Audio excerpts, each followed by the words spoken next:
Hello everyone, I'm Yutu, and welcome back to Genshin Impact. Today, we're going to be doing Summertide Scales and Tales, the big event for this month that's leading up into the Natlan release, I think. So, we just completed Sedgwin's quest. We still got one more little character quest after this, but we're going to do this first.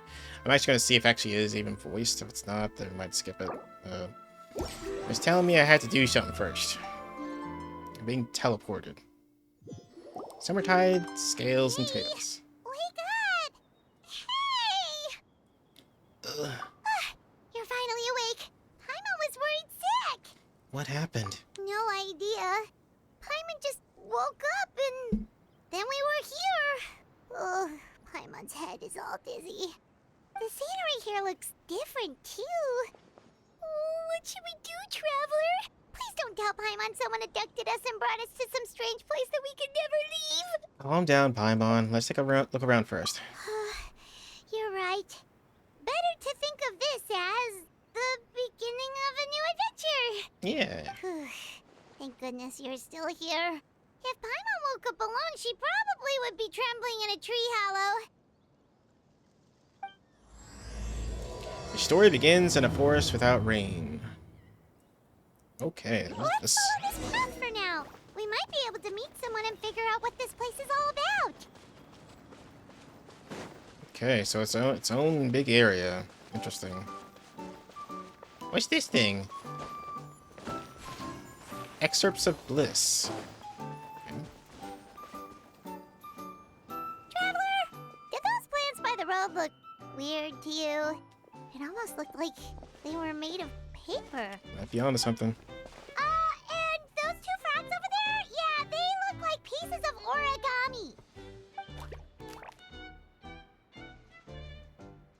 Oh, by the shade of a lotus leaf stream, don't tell me you forgot how to jump.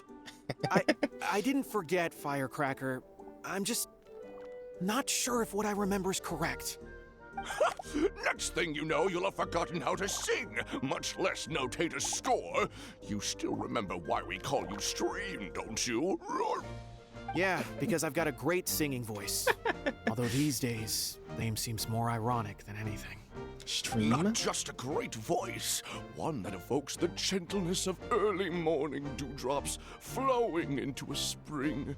So cheer up and make the jump over. If you're still unsure, just use that roll of magic thread. I won't laugh, I promise. Now, don't tell me you've forgotten how to use that as well. I haven't forgotten everything, Firecracker. Your name, for instance. It's kind of hard to forget that you're named after your fiery temper. Now do me a favor and pipe down for a second. I'll be right over.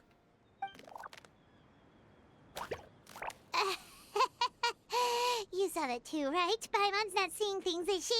I saw some talking paper frogs. Paper frogs jumped away. This place is getting more confusing by the second. Anyway, why don't we go after those two frogs? They didn't look evil or anything.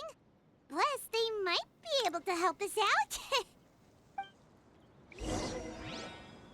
Okay. Ow. I tried it. Our bond is strong. Come here, frogs. Okay.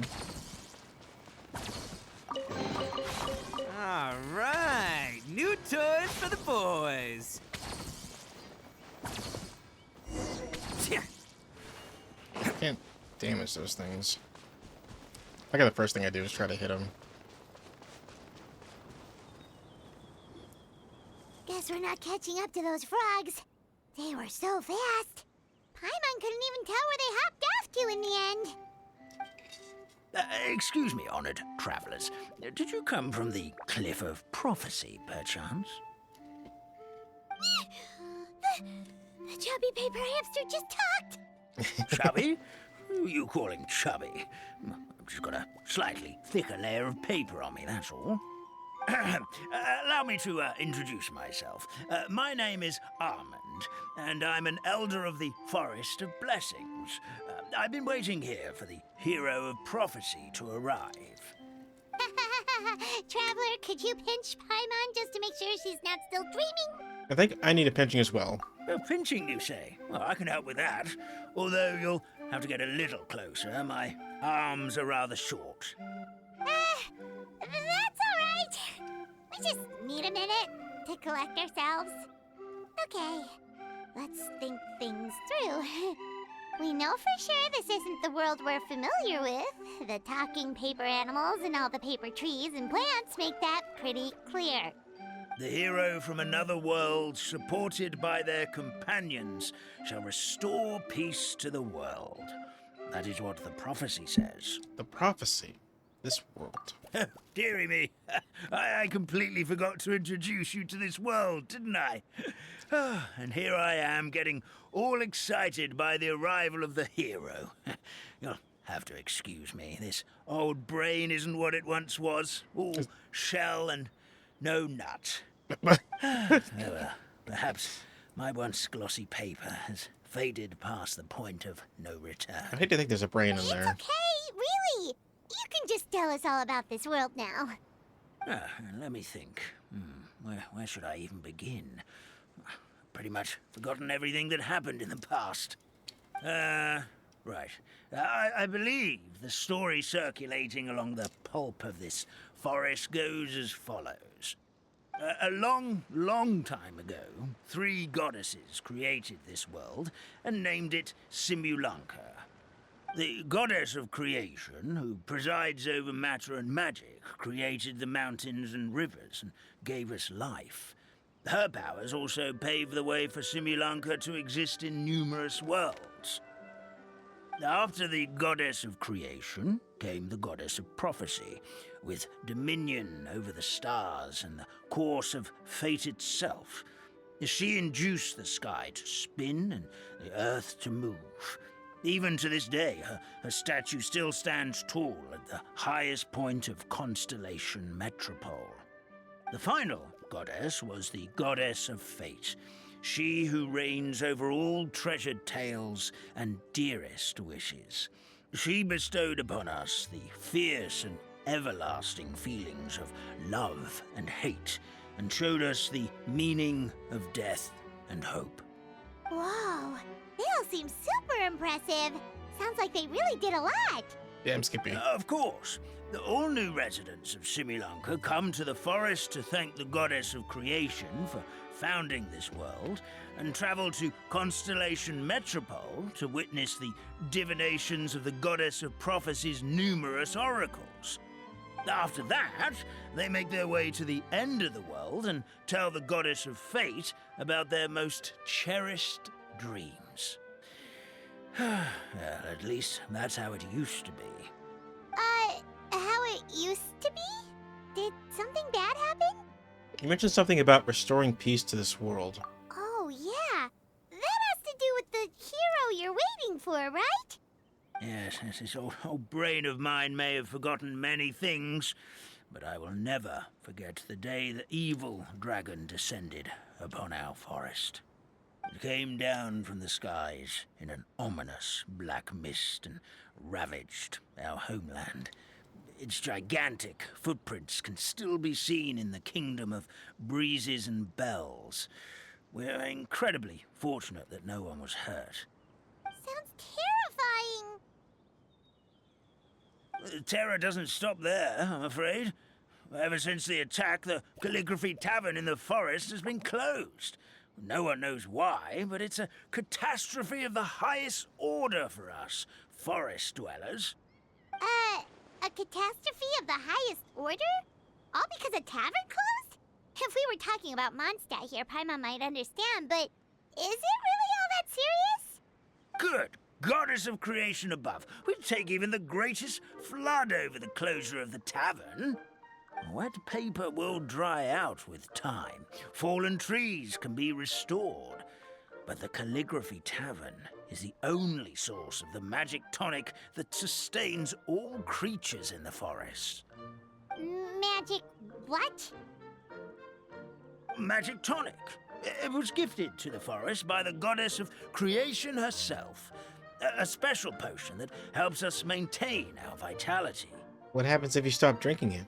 Well, our bodies will gradually crumple and become brittle until they eventually disintegrate entirely. Our colors will fade and, we'll start to lose our memory until we can't even remember our own names. That's what's happening to this guy. But wait, Grandpa Almond, does that mean you've already...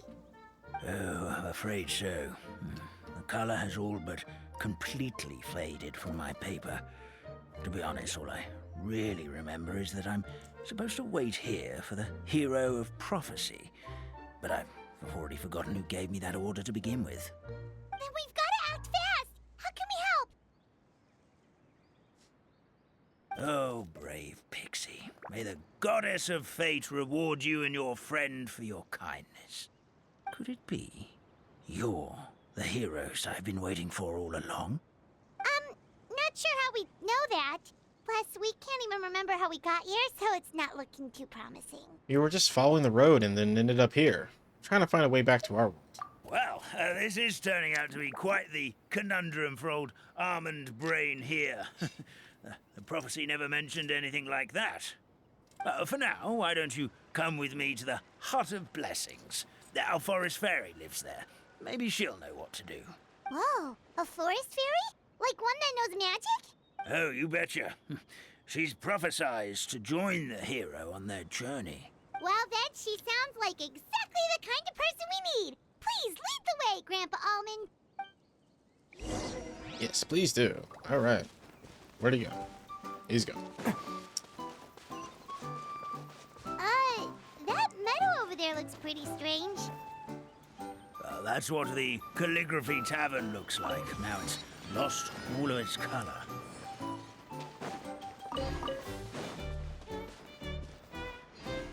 Wait, who's blocked the exit? It's so dark. What? Alright. Can't catch me.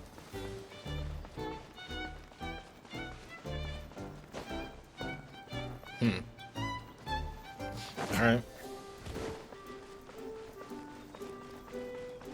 Did I actually get like a mission or something? No, this must be it, right? No. Oh, there it is. Oh, up there. Okay.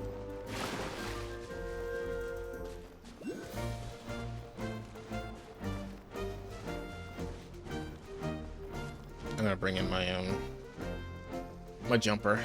Gonna make this a little easier. Let's put in. I trust you have packed ample foodstuffs. Actually, I should have like a duplicate setup with just her in it. Yeah, let's make it this one. Oops. Yeah. Wait for my signal. Then I can put him back if I need him. A walk would be nice. There we go. Okay. Alright, let's go with that party. Yeah, got him.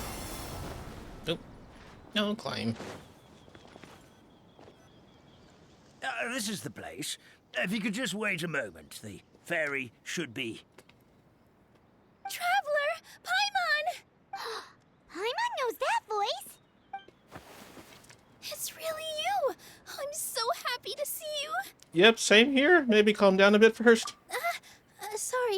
Sorry. So Nilu is the forest fairy? Well, you certainly look the part. Your outfit is lovely. It's perfect for you. Thank you. To be honest, I'm still getting used to it.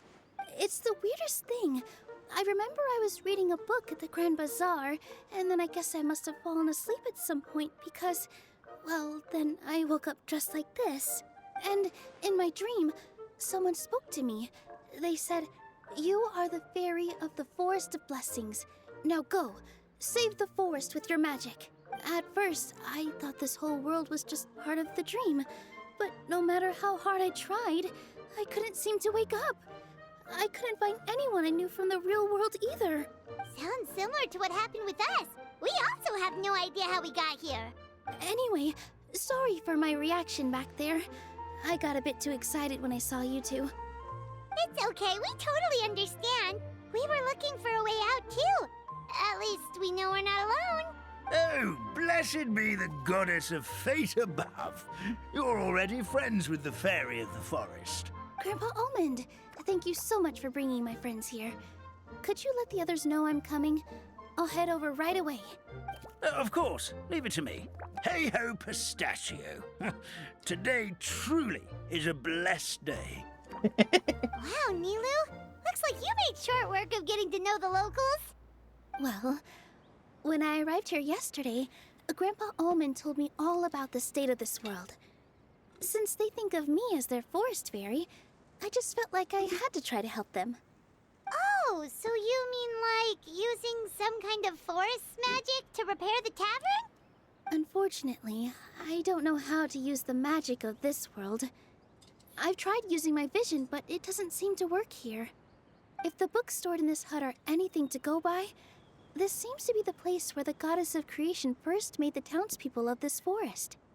She folded the pages of books into small origami animals, gave them life with her magic, and with time, that's how the Forest of Blessings took shape. Maybe one of the books here could teach us how to use magic. I read them all, but only found one reference to magic. The incantation, abracadabra, means to create what I say. This is a world made up of words, where fantastical powers can be wielded by all. Okay, so basically everyone in this world can use magic? That's nice, but still kind of vague. Yeah, from the other books I read, it seems like this goddess really likes to play fast and loose with the details. So, what should we do now? Didn't you say you were going somewhere, Nilu? Oh, yes. I was going to help some of the other residents of the forest. They've been busy making preparations to reopen the tavern, so I thought I could help out. Got it! Guess we should just focus on what we can do for now. This whole thing is making me pretty nervous, actually. It's like I've been pushed on stage without being taught the choreography. Since I'm already wearing the costume, though, I might as well try to play the part. It's what a professional dancer would do. And who knows? Maybe I'll find my own magic along the way. All I can do is try, right? At least you're optimistic. We'll be there to cheer you on, too. Thank you. Then let's go.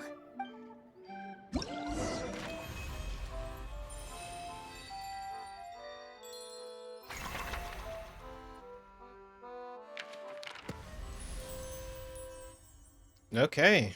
Boreal Flurry. Brave northerly wind. In the Forest of Blessings, there's a particularly passionate flying squirrel.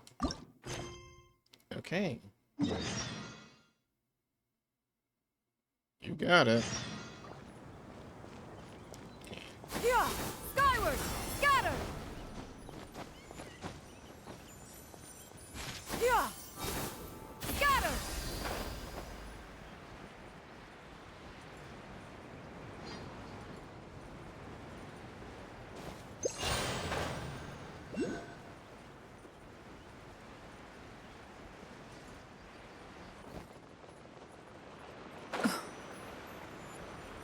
And yoink. Oh.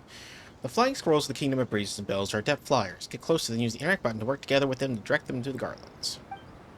Holding the attack button while joining cooperation will display the flight path.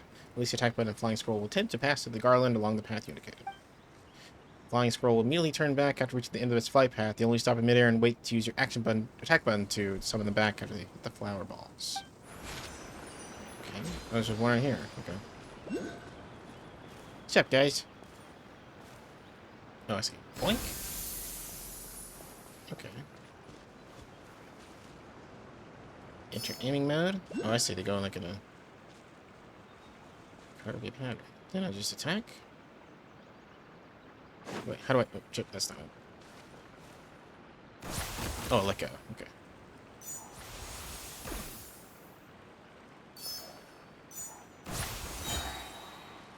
Okay. Oh, I see. Okay, okay. You gotta send them off first. Call them back through this.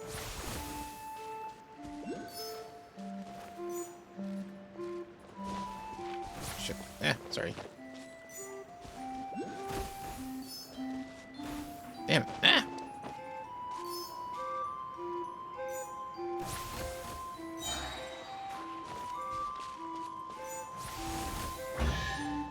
Alright.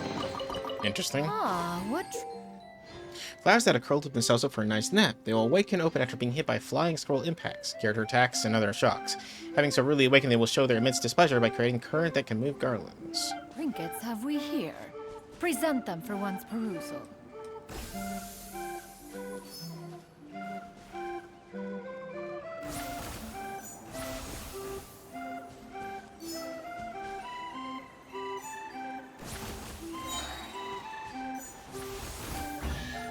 Okay, interesting. Huh. Yeah! Skyward! Scatter!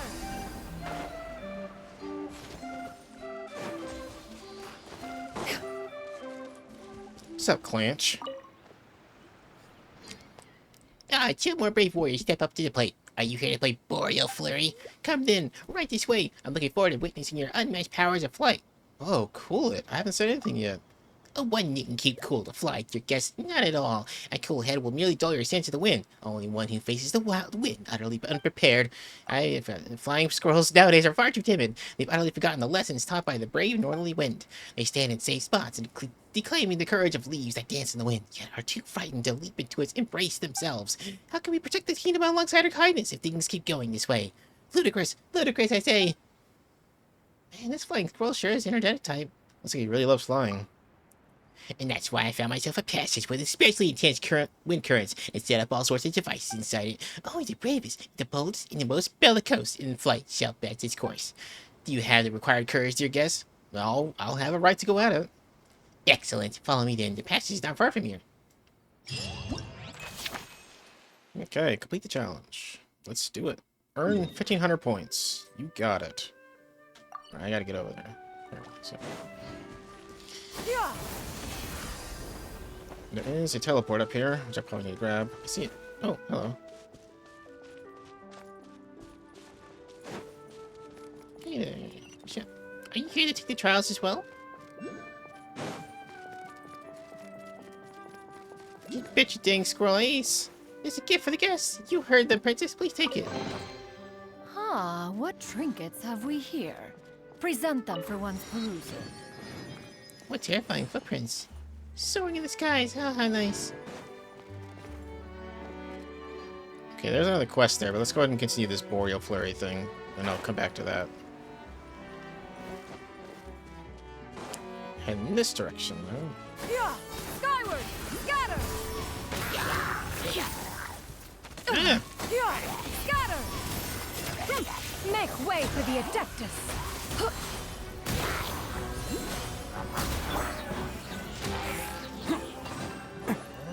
Thank you, that was a real close Free shave. money, goodbye working for a living. Thanks to those heroes who saved me. So what are these things? Are they anything? No, what's it like? Okay. What's this? You're all adults now. Go and complete the trials of the 3 high mountains. Improve your work as flying squirrels. Win the gift of majority. Why don't we get there first? Okay. They're doing a whole thing on themselves.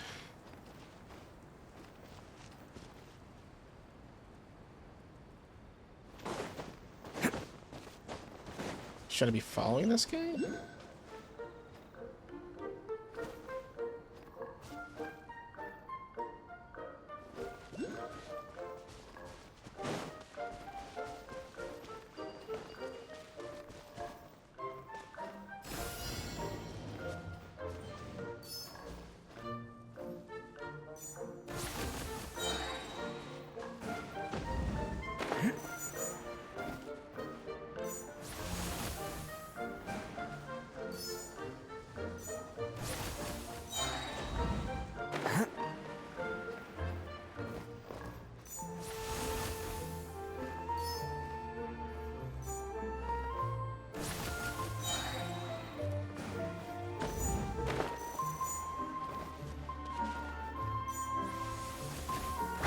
Hey, it worked! Hello, free money, goodbye working for a living.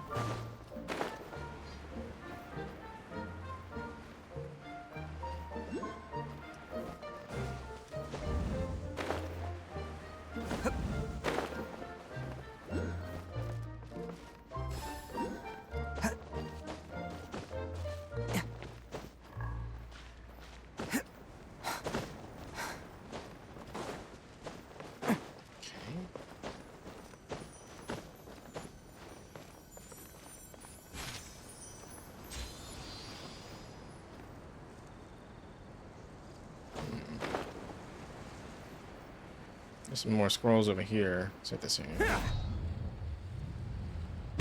Nice.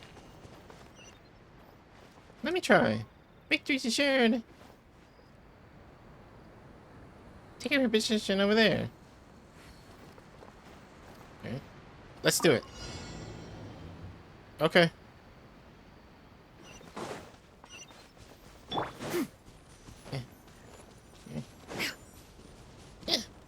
Oh, gotcha. Okay, I gotta do a thing. Oh, fuck, I lost track of them. Oh. Skyward!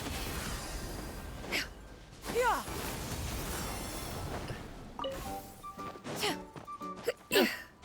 Make my last one go. Oh. There it is. Gotcha. That it? There's the last one out. Yeah.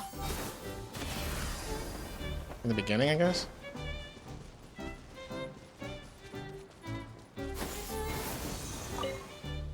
Oh, I got distracted. That's silly. Okay. I did it. Okay. I did it? Alright, whatever.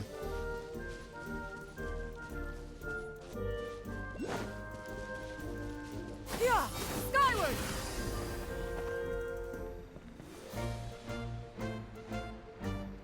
Yeah.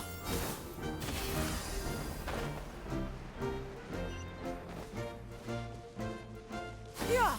Scatter! See, what I tell you?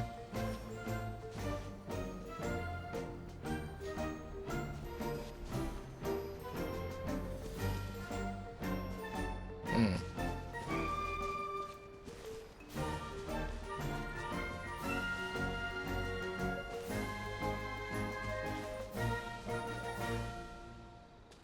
Seems to be one of those bastions on top of the mountain there, but Yeah. Skyward! Scatter!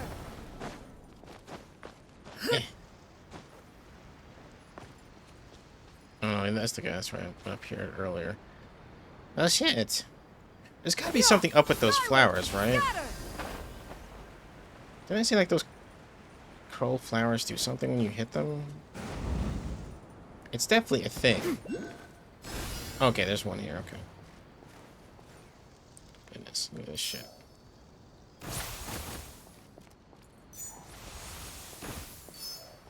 Just need to get all of them before the time limit.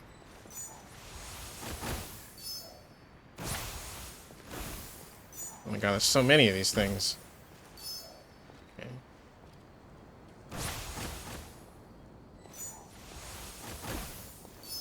Is there a way to, like, switch the angle of this thing? I see, you gotta wait for it to come back down. There you go. I think I just need to get the garlands. I don't need to worry about the flowers. There you go. Yay! Ah, what trinkets have we here? Oh, I guess- Present them for one's perusal. I guess I did it on this thing. Sweet. You got rid of those monsters. And you've helped the youngins regain their confidence. Here, take this as our thanks. Perhaps one should invent some form of curio discernment mechanism.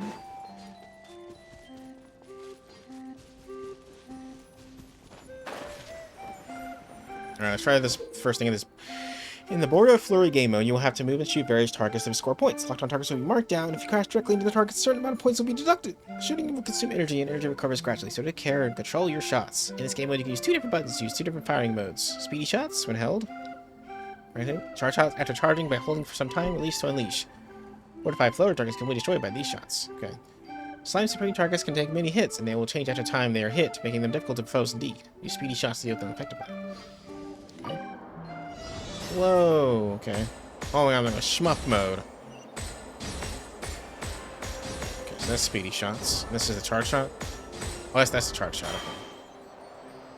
Boom!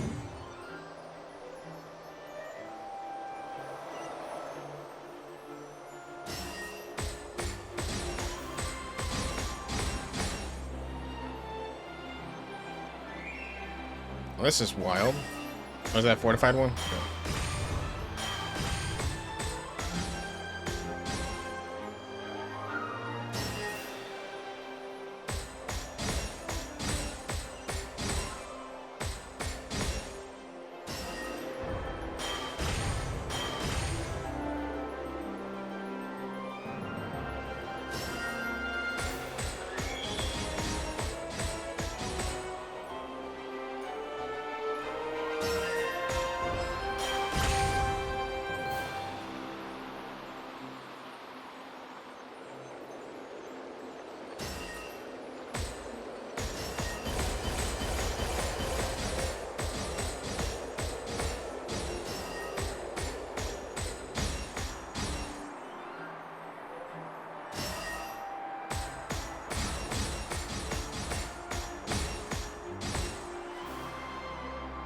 Whee!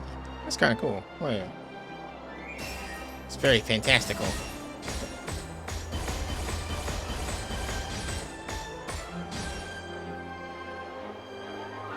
Might be the end of it, looks like.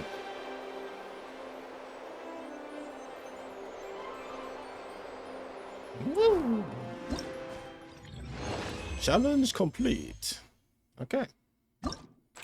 Alright, I guess we'll do the next stage.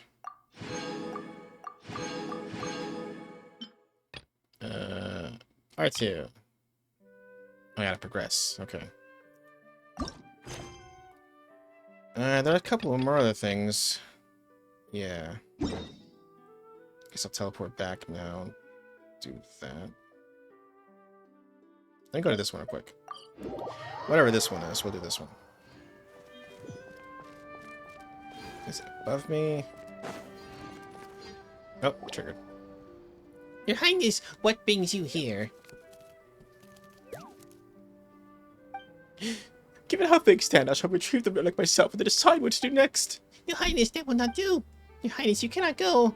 Oh, it seems you have a better solution. Let's hear it then, Minister Summertide.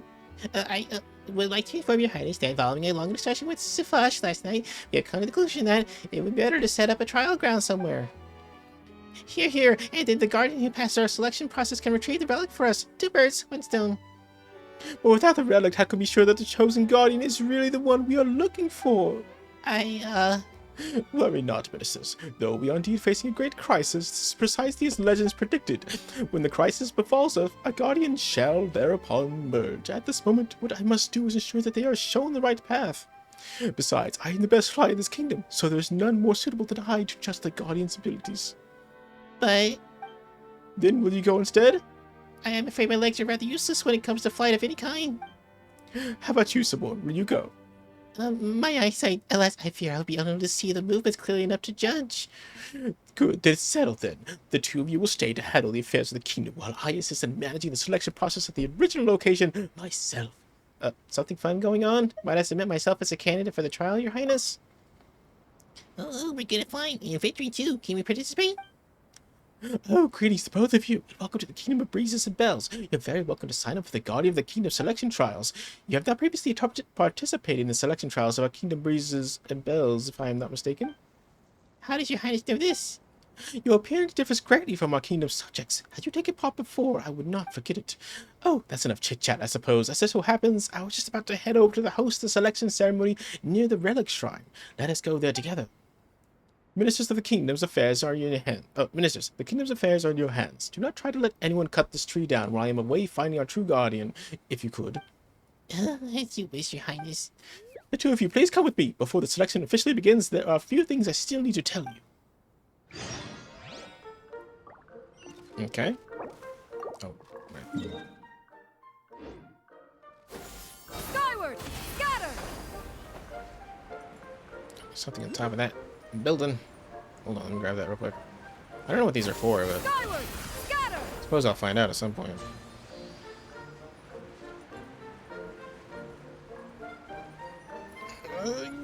No.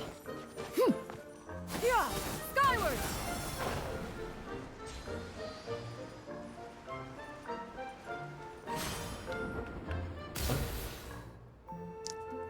Please wait here a moment. I will introduce the trial for you, as a few things that you'll need to watch out for. Wow, Her Highness is truly a decisive decision maker, huh? Guess that's a true princess for you. I declared I'd accept the trial quite suddenly, but your highness didn't seem particularly surprised. Oh, perhaps my introduction seemed a little too forthcoming? My apologies. In truth, there have been many squirrels who, like you, have suddenly turned up and declared their intention to undergo the trial, so I'm already accustomed to receiving such candidates. At least, there were many before that dragon attacked the kingdom. You said it was to be retrieve a relic. Is it being kept somewhere dangerous? It is indeed. As I mentioned not long ago, a giant dragon passed through our kingdom. We tried our best to drive it away, but before leaving, it trampled both the trial ground and the secret site where the relic was kept, smashed to smithereens. Our original stable trial environment is now very different from the way it used to be. The wind currents have become unpredictable, causing a dramatic increase in the difficulty of some trial stages. After the environment changes so drastically, some candidates who have been easily past the first few stages before now find even the very first stage too challenging. But from the analyst's perspective, the current trial is actually a better test of a candidate's true strength, so it should better help choose a strong guardian of the kingdom. I'm pretty strong. Paimon too. Well, if that's truly the case, well, let us get straight to it. Allow me to introduce the trial for you. Simply put, in this trial, the candidate must help their squirrel companion fly in the right direction by guiding them along the wind currents. Don't worry, it isn't complicated. All you have to do is observe the direction of the currents and make decisions accordingly. Of course, you need not worry about the issue of direction. In this kingdom, no wind can stop me from flying wherever I will. All right, let us begin. Please make sure you're both ready. Okay. I'm ready.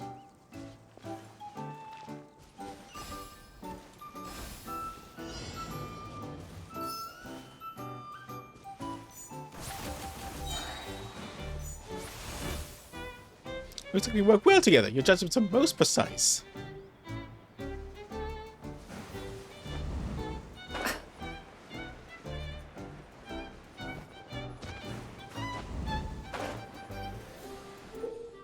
Only Princess Amest, who possesses immense powers of flight, may even go against the current through the wind passes. Ordinary flying squirrels would be scared off by the flurry of floral fury instead. Or unleashed, right? Oh, interesting, okay.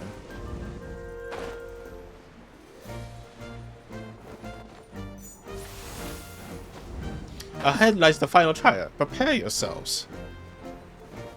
Oh, I'm prepared. Do I need to hit this thing first?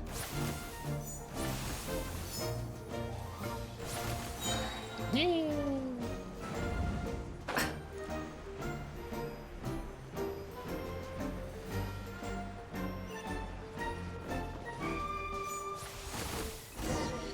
There we go. Your Highness, you're amazing. You flew past so easily. Your ability to judge the wind's currents was almost remarkable. It seems you are worthy to undergo the trial after all. Let us make haste for the site where the relic is being kept. Hopefully we won't have another run-in with that dragon. Later, Gator. I'm a voice, but not life. Huh? What was that? It sounded like someone's voice? Lieutenant, did you hear that? I definitely heard it, but I had no idea what it meant. Oh, the princess is way ahead. Let's forget about that for now. Catch up with her first. There was a teleport spot really close, yeah. Skyward! Scatter! Okay, let's head back all the way the hell over there. Not that. Okay, I actually need to go over there first. Let's just a little closer, so... Yeah. Scatter!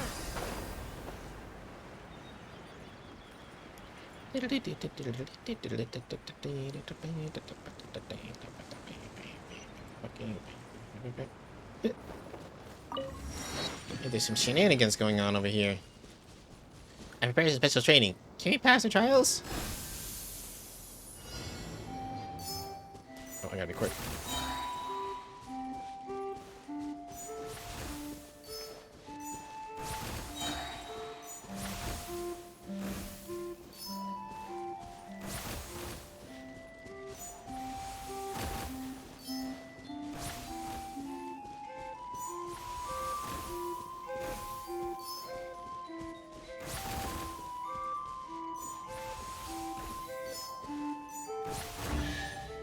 Nailed it.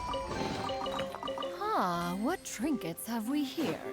Present What? them for one's perusal. Yeah! Skyward! Scatter! Okay. Oh, I'm past it. It's over here.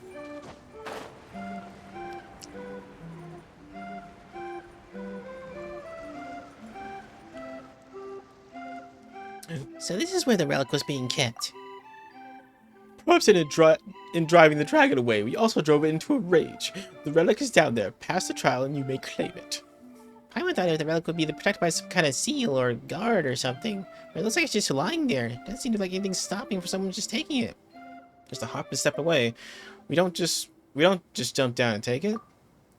What you say is correct. This relic doesn't need to have a seal, namely the trial that you have seen.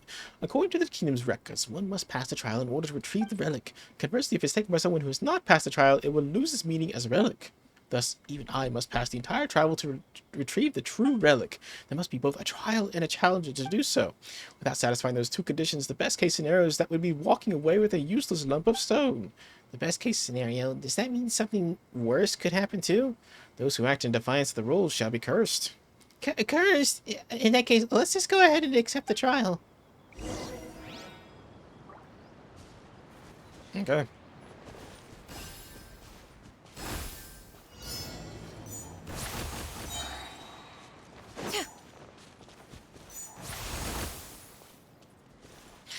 Perhaps these flowers over there could be of some use.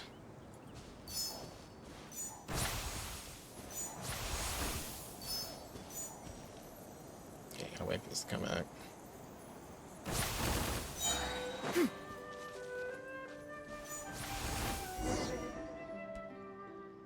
I had expected you to be able to judge the wind currents so accurately. If you were flying squirrels like I am, navigating these wind currents would pose you no challenge, of that I'm certain. Paimon's a natural when it comes to flying. If everyone had to use wing gliders, that'd be unbeatable.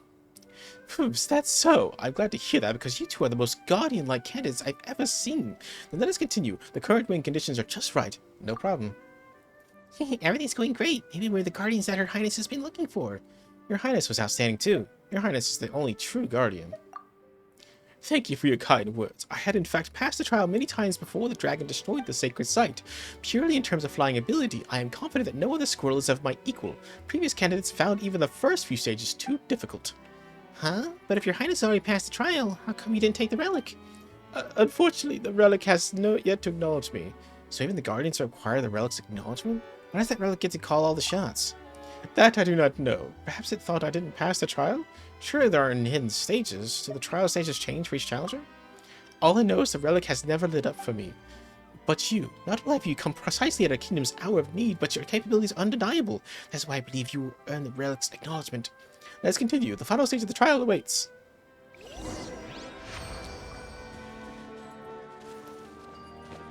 Okay.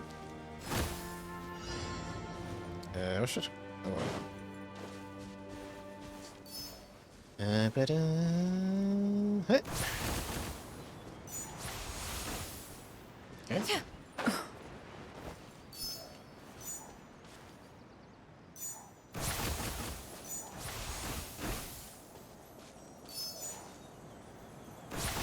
Oh, I see.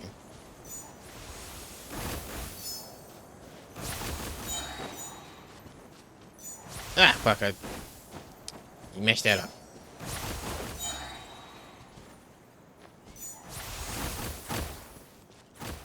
Oh? Appears we have some uninvited guests. Oh, uninvited guests. Why I told you to kindly remove them from my premises. Shall we indulge their antics? I fear we will be delayed in our task. You got it. Oni coming through!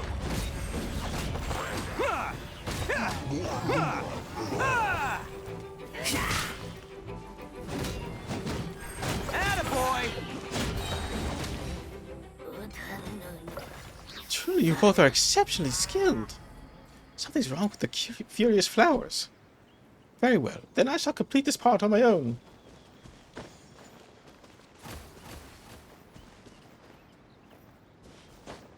Okay. Stay vigilant to ensure that more unwanted guests do not invite trouble. There we go. Next we must accept the relic's judgment.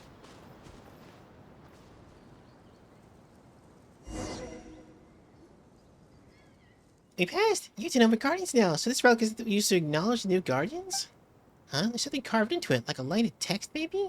Let Paimon take a closer look. Stories follow rules unfolding in cyclical patterns, but each should follow its own course. Paimon doesn't get it. Do you get it, Yutana? It's probably some roundabout way of cheering us on. It's probably meant to encourage challengers.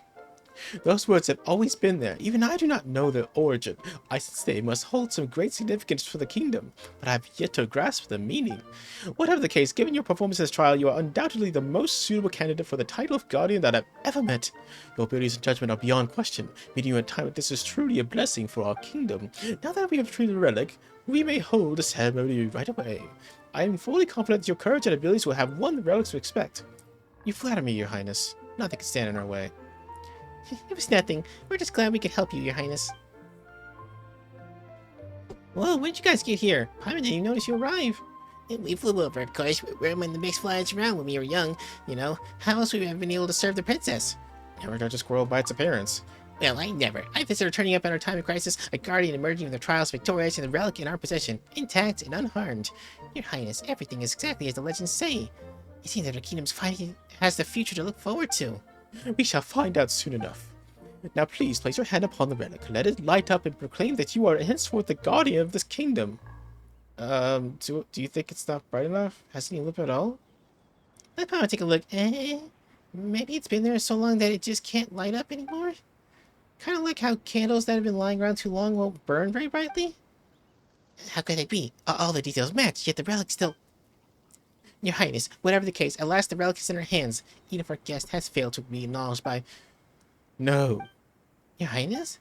Place the relic to one side. It is my kingdom for which the challenges have come. Therefore, it is I who must acknowledge them. Your Highness, but no relic king has ever taken upon themselves to acknowledge a guardian. Then let us create a precedent for future rulers to follow. Yutana, Paimon, come forward. As princess of the kingdom of breezes and bells, I hereby declare that Yutana and Paimon shall henceforth be recognized as the kingdom's paladins of breezes and bells. It is my honor, Your Highness. Hooray, a paladin of breezes and bells! Such a cool title. Definitely cooler than just being any old guardian. But surely that means we still haven't found our guardian. And if that's so, then we won't be able to fulfill our calling. And if we cannot fulfill our calling, we'll no longer have a future to look forward to, just like the kingdoms that came before us. Fret not, I will find a way. You have my sword. Shouldst thou require my aid? I am at thy service. My thanks, good paladin. I will need your help. But first, I will need to put the pieces of this puzzle together. After some time has passed, please return to my kingdom to meet me. When the time is nigh, we shall set forth in search for the kingdom's future together. Alright. I'm on a roll. Okay, let's go to the next quest, I guess.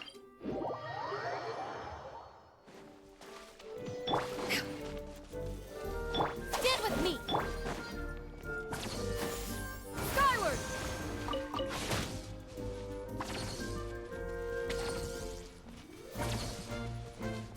Skyward! Scatter! Yeah! Skyward! Scatter!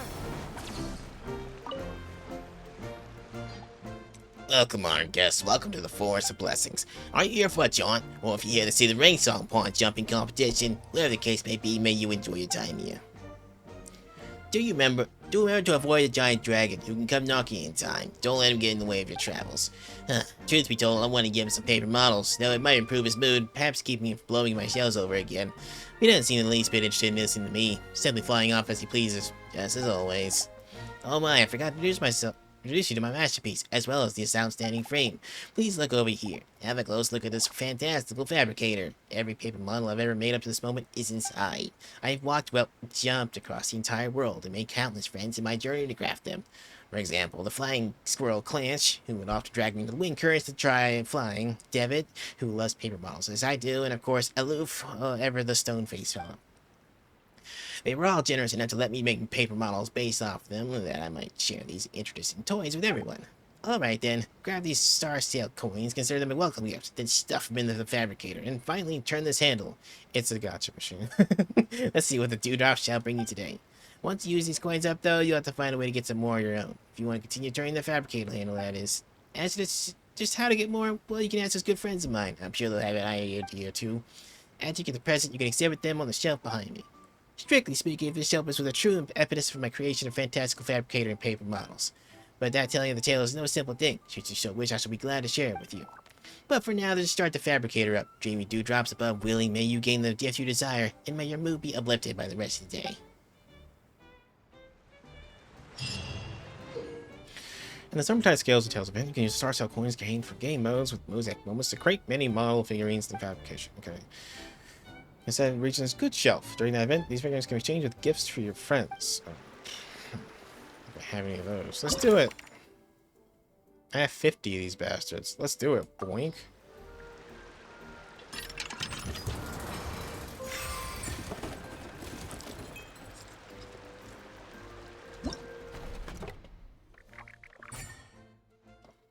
Yay! Got 2 Sinists. Do it!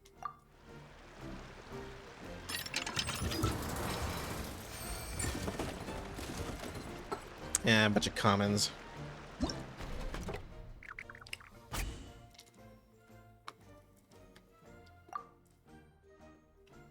Oh, I guess I'm out of coins. Never mind.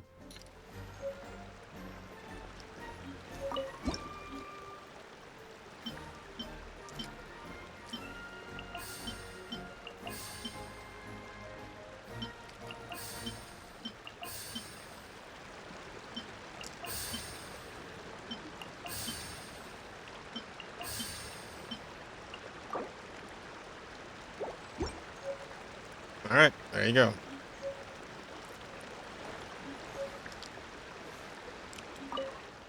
Well, hello, dear guest. Come and give this fantastical fabricator a twist. About the story of the good shelf. Oh, you'd like to hear the tale then? Sure, allow me to briefly introduce the widely told tale then. It said that there was once a kingdom constructed by the shelves of many colors. Each shelf had its own duty and subjects that they would... had its own duty and objects that they would hold, but there came to be one newly crafted shelf that was dissatisfied. Why does that shelf get to hold jewelry and other hold paintings while I'm consigned to carry expired fruit? Enough. I've had enough. I'm leaving this place. I'm gonna carry things that truly show my worth. Keep listening. After that, the shelf embarked on his journey. During this time, he was the once custodian of a wealthy figure's trove of gems and pearls, filling him full. He also preserved the priceless pieces made by a prominent painter. But when the rich patron passed of an illness, his previous friends did about face, seizing all that jewelry for themselves, leaving not a brass bauble behind. And as the artist's inspiration faded and drew great masterworks no longer, his once vaunted reputation was tarnished. People pilloried him as incompetent, and at last the agonizing artist accomplished arson against all his art, vowing never to paint again. Himself once had all of his dreams of, yet lost it all as well. He was exhausted. Once brand new and beautiful, he was now old and weathered and missing a few boards to boot. Once himself was wealthy of an artist, but now that these things that once filled his life were gone, who was he? Finally, the shelf returned to the kingdom, scratching himself in the corner of the library, and there lived alone. I'm a useless shelf, he thought sadly. But after those jewels and paintings, I have no worth. Just as their solitude and sorrow were soon to squash his soul, a girl holding books happened by. Oh my, an empty shelf, what a lifesaver! She cried happily.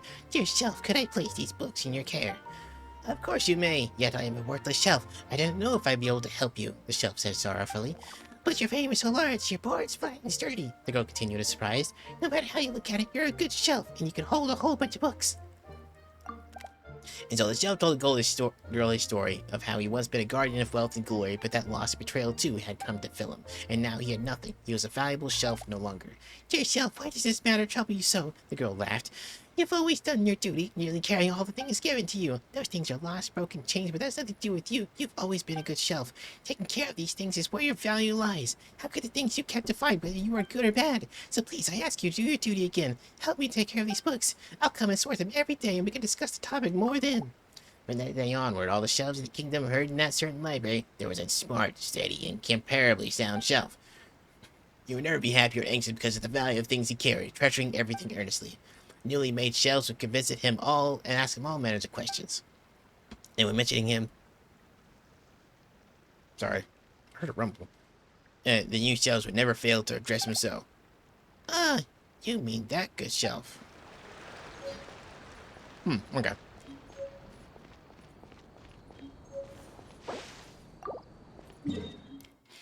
Alrighty then. But let's go over to this another teleport, activate this last quest, and then hopefully continue the main story of this. Skyward!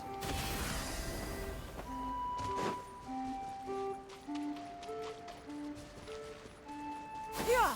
Skyward! Yeah! Scatter!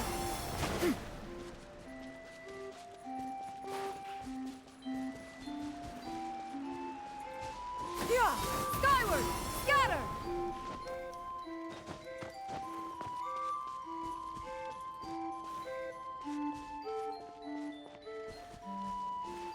What is this?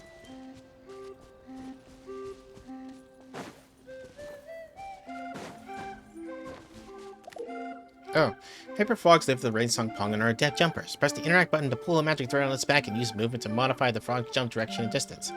Press the attack button while pulling on the magic thread to make the paper frog jump forth. When the pulling distance exceeds the magic thread's maximum limit, the paper frog will automatically jump forth. Okay. Oh, I see. Okay. Oh, I see. Okay. Yeah.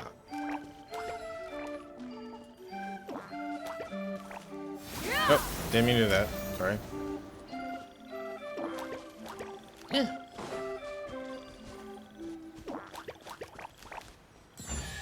Okay. Perhaps Cute. one should invent some form of curio discernment mechanism. Yeah! Skyward! Scatter!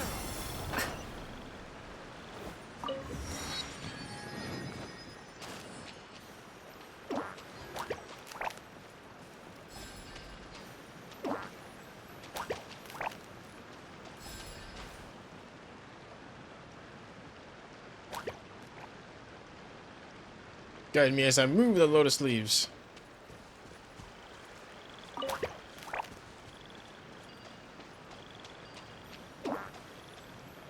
Oh.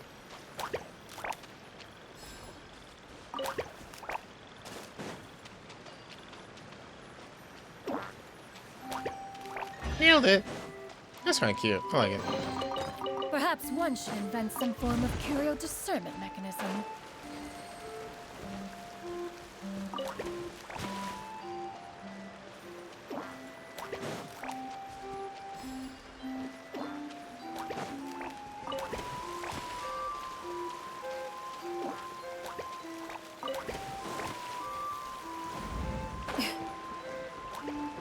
Oh, yeah, I'm acting to that. Yeah.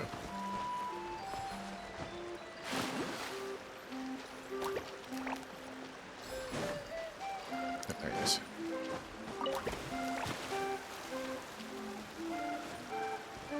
Yeah! Skyward! Scatter!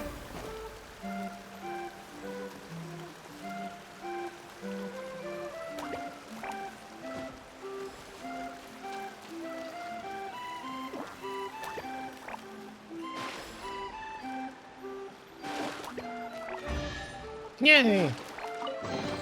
The band is ready. You got it. The paper frog choral will perform sequentially according to the rhythm. Direct the rightmost froggy to jump at the right moment. Maybe a song and dance accompany the performance. Remember to follow the company rhythm too. Perhaps one should invent some form of curio discernment mechanism. Okay. Begin performance. Oh my god. How do I control it though? Oh, I see.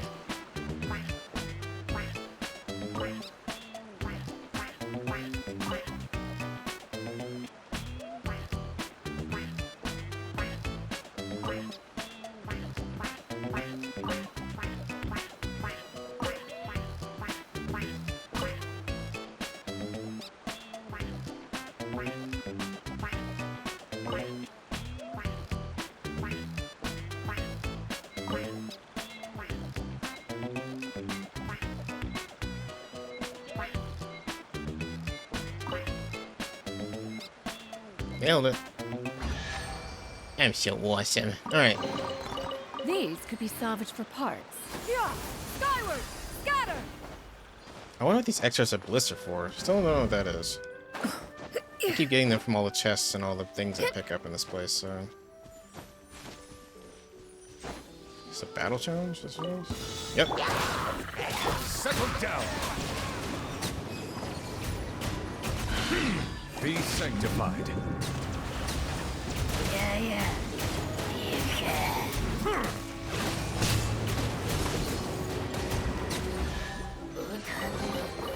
Is it what you wish to find?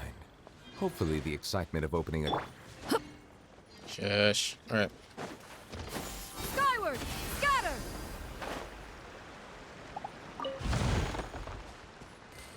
Wonder who'll be the champion. Alright, here's the main guy, I guess.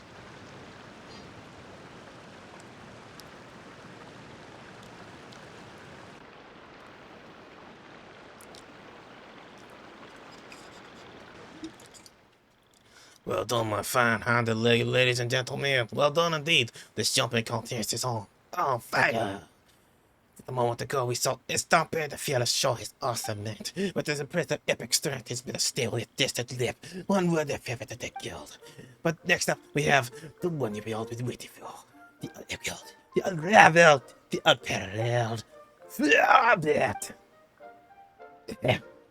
He will emerge as champion and win the great honor and burden of fetching the princess. They want to fetch the princess? Wait a minute. So the one Princess Climist was looking for. Simus, sorry. God. That's gotta be a coincidence, right?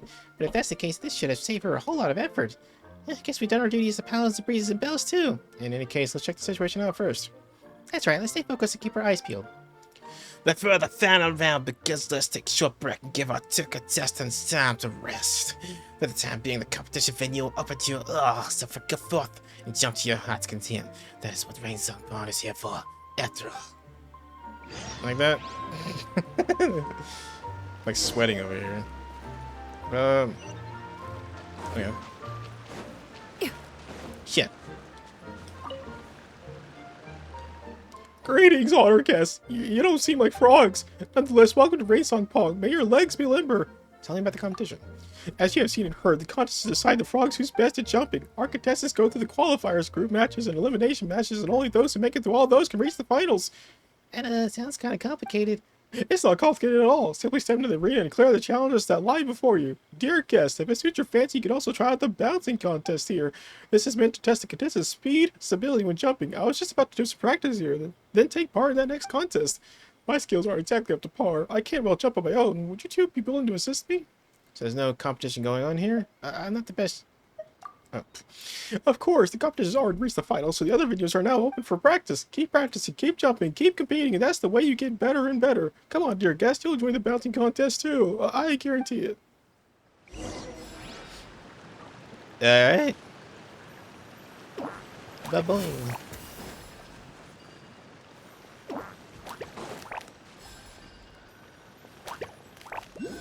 Nailed it.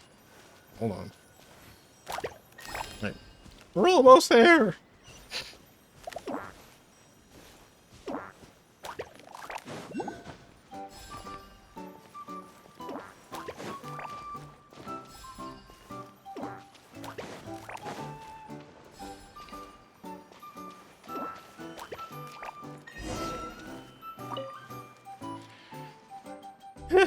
This game's pretty fun, don't you think? Pi wants to give it a try too. Then be my guest. Pi might compose as she's jumping in the air too, you know? It's pretty much the same anyway. Haha, I knew you joined the bouncing contest, but just now, that was a game. This is a long way out from the real contest. Only the very best of the best can take his part in the ladder. In this contest, we'll decide who is best suited to rescue the princess. It's just so exciting. Oh, sorry, dear guest, my apologies. I just can't help but ramble on about our... After all, this whole reason we've organized so many contests was to choose the paper frog with the steadiest, furthest, most awe-inspiring jumps so they can go rescue the princess. There's still some time before the final match begins, so feel free to look around.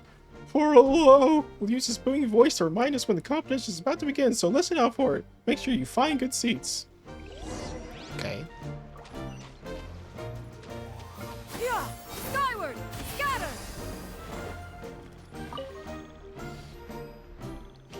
Welcome, dear guests. I presume you are here to watch the competition. Welcome, in any case, to Rain Song Pong. You have come at the right time, but also perhaps the wrong one. The competition is coming close with only the final, the result of which is already beyond doubt, left to take place.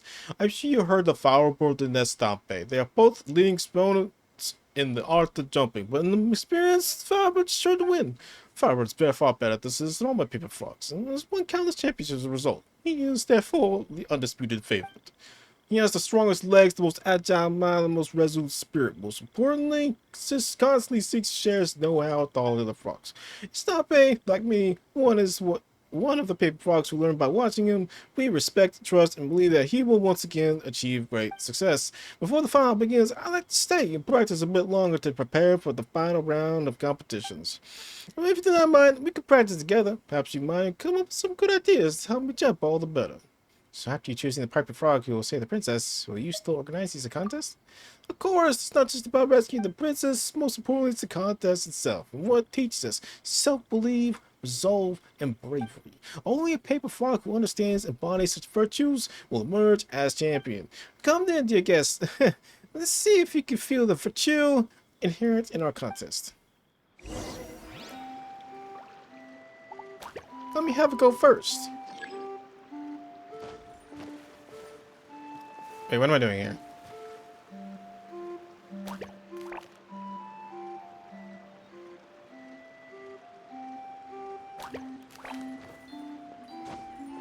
I've come to aid you. Okay. Come on, chin up, buddy. Something I'm supposed to be doing? Oh, I see. Okay. I didn't realize there was actually like a thing I could do.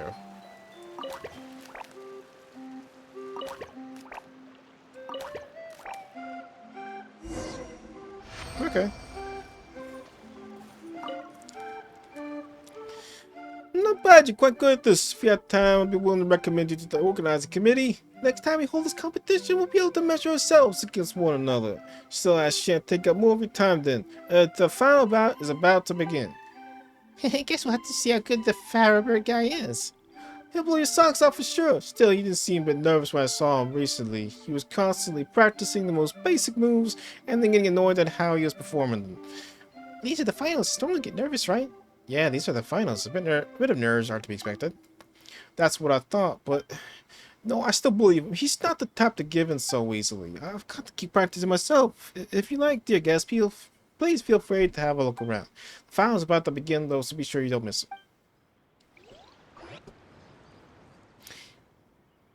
And here comes my fine hand licking, ladies and gentlemen, the unparalleled Farabird steps forward to make a leap, and he jumped 30 lotus leaves and fell into the water.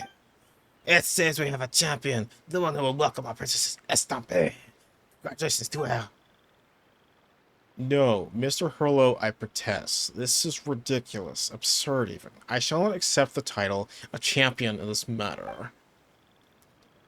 Ah, goodness gracious, by the morning dew. Come now, you surprised Farabird the fun of Alpha King.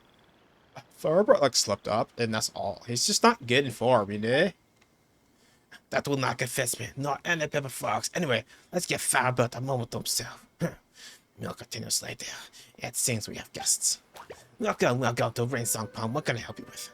What's this competition about? We saw a frog make a really awesome leap. Ah, then you must have come to the Farabird. Here's one of the participants in this contest, and the fan is jumping out of the pond. Well, so he was. A contest? Oh, Paimon gets it. This must be that sort of competition to see who can jump the best. The sap you long-legged. That's why exactly the sort of competition we're running. The most legendary lipper and skilled skipper may take the crown, thus earning the great burden of rescuing the princess. Yeah, sounds pretty cool. Shame we seem to have missed it all, though. Otherwise, I'd take part. What a shame. You've done so well too, Paimon. Why Paimon? Flying doesn't normally involve much bouncing, you know? Flying's faster than jumping. It'll be an easy win for you. About that, wouldn't that be cheating? You're supposed to use your legs to jump. If one of us had to take part, it'd have to be you. Still, Spyro's never seen you jump that far before, except when you're running away from those monsters.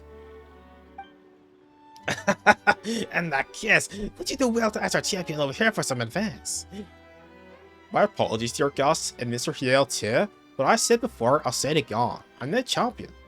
But sure as the Lotus Sim sand, according to the rules, you are champion. I'll be the judge of that, thank you very much. This contest is meant to pick the best of us, the most skilled of jumpers, to get and save our princess. This is a matter of honor for all of our kind.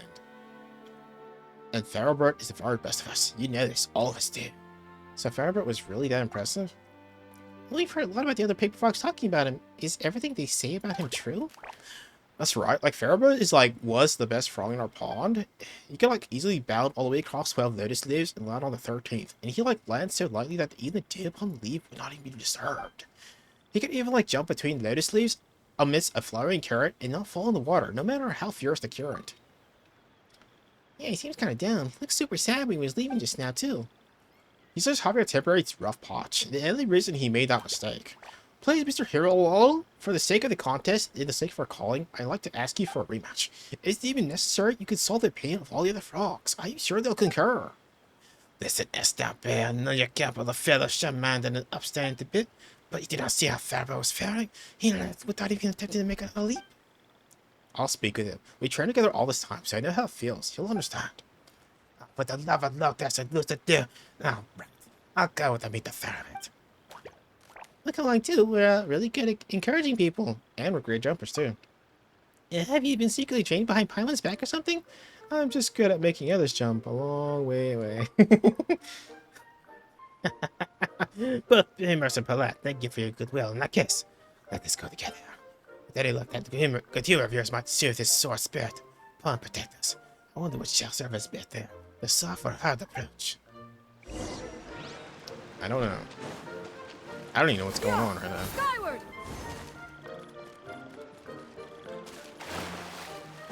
Yeah! Skyward! Ugh! It's really far up. Is there a better way up there? Oh. Yeah! Skyward! Scatter! Get out of my way, you freaking fridge.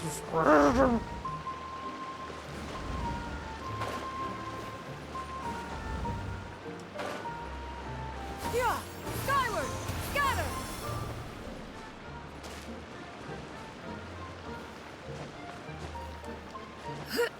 Yeah! Scatter! Skyward! Here's her.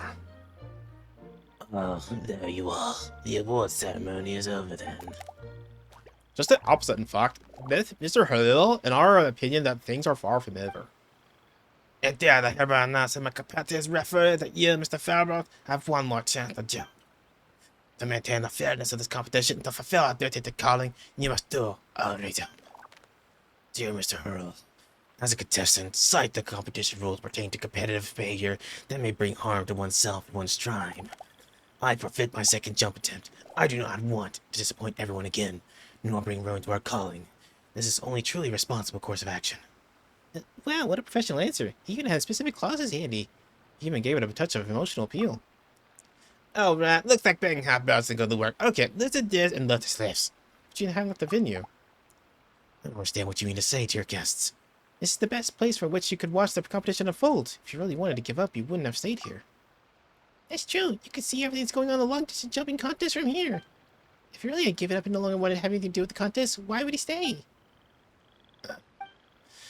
I don't want to talk about this anymore. I believe I've been clear. Sorry, Stumpy, and our two guests as well. And off he goes. Me, wait for Paimon to finish speaking to hop away after him. Hold far, but for the pawn's sake, Skyward! You should too. Oh, Mr. Stumper, I have an idea.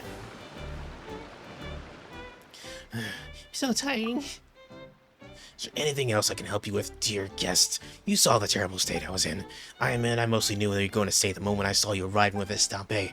My answer is no, and so it will always be. Look at my ankles. They are not ankles that can carry such a heavy burden. Not once I can save a princess. They look pretty sturdy ankles to me. A finer pair of ankles I have never seen. Yeah, Paimon hasn't either. But I made a mistake. No, I've been making mistakes all along. I'm sorry, you two. But I cannot continue competing. And, okay, he's off again. Come back here, you...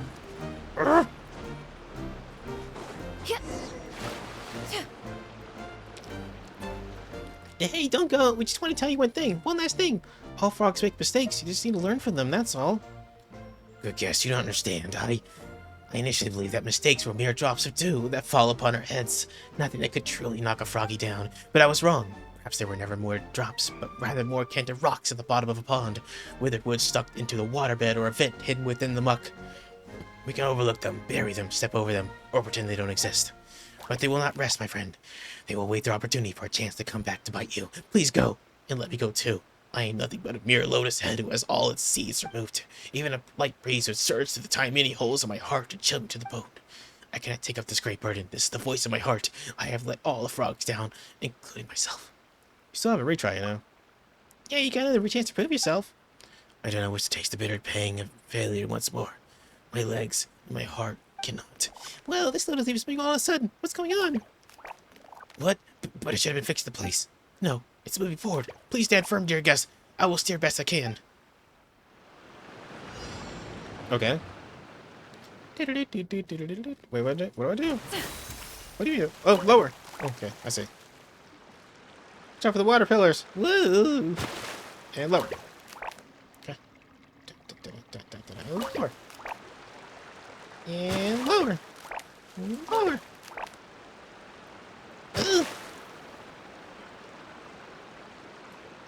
I'm sorry, I can't read this and do this at the same time.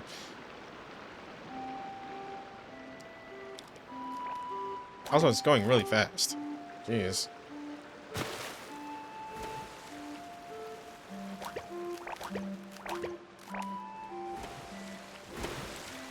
Whoa! Goodness, this thing's still on a fucking rampage. We are in for a ride. I can do this. I can do this. Ugh. I can't even control it anymore. It's just doing it on its own.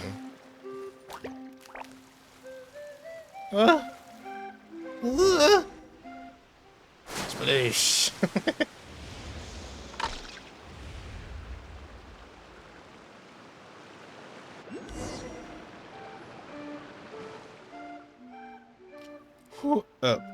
Would you look at that? The Fairytale the unleading, Fairytale the bold, he sees the opportunity for return. A spectacular leap. Spectacular indeed. This is a miracle. What that president is the only paper frog ever to leap across this precipice. I knew you had it in you, Frog, but I believed in you. Lotus leaves that suddenly started moving. As you're doing, wasn't it? or something like that. Mr. Hurl and I KO'd together. I apologize to our guests for hiding this from you. Well, I do it all over again. Alright then, fair, but now that everyone has witnessed your great leap, you no longer have a reason to reject this victor's crown. But it was a coincidence. A miracle born of circumstances. Just one fluke leap. It was only with the aid of these two guests I was able to do it at all. I'll be honest, we were just having fun drifting alongside you. Exactly, you were just watching from the sidelines. That big jump was all you. So our work wasn't in vain. Right. It would have been a waste to stand by and watch such a brilliant frog give up like that. You love it so much and you trained so hard for so long. You have been a alpha if you'd just given up. A tragedy for you and Frog Kind. Just glad you didn't actually give up. All honored guests, truly our hearts are pure than May's first drop of morning dew. I'm sorry, my friend. To have done you such an injustice. You should have been the winner of that match. Oh, come now. You've heard that you're the best of us, did you not? Please listen to me. We have like competitions ahead of us, and I would gladly compete with you in 100,000 times more. Why at this time, we must put our best foot forward to fetch the princess. It is our calling, and the future of Rainsong rests upon. As such, there's no room for error. Do you understand me? I do. Good, Firebird. That's wonderful. Let's all since that turned out great. We have ourselves a real champion now, don't we? Next up, our champion shall wriggle rescue the princess, and then our killing will be complete. Not to interrupt anything about that princess of yours. Yeah, so you said a whole bunch about this princess of yours. Fetch her this, best frog that, but now everything's ready. Do you actually know where the princess is? Garth, they're about to go to receive the rescuer, but she lives in the tower with the vines and giant trees. Only our bravest, boldest, most champions of frogs may evade the thorns and they missed. Leaping atop the tower to deliver the princess from her cage. Princess, you don't mean the one in the forest, do you? I'm actually talking. That's weird. That's right, we met a princess previously when we went to the Premier Beast's bells. She does indeed live in a very, very tall tower. She even has the trial to select guardians. But she can fly herself, so Pioneer doesn't really think she needs saving. And she's selecting her own guardians. She doesn't seem to be waiting for anyone. Really? What the hell? That's what the hell. I said, I didn't expect her to be so able to fly. That's wonderful. Now I shouldn't have to go all the way out there, just to mess up such an important task. In any case, I must confess to being a little tired. Having jumped so far, I must rest. Hold on, Fred. I say hold. All due to bed, you should not escape from the smuggler. Mr. Hurlow, I believe that we should travel to Kingdom regardless to see what is happening. You may be right, but this is quite strange. The princess does live in the tower, and she needs no frog to save her. Step there, Thurber, in my sense, we must speak to the princess. Now then, just guess. Please lead the way. Okay. Perhaps one should invent some form of curial discernment mechanism. Yeah! Skyward! Scatter! Yeah! Skyward! Skyward! Scatter! Nailed it. Okay. That was a voice fest. Why do I do this to myself? So we need to do the quests. Or something. I need to pull up the event. Got some of the gifts, I guess, already. Ah, this is what these are for. Okay. Just little cat feet. Alright. Figurine fabrication. Okay. Figurine exchange. I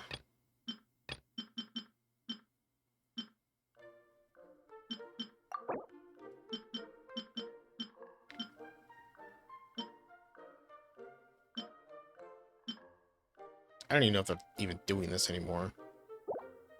Yeah, whatever. I don't give a shit. Anyways. Alright. I guess... Oh. Alright. I guess this. I don't know what else to do, so boink? Oh, goodness. But I thought it was helping people out. That was the whole purpose of this. Yeah! Skyward!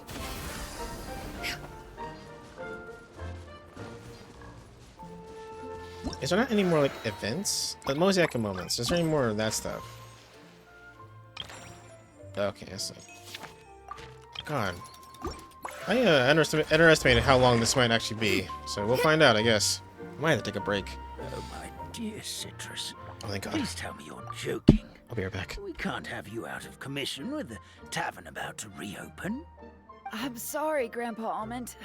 It's the truth. I was just too excited for the reopening and must have fallen asleep in an awkward position. Grandpa Almond, we're here to help. Oh, hazelnuts on high. You could not have come at a better time. Please allow me to introduce you.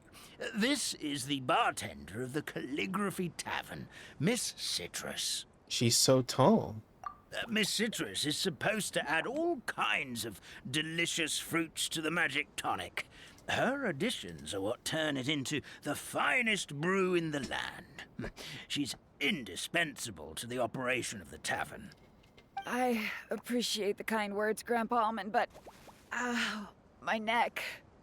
Are you all right? Terrible timing. Getting a kink in my neck at a time like this? Could you give my tail a little twist? That should help free up the movement in my neck. I would do it myself, but I can't reach my own, and Grandpa Almond is too old and as light as a feather. The neck and tail are connected?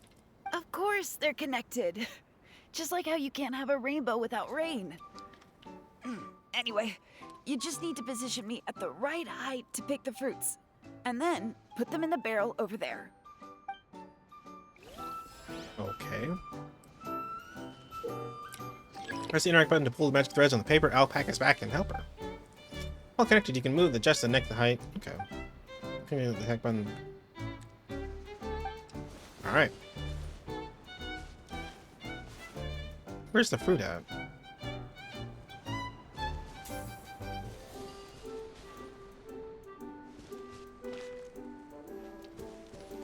I'm not sure what they're talking about. Oh, him. Oh, I see. Okay, okay.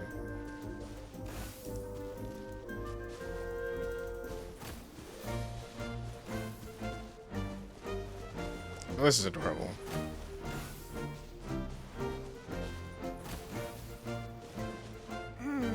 This doesn't seem quite right. Oh, yeah.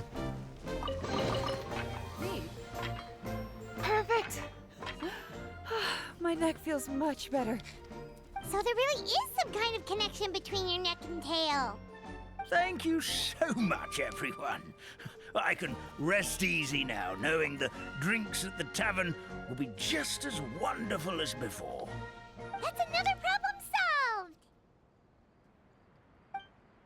Traveler, Paimon, we should make our way to the next location. You got it, Invisible Nilu. Hold on, I see a paper airplane down here. Yeah.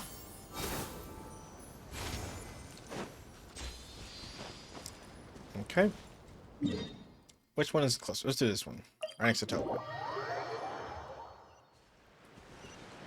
Wait, no! Well, we'll do this semester. Oh, shit. Alright, fine. And we'll do the semester thing.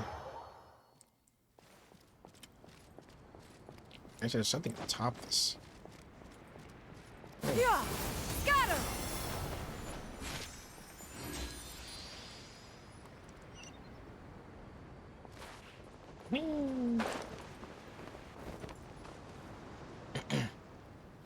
So we're all completely stumped.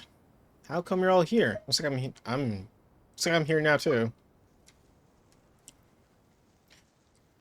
Oh, actually, it's you. Such a relief that you've come. Well, thank you for coming, my honorable paladin. We have seemed to have run into a rather peculiar problem. Peculiar problem? Oh no, don't tell it Paimon that has the relic hasn't acknowledged Mr. Faubert either.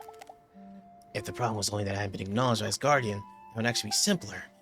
How to put this? Miss Faubert is indeed the champion jumper, that much is indisputable. But the trial he passed was Rainsong's Pong's jumping contest, and when he was...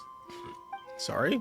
Fuck. It's true that Her Highness resides in a tall tower, and his kingdom does indeed have its own series of arduous trials.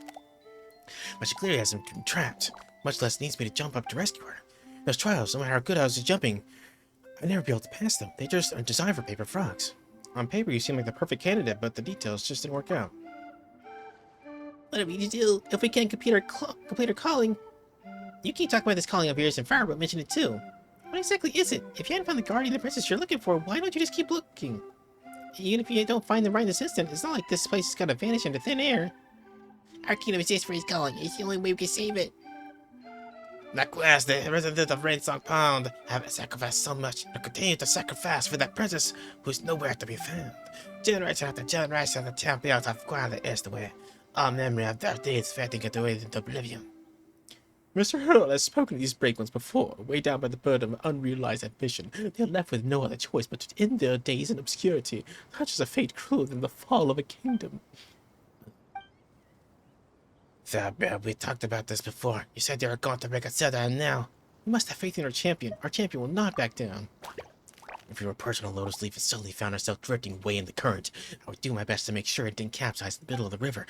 Now that I carry the lotus head bangle, I will not. I cannot shirk my duty. This has nothing to do with courage, Mr. Hurlow. Just duty. Paimon knew our lotus leaf rafting experience wasn't a complete waste of time. Spoken like a true champion. But if I do end up going overboard, I'll have to call for Anstampe. He'd definitely be able to better this than I am. He's the real champion when it comes down to it. So why I have ended up being one on the lotus leaf. Well, so we still have a way to go rafting a few more times. You are sure you're one unique champion. No matter how hard you try, you're always convinced you're going to fail. You needn't really worry.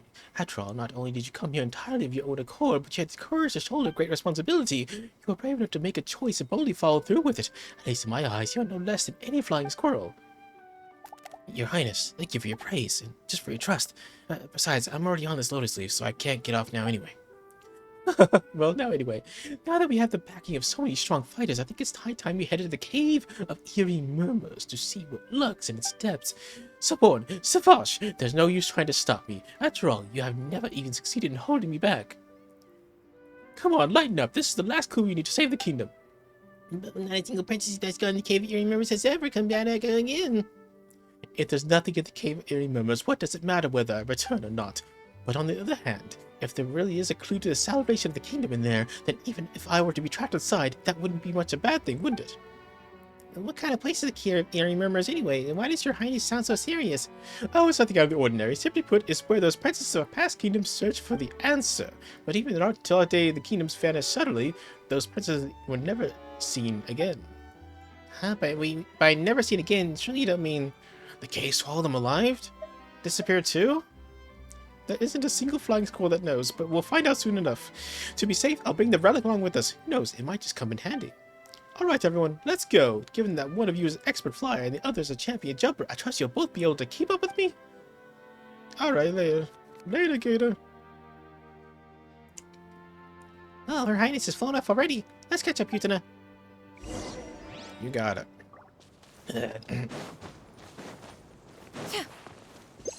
Alright, is it? It's pretty far away. Oh, there's a teleport. So, yeah, got it. Didn't the princess take us to the Cave of Eerie Murmurs before? I'm sure she heard a strange voice while we were there. just to let you guys know, us Paper Frog... Oh, wait. Yes, I'm very good at jumping in caves. Don't worry, Mr. Farber. Paimons might just been hearing things. I am a voice, but a voice is not life.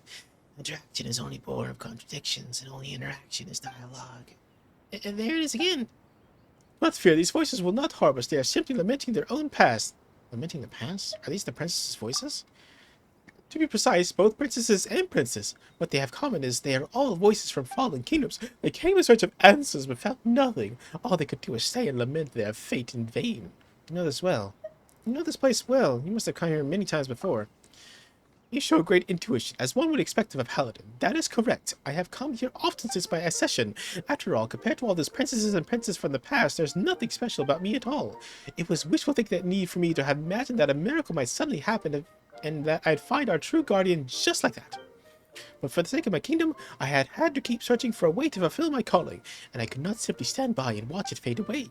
So I looked everywhere, but found nothing. Finally, though, I narrowed down my search to the Cave of Eerie Murmurs, but because this cave has never been thoroughly investigated, and so as not to drive Saborn and Savage sick with worry or cause their voices to go hoarse, like mine, I have never entered the Cave of Eerie Murmurs itself. Now, for the future of the kingdom and all our aged champions, I had no choice but to go in. Don't be afraid, Your Highness. Not only do you have the super strong Uton and the champion jumper Mr. Faber to back you up, but also the seasoned floater Paimon too. No matter what happens, we'll make sure you stay safe. Right, Utana? Mr. Faber? At your service, Your Highness. We got your back, I think. I mean, well, hopefully got your back. Seriously, caves aren't really designed for jumping in. It's alright, Mr. Champion. We still have plenty of time to go prepare. After all, we need to figure out how to get in this cave first. Alright, perhaps this might come in handy. Try to open the door. Ooh, okay. Oh, right.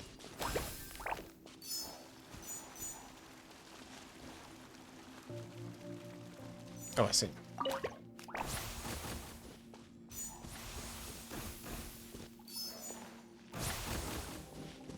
Oh, I see. I need to hit that flower.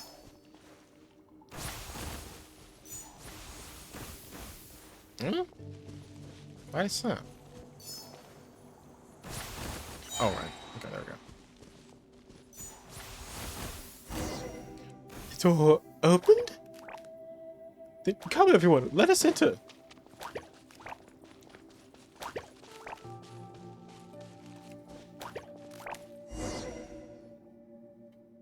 It's so chilly around here. Such a strange vibe. Pirate's just glad we haven't seen anything weird.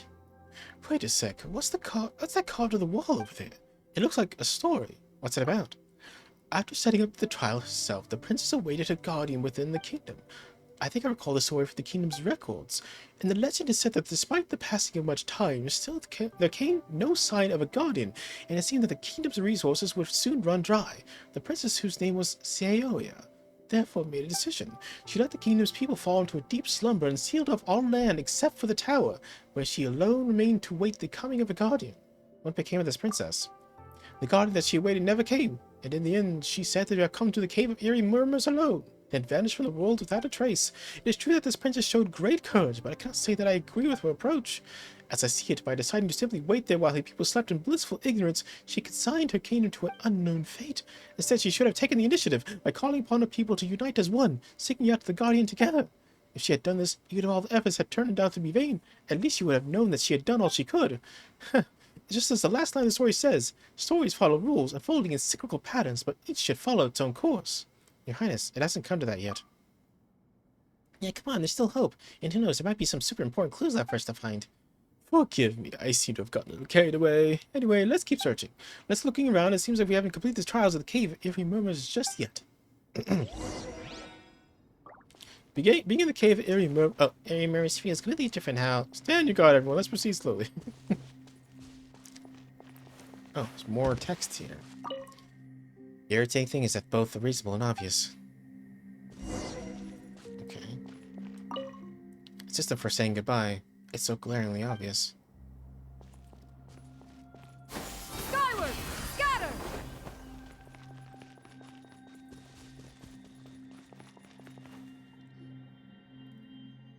Lotus leaves and dewdrops. What the... Why has this story been carved into the wall? What is it? Someone's got a story here that goes, once upon a time there was a paper frog who wished he had a pair of wings. He prayed to the goddess who told him that if he could jump higher than all the other frogs, he would have his wings. Wait a second, if he could only jump higher than all the other frogs, why would he need wings? Maybe it's just a hyperbole? No, the champion's name is actually recorded in the committee's register. This paper frog, who was named Cerberus, once won the championship 7 times in a row. No frog was his equal. His symbol was a pair of wings made of lotus leaves, so they dubbed him Winged Cerberus. Sorry. 7 times in a row? Pirate's never heard you won the championship many times in a row too, Mr. Farber. Yes, I've won it 7 times, and Estampe 6. I mean, no match for this champion. Back in those days, they had to figure it all out by themselves, without any experience to go on. If my generation of frogs has jumped higher than others, it's merely by jumping up from the shoulders of giants. There he goes again, putting himself down as usual. So what happened to the champion? This I do not know. According to the committee's records, in the last jumping contest he never took part in, Cerberus came second. Second? So that means... Indeed it does. Given that he no longer felt up to the task of rescuing the princess, Cerberus announced his retirement there and then. He told his friend that the jumping contest no longer held any meaning for him, and that unless he discovered its meaning someday, he would never again compete. From that day forth, not once was his name ever again mentioned in the records of Rainsong Pond. So just like those princes and princesses, there was a point in time after which this champion simply vanished from the world. That's right. All in all, this story really does seem like a promising omen. Hold on a minute. The last line of the story is also, stories follow rules unfolding in cyclical patterns, but each should follow its own course. Why does this line keep reappearing? We better complete the rest of the trials first. Yes, you're right. Let's focus on the puzzle before us.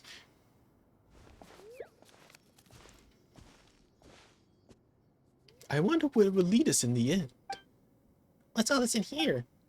Looks like this cave has no intention of giving us the answers, but rather plans on testing us instead. The road to success is never straight, huh? Another trial. Let's do this. I'm a bit tired. Oh, no. Thank you. Then let's go take a look at this final trial. Is it the final one? Are we sure about that? Okay. Alright, so let me unlock this flower first.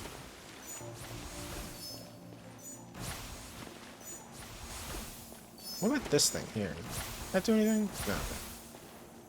Alright, so I think I need to...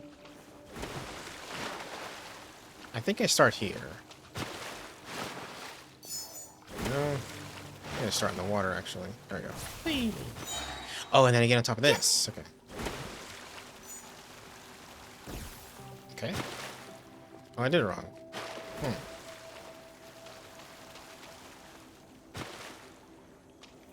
Oh, I need to raise this. Okay.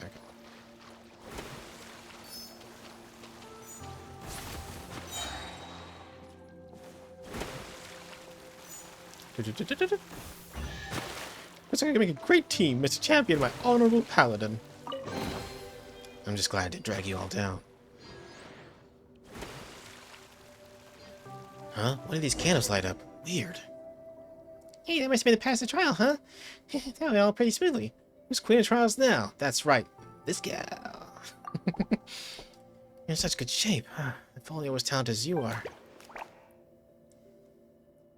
Huh? Did you hear that? Stories follow rules. No, stories follow rules, unfolding in cyclical patterns, but each should follow its own course. Once upon a time, there was a paper frog who wished he had a pair of wings. He prayed to his goddess, who told him that if he could jump higher than all the other frogs, he would have his wings. Long ago, there was a princess who personally set up a trial in the kingdom. She waited and waited and waited. Oh, guardian, where art thou? Eee, the paper's talking. In this world, that's not really that weird. Another paper frog, just like me. Another useless champion squandered years and a pair of worthless withered wings. Wait, surely you can't be. I am a fabricated dewdrop, a pair of wings too weak for flight.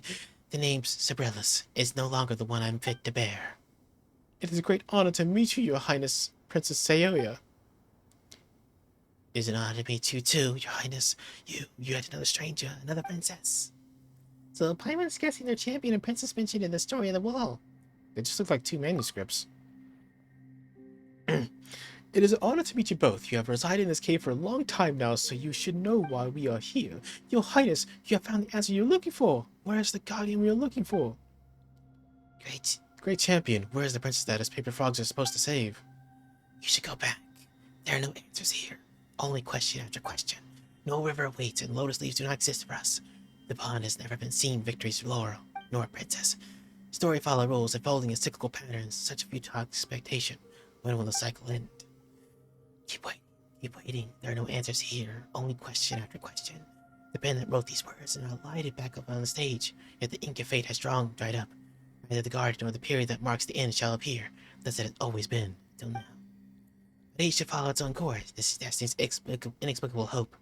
When will the path ahead reveal itself? What are they talking about? Paimon doesn't get it. Whatever it is, it doesn't sound too promising. Might as well have said nothing.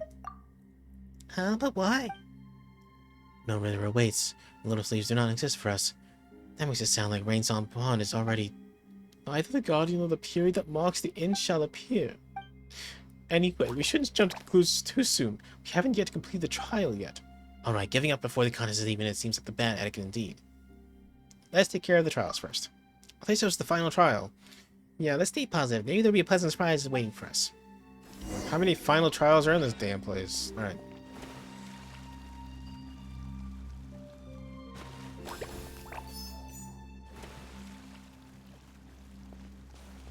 Can't launch it for some reason? Oh, right, I'm dumb. I forgot it's releasing it. Already, I forgot how this game works.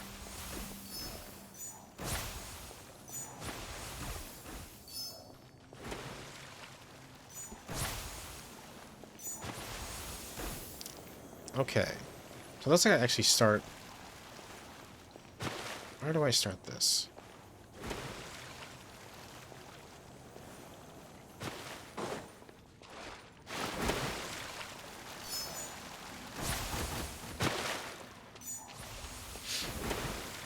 So I must start here.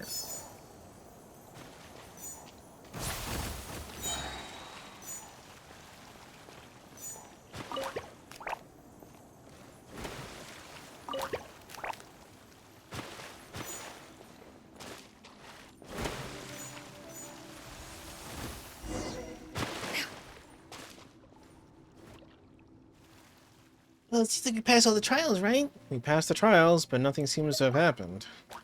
I brought the relic, but it hasn't reacted at all. Are we really meant to just keep waiting here? What exactly are we waiting for? It's not like some kind of god's gonna suddenly swoop down and tell us what to do, is it? What we like to do is wait. All we can do is wait. Meaning lies in waiting. The future lies unknown. When did they appear, insisting that we wait like that? What are we even waiting for? Perhaps they do not know either, which is why they've been waiting all this time, so long as they have turned into manuscripts. We are echoes with nowhere to run. Existence that do not exist. Unfinished chapters of blank paper. As are you. Together, let's go back to where we belong. Stories follow rules unfolding in cyclical patterns. Each follows its own course. Hey, you piles of rotten paper. Why do you just keep telling us to wait? Your Highness, waiting will get us nowhere. So that's it. I knew I wasn't in the wrong place. Your Highness, Princess Siona, I have my answer. To the rest of you, it is time for us to part ways. Thank you all for everything you have done. Now it is clear to me that the answer lies not in the Cave of Eerie Murmurs. When I first arrived, I was afraid I would have to pay a heavy price to find a way to save the kingdom here. And in the end, the Cave of Eerie Murmurs holds nothing more than a pile of old manuscripts deceiving themselves by waiting. It is a great relief to know that hope still lies elsewhere. Future lies unknown. Meanings lies in waiting. No. Your Highness, meaning lies in the unknown. Waiting only leads to waiting. I most certainly will not save the kingdom using such a method. If the Guardian does not come, I will go and search for them. If I cannot find them in my kingdom, I will search the rest of the world instead. If they are not to be found in this world, then I shall keep searching beyond it. Even if my kingdom is destined to fall, I wish to witness this final moments when its ending is written.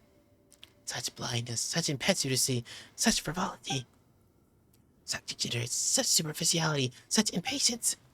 Well, say what you will, but as you yourselves just put it, stories follows rules unfolding in cyclical patterns, but each should follow its own course.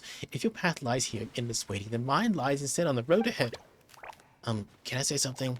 If you are deemed acceptable, I would like to go along with you, Highness, too. Well, someone seems pretty motivated all of a sudden. After all, like, if I could help your Highness and find your guardian, that could also be interpreted as saving the princess. I am the champion of the Rainsong Pond, and if I do it for Rainsong Pond, I must continue to fulfill my duty. If you are willing to help, then on behalf of the entire kingdom of Breezes and Bells, I thank you. It is most alright. I will, of course, still have to ask the committee's opinion, especially Horillo and Estampe. As you know, I've always seen the cons strumble. We believe in you, our champion of champions. Great, so what's the... Huh? Your Highness, the relic next to you. It's lighting up.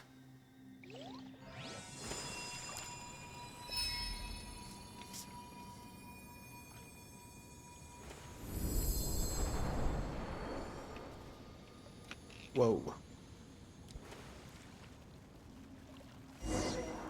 Oh, here we go.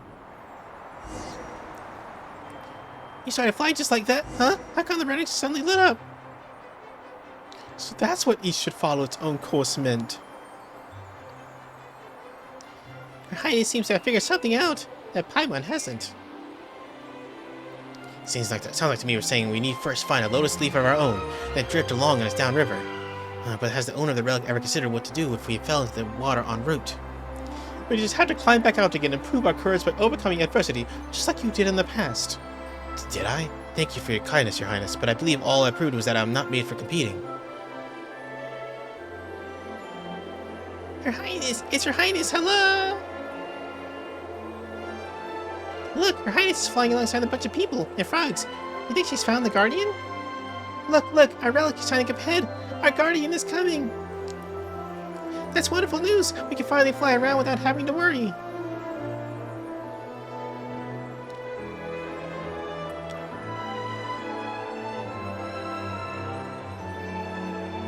Hope lies ahead, our future lies outside, meaning lies beyond the end of the sentence.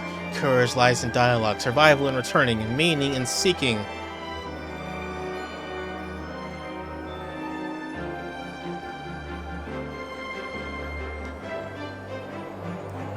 Hey, isn't that our champion? Hey, Thoroughbird!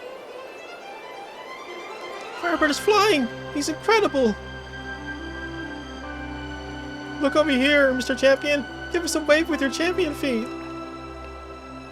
Ah, the good fellow's blushing! Let's not embarrass him any longer! Bon voyage, Thoroughbird! Oh, so that's what happens. Fascinating. Stories follow rules, unfolding in cyclical patterns, but each should follow its own course. Farewell. May all of you find your own way forward. Farewell. Well, that was magical. Alright, anyway. Oh, my leg. Is it still on the ground? I can barely feel it anymore. All 4 of your feet are still firmly on the ground, Mr. Champion, and they're in better condition than any of us are. Those princesses from the past, they seem to have left too. I hope they'll never return to the Cave of Eerie Memories. And it seems our trip to the Cave of Eerie Memories wasn't for nothing after all. With the relic lit up, there's hope for your Highness's kingdom once again. That is indeed so. The fact that the relic has lit up means that it had found a guardian worthy of acknowledgement. It seems the guardian the relic was looking for was not a valiant warrior in the usual sense. A true guardian who is worthy of acknowledgement is one who always follows their heart, someone who pushes forward relentlessly in spite of their fear. It turns out that this relic, which we've been treating like the problem, was actually the answer all along. Those manuscripts that were waiting in the cave. They've been waiting for the path to appear, waiting all this time, but waiting leads only to mere waiting. No one can find a solution to a problem simply by searching within the problem itself, like you wouldn't be able to pick a leaf from a tree if you were standing on the leaf itself. Ah, sounds complicated. Paimon's feeling dizzy now. Anyway, none of them were acknowledged by the relic's as guardians. Your Highness and Mr. Farber were tough. So now the relic has lit up and we found our guardian. Doesn't that mean that the problem is solved, Your Highness? You could say that, but I still haven't managed to figure out exactly why it lit up. Looks like Sabor and Safage will be doing some more research for me. Oh, now the guardian's been chosen, doesn't that mean the relic's trial has lost its meaning too? It'd be a shame to tear it all down. I'd still like to have another go or two. No, I will keep the trial in place, but it would not be used to train guardians rather than to choose them. If every flying squirrel were to become a guardian someday, then no matter what difficulties the kingdom's braces and bells face, we could overcome them together. I've been waiting to do this for so long time. Just a pity the relic refused to light up sooner. That Sabor and Safage stood in my way. Now that I've been acknowledged by the relic, I shall do whatever I wish. That's why you're the princess, Your Highness. No, Your Highness's title should now be Guardian Princess of the Kingdom of Braces and Bells. So, Your Highness, would it be alright if I took part in the training of your kingdom? But you're already the champion. But you're really up for anything now, huh? No. Didn't you hear that sound just now? That voice that was speaking? This is a trial that you must face to serve Princess Xemest and fulfill your calling. Whose voice was it? It was the same voice of the manuscript that claimed the Sibrellis in the Cave of Eerie Murmurs. Surely the Great Champion himself doesn't actually believe that I can fulfill Rainsong Pong's calling. But Princess Xemest doesn't need me to save her. If anything, I'm the one who needs her help. So you told him who could do it? No, I didn't. Or rather, he had no intention of hearing my own opinion anyway. But seeing as it's for the calling of Rainsong Pong, what choice do I have?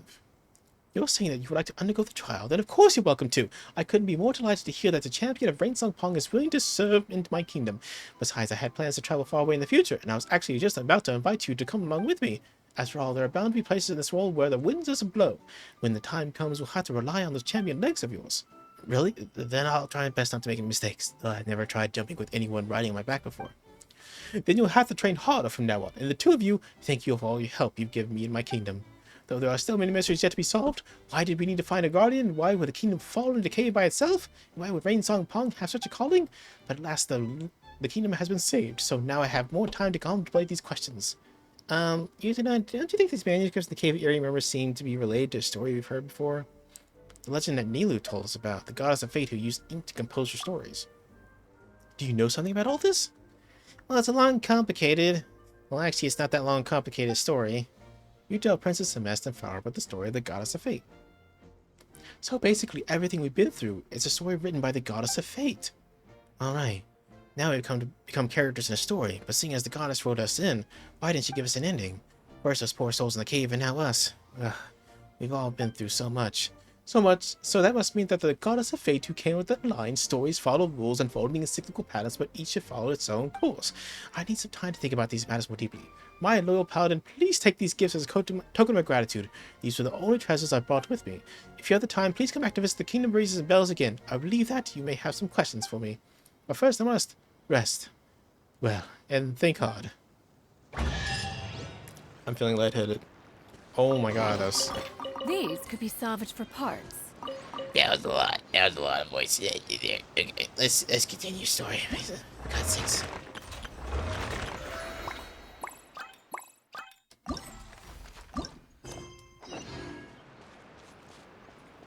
Skyward! Sorry. These could be salvaged man. for parts. My lips are chapped and my throat is sore. So, hopefully this is talking in it. Oh, Stream! Your rhythm is off again! At this rate, it doesn't even matter if the tavern reopens. The band's not even going to get any gigs!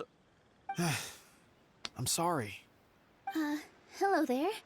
I hope we aren't interrupting your rehearsal. Wait, these are the two frogs we saw on the road a little while ago. Ah, the forest fairy is here! For the love of lotus leaves and dewdrop, Stream, you've really got to put in some effort now. But Oh, don't pressure yourselves on my account. Are you rehearsing for a show?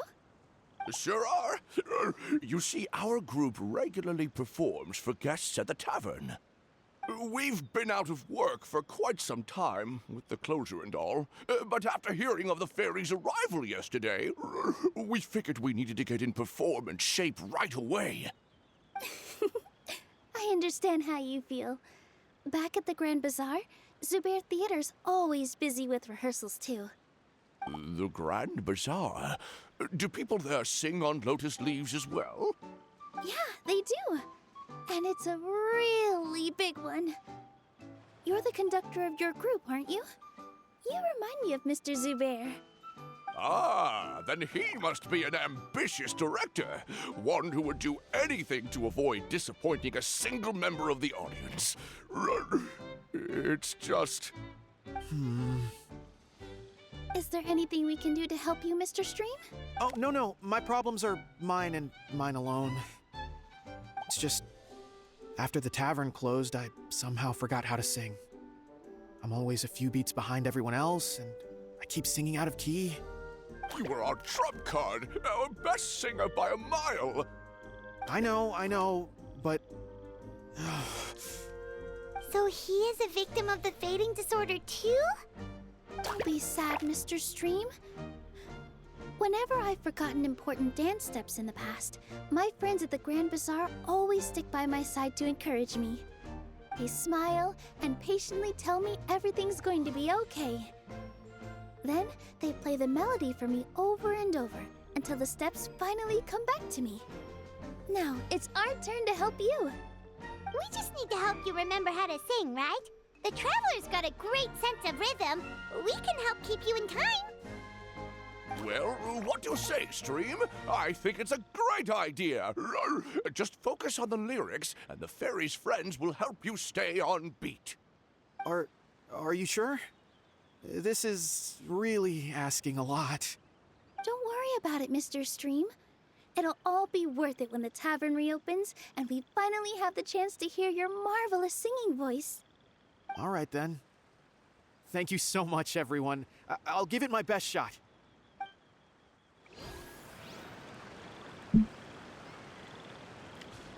All right.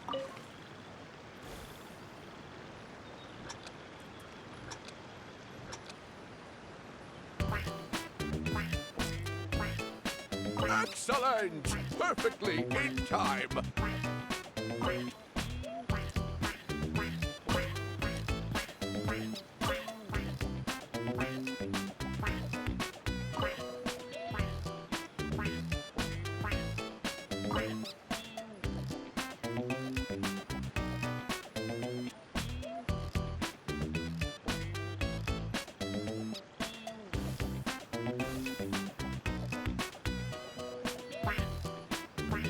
Oh, shit. I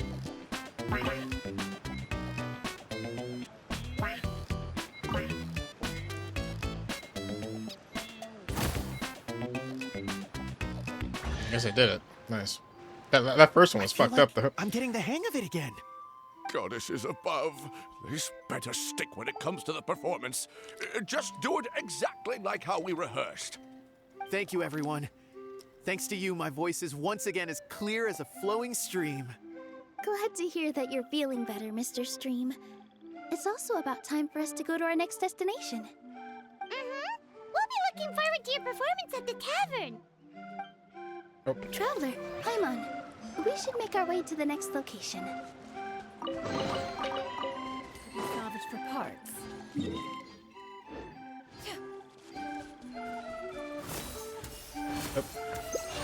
Yeah! Skyward! Scatter!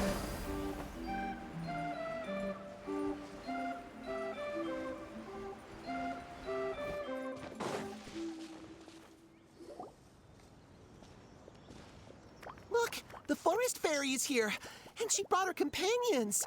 Grandpa Almond was right. They do look promising. Hello there, everyone. I heard you were working on the piping for the calligraphy tavern. Is there anything we can do to help? Oh, we wouldn't dream of troubling you with our petty problems, my lady. Don't you worry. We have it all under control. You sure about that? Because from where Paimon's floating, the piping is looking pretty chaotic.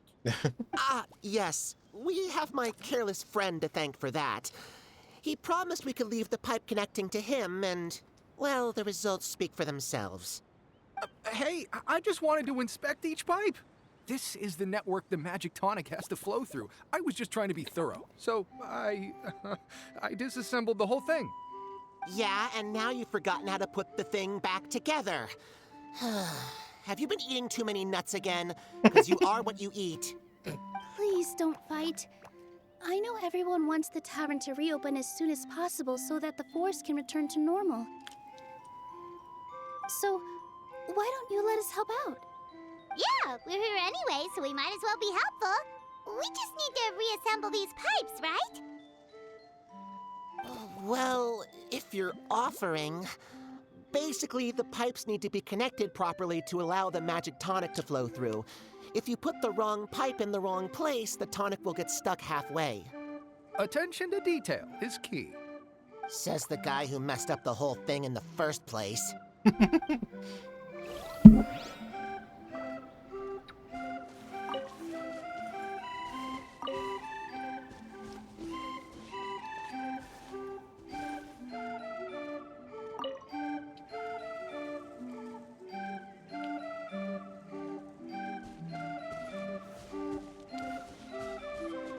Is there another pipey somewhere?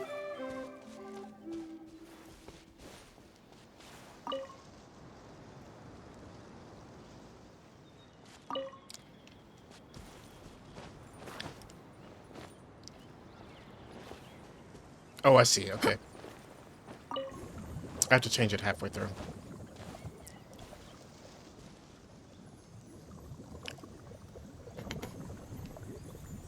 And boom.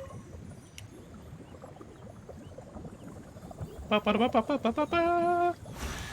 Boink. It looks delicious. I'm taking it. Oh, amazing! You did it! Now the tonic will flow into everyone's cups without getting stuck, right? Oh, gotta say though, Paimon is starting to get pretty curious about this magic tonic. Could she have a teeny tiny sip? Just a little taste, please? Paimon, stop being greedy. It's not greed, it's curiosity. Well, if it's really just one sip, I guess that would be fine. Just be careful. This is one of the last cups left in the entire forest. We're supposed to save it for our research. Just a sip, promise. Okay, here goes. We won't... What? What was that? Oh, it's sticking to Paimon's tongue. Wait, is this just regular ink? Ink and paper, huh? Wait, does that mean what the legend says is true? The goddess of fate used ink to compose her stories on paper, and the goddess of creation used her power to bring those tales to life. No wonder the tavern is so important to the forest. Maybe the fading disorder occurs when the ink within the body dries up. That would explain why the beings here are forgetting their own stories. Oh. I'm not really sure I can really wrap my head around this conversation, but there's no need to get all worked up on our behalf, my lady. With the pipe installed, I'm sure the tavern will be up and running in no time. What do you mean, can't wrap your head around it? The fairy is recounting the story of how the goddesses gave us life. In fact, I've seen the goddess of creation with my own eyes. Really? Don't be ridiculous. There's no way you're old enough to have met her. We're the same age, and I think I would know considering we went to tell our wishes to the goddess of fate together. So stop talking a load of papier-mâché. Oh, fine. It was my grandfather, all right? He was the one that saw her. He said that one day after he finished work, he saw the goddess of creation grant us life with his own eyes. In her hands, she held the very paper used to form our bodies. She whispered something into the pages, and then suddenly a paper frog was born, ready to leap into the world. Oh, it was spectacular. Cut the theatrics, will you? You weren't even there. Wait, so that's it? Paimon thought creation magic would have a little bit more pizzazz. Oh, so in your world, the creation of life is a much showier affair? Huh, I'm learning something new every day. Well, that's not exactly what Paimon was trying to say. All right, Paimon, let's stop this conversation. Doesn't have to be spectacular. That's enough out of you. All your boasting is confusing our kind fairy. Oh, no, it's all right. I actually think I understand the magic of this world a bit better now. Thank you. The honor was all ours, milady. We've got one Milady. final stop. Let's go. Ah, what trinkets. Yeah! Skyward! Scatter! Well, since we've taken care of most of the tasks, all we need to do now is reopen the tavern. But we still don't know how to use the magic of this world. We don't even know why the tavern closed in the first place. Dragon? Oh, what about the method that one hamster mentioned?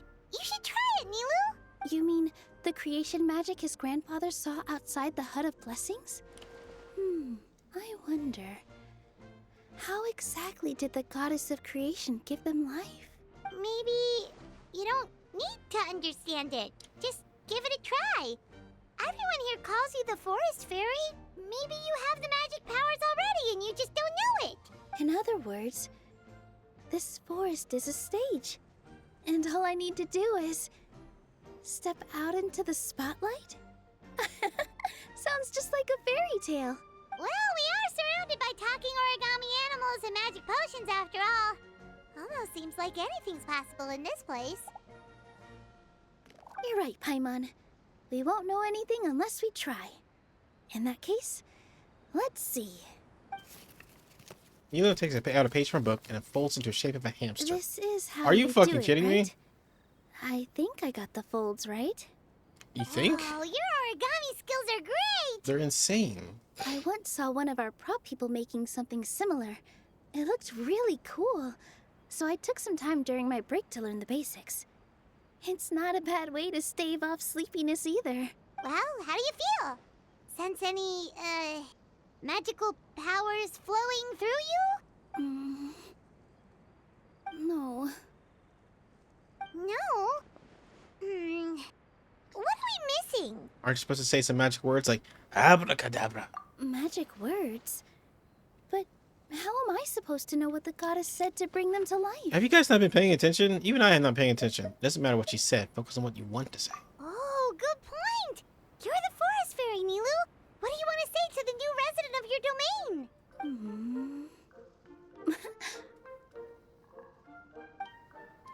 Nilu picks up the hamster and kisses it gently on the forehead. I bestow upon you the blessings of the forest and offer you a home in this land. Your name shall be Harisara. May you bloom in this world as beautifully as the flower I love. My name is Harisara. Wow, it worked. It worked! It actually worked! Well, peel my shell and call me a nut. I never imagined I'd witness such a miracle at my age. It's just like what the stories said about the goddess of creation. Shell? Miracle? Nice to meet you, Harisara. I'm Nilu, the fairy of this forest. From this day forward, this place is now your home. Hello, Fairy Nilu. I hope you'll grow up happily in this forest. Grow up. Oh, you can leave the little one with old Almond for now. Oh, this sure brings back memories. It's been such a long time since we last held a welcome ceremony. Here, Padisara. Come to Grandpa Almond. Well, now that Nilu has mastered the goddess's magic, we should be able to reopen the tavern, right? Grandpa Almond, could you send a few people to check the underground space beneath the tavern? Oh, of course. May I ask why? The moment I used magic, I sensed something strange down there. I have a feeling it's connected to why the tavern had to close down. Of course, we'll look into it right away. Make sure you listen to Grandpa Almond, Padisara. Don't go running off on your own. Padisara. Listen. Running. And there they go. Hey, come back here, you! Wait! Yep, that's Nilu's creation, all right. She's got so much energy. Anyway, how did you manage it, Nilu? Well, all I did was say my wishes for her out loud. Maybe the magic is in the words themselves, just like the book said. This place is seeming more like a fairy tale by the second. I mean, or somewhere called the Forest of Blessings, so it kind of makes sense. Well, anyway, Paimon thinks this magic suits you perfectly, Nilu. What about the space at the tavern? What had you so concerned? When I brought Harisara to life just now, I was able to sense the magic flowing through the forest, and the flowers and trees, and inside the creatures that live here. But for some reason, there's a hollowed out space beneath the tavern where I couldn't sense anything at all. We're back, my lady. That was fast. You were right. There was something under the tavern that I've never seen before. It looked transparent and gave off a clinking sound when I knocked on it. Transparent and clinking. Oh, I've got it! Already? You've got to use Fairytale logic, Paimon. Is it an ink bottle? That's right. An empty ink bottle, to be exact. Still remember the taste of the magic tonic you took a sip of, Paimon? Yeah, it was ink. Oh, Paimon gets it now! Traveler, Paimon, will you come gather some ingredients with me? I learned what we need to make the magic tonic back in the Hut of Blessings. Sure thing! What do we need to get? A setting sun that never sets, a dragon that cannot fly, and a moon that only shines at night. Where are we supposed to find crazy things like that? She means the Sunsettias, snapdragons, and Nilotopala lotuses. What? How did you get that so fast? Fairytale logic, Paimon. Logic, huh? Lucky guess, more like. Alright, I mean, I'm pretty sure I have all those things. Like, that's not... Oh, let's just be specific ones. Okay. Fairytale. I'm actually playing as Nilu right now. Weird.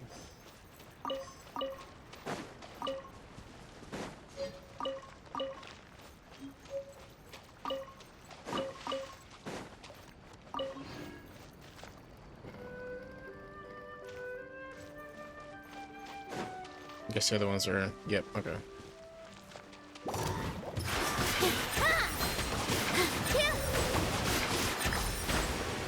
Our bond is strong.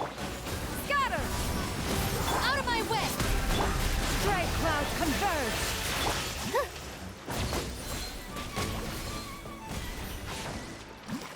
That should be everything, right? What should we do now? Let's go back to the Hut of Blessings.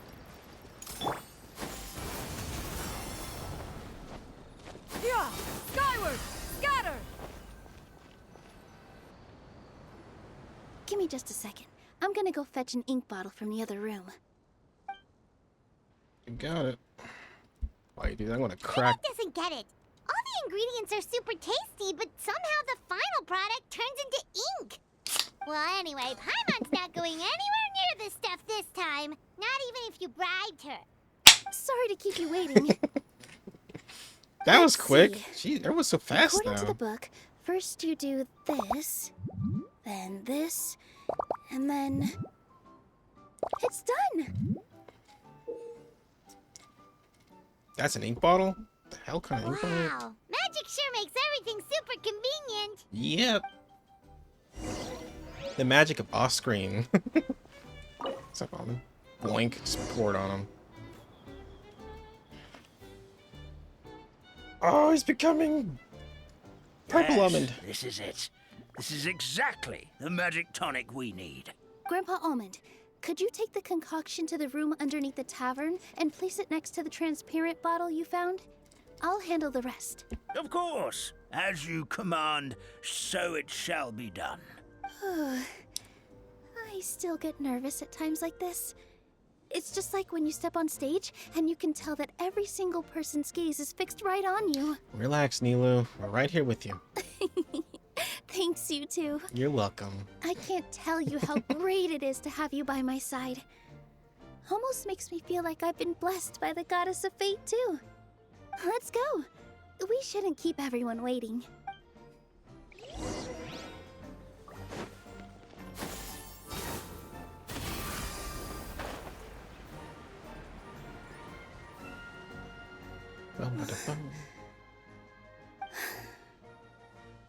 Forest, please heed my words and accept my blessings. May your spring of wondrous magic never run dry. And may all who call you their home lead happy, fulfilling lives. New cutscene.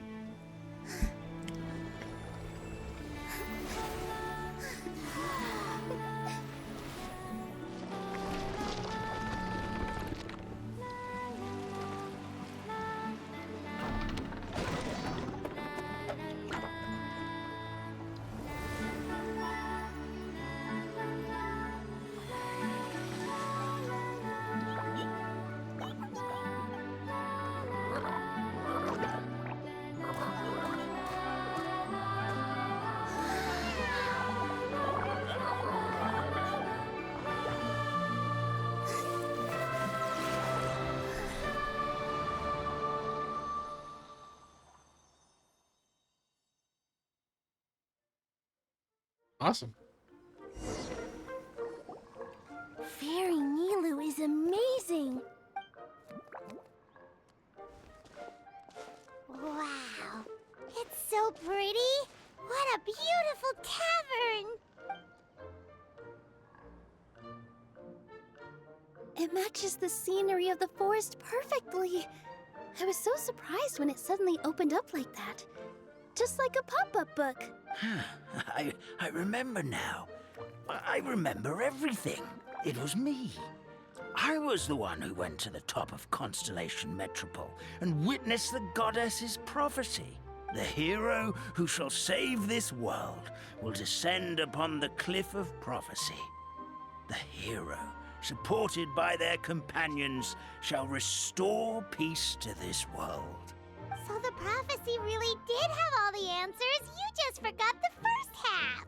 That's why I was waiting near the cliff of prophecy. Wonderful. Simply wonderful. There's still some hope left for old Armand after all. Is the Cliff of Prophecy that place with the huge mural? 'Cause that is where we woke up, but we don't remember anything about how we got there. Also, we didn't get a change of clothes like Nilu. Are we definitely the heroes? If not you, then who else? You've already helped the fairy revitalize our forest. To us, that makes you heroes, prophesized or not. All right. Either way, we're going to keep adventuring, even if it's just to figure out how we can get back to our world. We can also help resolve any crisis along the way. We can also help resolve your dragon problem as well. Yep, we've beaten up plenty of dragons already, so what's one more? Yeah, we like beating up dragons a lot. As expected, the words of the goddess of prophecy always come true. I'll come with you. It can't hurt to have a magical fairy tag along, right? Thought you never ask. It would be our honor, my lady. Heroes and fairies, dragons and new adventures. This is sounding more and more like a fairy tale by the second. I would say your next stop should be Constellation Metropole. It's Simulanka's most prosperous city, just across the sea. Once you've arrived at the Astral Garden at the highest point in the city, maybe you can try seeking divine counsel from the goddess of prophecy herself. Are you leaving, Fairy Nilu? I'm afraid so. There are still other people who need my help. I won't go far, though, and I'll come back to visit the minute I have time to spare. So be a good girl, Patisara, and help out Grandpa Almond whenever you can, all right? Mm-hmm. Got it. Patisara will wait here for you. That's a good girl, Patisara. I almost forgot. If Constellation Metropole is where you're heading, you'll need to take the Maritime Express. I'll head to the station first thing tomorrow morning and wake up that lazy station master for you. Why don't you take a break for the rest of the day? You should savor the beautiful scenery of the forest before you go. Sounds great! Paimon definitely feels tired after being on the go for so long. There's a spot in the tavern with Paimon's name on it. Oh, sounds like someone's ready to order. Oh, well, if you're offering. Paimon will take a glass of Buell fruit tonic. But hold the tonic. Alright, part 1 completed.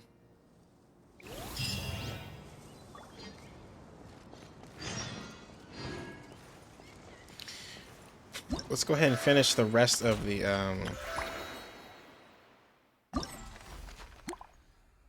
goodness. Okay, so we haven't reached part 2 yet. Move that neck. Can I do the rest of these now? Yes, yes, let's do it. Ooh. Okay.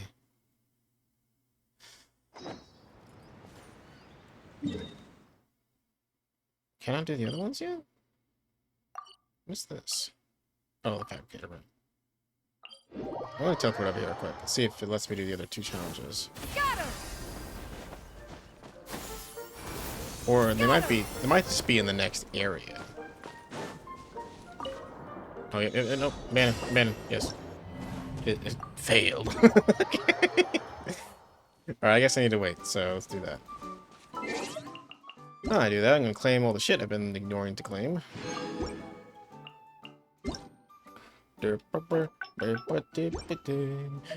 What the hell? Oh, I see. Okay. Alright, anyways. Let's see here. Do I have enough for a wish, you think? Nope. I'll never get a meal. It will never happen. Yeah, those are up, so. There we go, fuck a goat, I guess. Moving on. Oh, that's right, I can turn this in. Oh yeah, this, yes.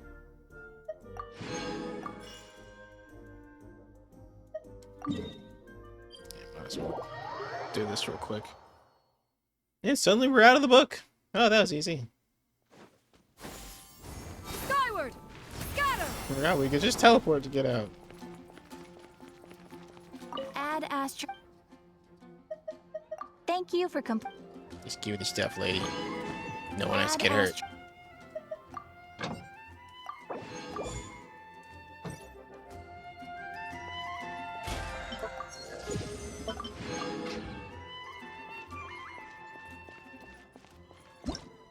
Alright, now that I did all that nonsense, let's head back over, and I guess we'll just wait the time out.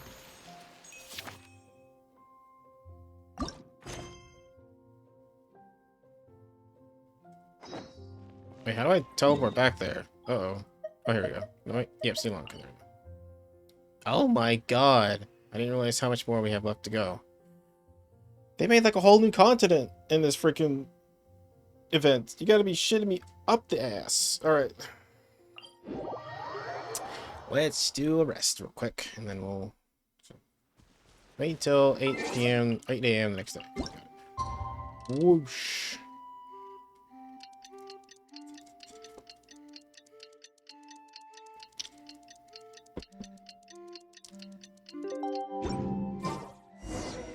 Morning. Guess everything that happened yesterday wasn't just a dream then. Well, it's time for our next Fairytale adventure. We should head to the station Grandpa Almond told us about.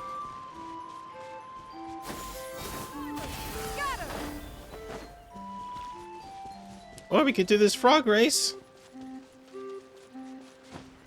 Let's do it.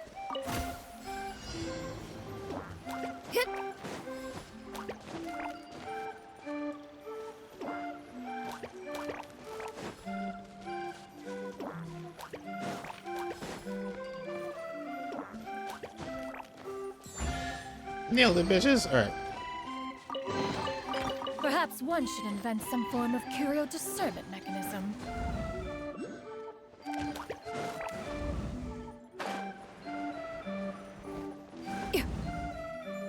Wait, what's he saying?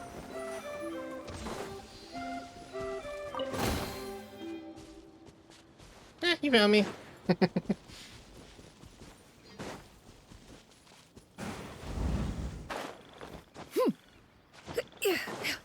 Hey there. How's it going? Climb the heights to view this wasteland and lift up my eyes to... Oh, my neck hurts. Do you need help? Okay, this place recites in verse. Alas, my neck is verse. Please lend me a hand, or a thread, mayhap. Let's begin. Rainsong Pond? Where was that exact? Oh, there it is.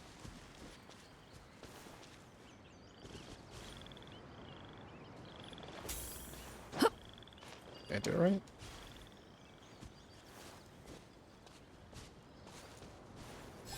Oh, I see, okay.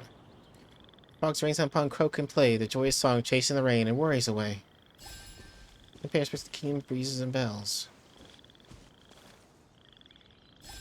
Should the breeze know what lies in my heart inmost place, spread thy short wings, the bow's embrace. Constellation Metropole, isn't that where we're going? Yeah, there.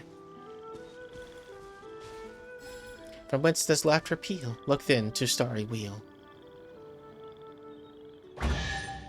Bravo, bravo, thank you for your aid. Perhaps one should invent some form of curio discernment mechanism. You're welcome. And be the force be with... Wait, who's that? Oh, it's a dude. I'm gonna kill him. He's gonna die by mine. Here we go. Bow your head. Ow. The tides beckon. You're a dick. Kill him.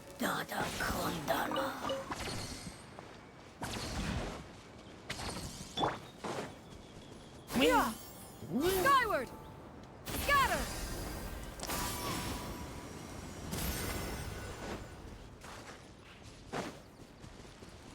Yeah! Skyward! Scatter!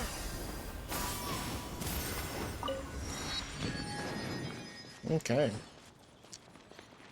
On to the next adventure. Get up, said Jewel. Time to get to work, you lazy bones. Can't remember how to call the train. Just let me sleep a little longer, then I'm sure I'll remember. Don't try to pull one over on me, young man. Your fading disorder has been cured. I saw you chugging cup after cup of magic tonic in the tavern last night. You must be mistaken, Grandpa Almond. That guy definitely wasn't me. Oh, you remember my name now, do you? Then it seems like you're all better. You had no idea who I was when you were fading. Now, enough of your nonsense. Get up. The fairy and her friends are going to be here any second. We're here. All right, I'm up. The Maritime Express should be here soon. That's more like it. Lie there any longer and you'll start gathering dust. Is everything okay? The hero, her pixie companion, and the forest fairy. I didn't know you were already here. Oh, merciful macadamias. I'm sorry you had to see that. Oh, it's all right. Paimon knows the feeling. Who doesn't want to sleep in first thing in the morning? Does the Maritime Express run out of Constellation Metropole? Yes, each train needs a conductor to operate, and the conductors are always from the capital. The more difficult maneuvers are a little too complicated when you're made of paper. Oh, so you mean the people of Constellation Metropole aren't origami animals like you? Well, the city welcomes visitors from all over the world, so you're bound to run into some forest dwellers there. But yes, generally speaking, the residents of Constellation Metropole look quite different from us.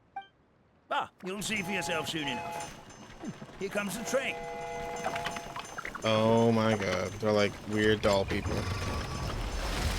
This is somehow a downgrade, but here we go. Pleasure to meet you, everyone. My name is Will, and I'll be the conductor for your journey today. I'm assuming you're the ones who called the train. Whoa, it's a little toy man! Yes, we called the train. The hero and the forest fairy need a ride to Constellation Metropole. The hero and the forest fairy. The ones from the prophecy. Oh, why didn't you say so earlier? We could have prepared a far more luxurious train. I'll just go back and get a better one. That's okay, Mr. Wheel. We're trying to get to the city as fast as possible. We just need you to get us across the sea. In your capable hands, I'm sure we'll get there in no time. Of course, my lady.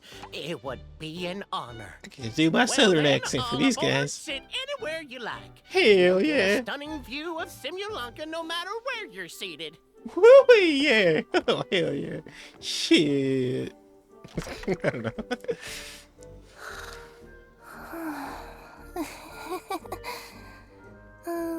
Breakfast. Did one of you just say something? Not me. Wasn't me either.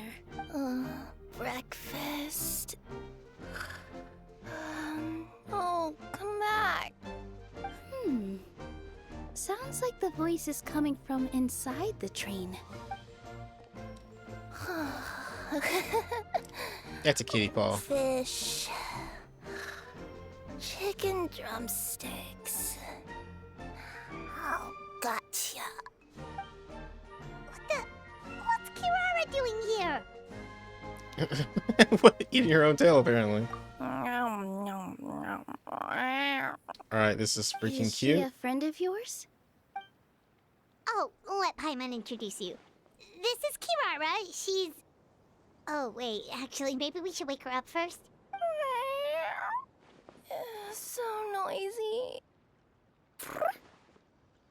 Is it morning already?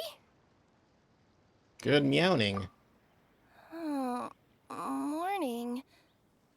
Huh? Huh? Traveler! Paimon! It's you?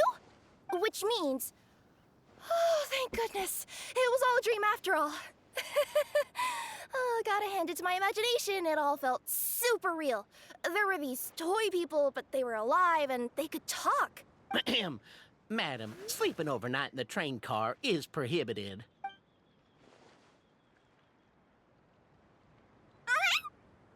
It wasn't just a dream? It's all right, Kirara.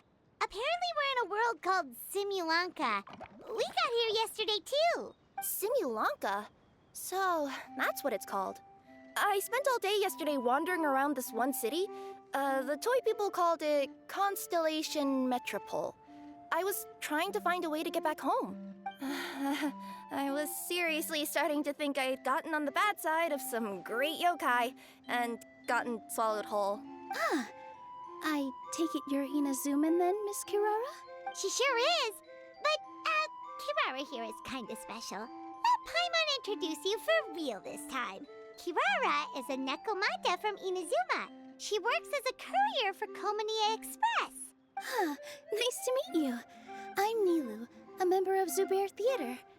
You can usually find us performing in Sumeru City's Grand Bazaar. Right now, though, I suppose I should introduce myself as the Fairy of the Forest of Blessings. Oh, you're Nilu! I've heard a lot about you from my deliveries in Sumeru. I even saw one of your performances back in the day. You're an amazing dancer. But, did you say you were a forest fairy? Oh, yeah, that's her new identity here in Simulanka. Oh, speaking of new identities, looks like you got a new outfit yourself, Kirara! Yeah, I know! It confused the heck out of me yesterday. I just woke up in a set of brand new clothes I'd never seen before. And you can buy it now at Ura's shop for 1,800 Genesis crystals. That must mean you have a big part to play here, too! Stop looking at her legs. Hot. As a Nekomata, like a Puss in Boots. Is that a thing? I guess I am wearing a pair of boots, but still. Did you by any chance hear a voice speaking to you before you got here, Miss Kirara? A voice... Oh, yeah, I did hear something. But I was so freaked out my tails got all tangled. So I, didn't catch much of what was said. Sorry for the interruption, but this Nekomata friend of yours, she doesn't eat hamsters, does she? Or frogs? Oh, no need to worry, little guys. I would never do something like that. Well, unless I'd been out in the wild too long without anything to eat. Oh, speaking of eating, I am getting a little hungry.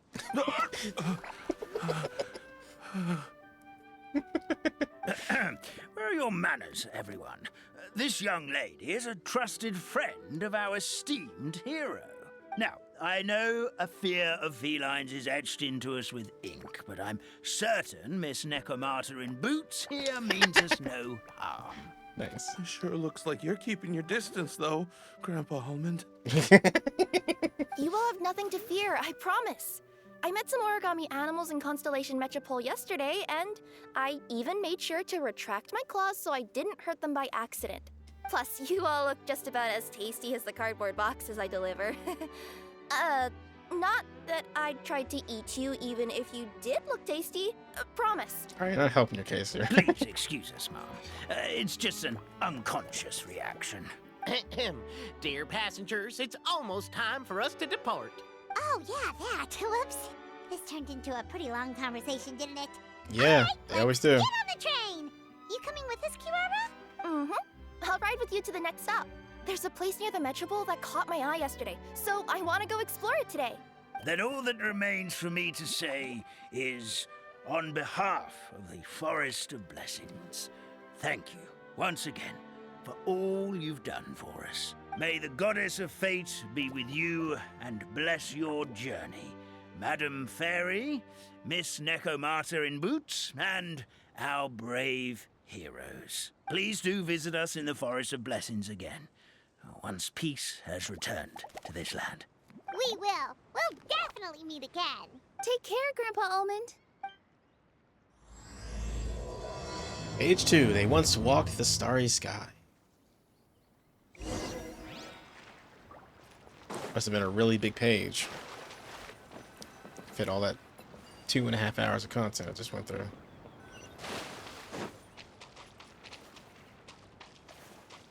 Oh, do I actually connect it from there? Oh my god. Sorry, get up there. Yeah. Then whoop.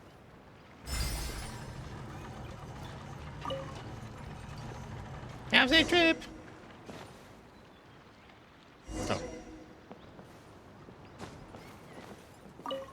Let's go. Have a safe trip! Wow, a train ride over the sea? What an incredible view! Please keep your head and arms inside the train at all times. We don't want anyone falling into the sea.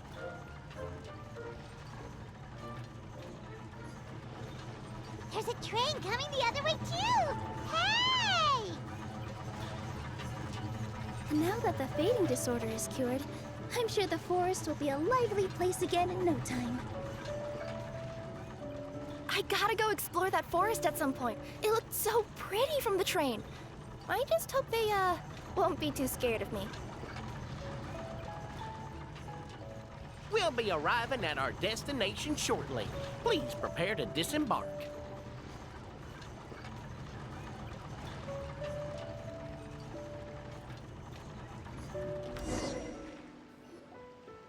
Here we are.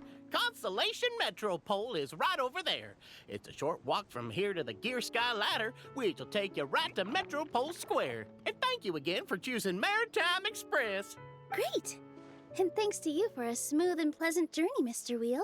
The train cars were comfortable and spacious, and I had a great night's sleep. I'll definitely be back. As you wish, ma'am.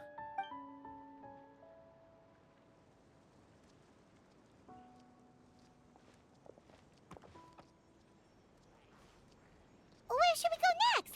Is that place you wanted to check out nearby? Mm-hmm. I took a walk around yesterday, and it felt like there was something weird about it. So, I think I'll indulge my curiosity and go investigate. Want us to come with you? It's okay. You guys go ahead and visit the Metropole for now. Hopefully, that's where you'll be able to find out some more about this world. I pretty much explored the whole place from the rooftops yesterday, but for some reason, this is the place that caught my attention. You know what I mean, right? Like, when you get a stone stuck in your claw or something, it keeps nagging at you to dig it out, but you can't focus on anything else until you do. Don't worry, if you run into any trouble, I'll be there faster than you can say gold-level courier of the Comania Express. Okay, fair enough. We'll head to the Metropole then. Guess this is where we say bye for now. Stay safe, Karara. Mm-hmm. Don't worry about me. Let's not forget, I'm a yokai. Which means I'm dead. No, I was kidding. You say that, but you immediately have a quest for me. What is it? Hey, are you guys already finished with everything in the Metropole? We literally just stopped talking to each No other. need to prioritize me. There's just this place I really want to go check out. Feel free to get back to me once you've got everything sorted out.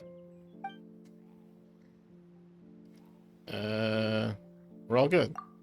Great! Then let's go! Sure, why not? I've delivered packages all over, but I've never seen a mysterious fairy tale world like this before.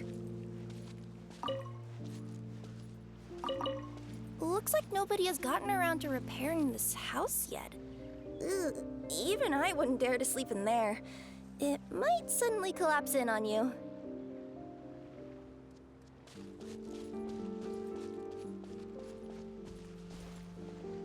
Nothing to see here either. Maybe we can find someone to ask? Aha! Over there! I bet we'll find some people there. Let's go take a look.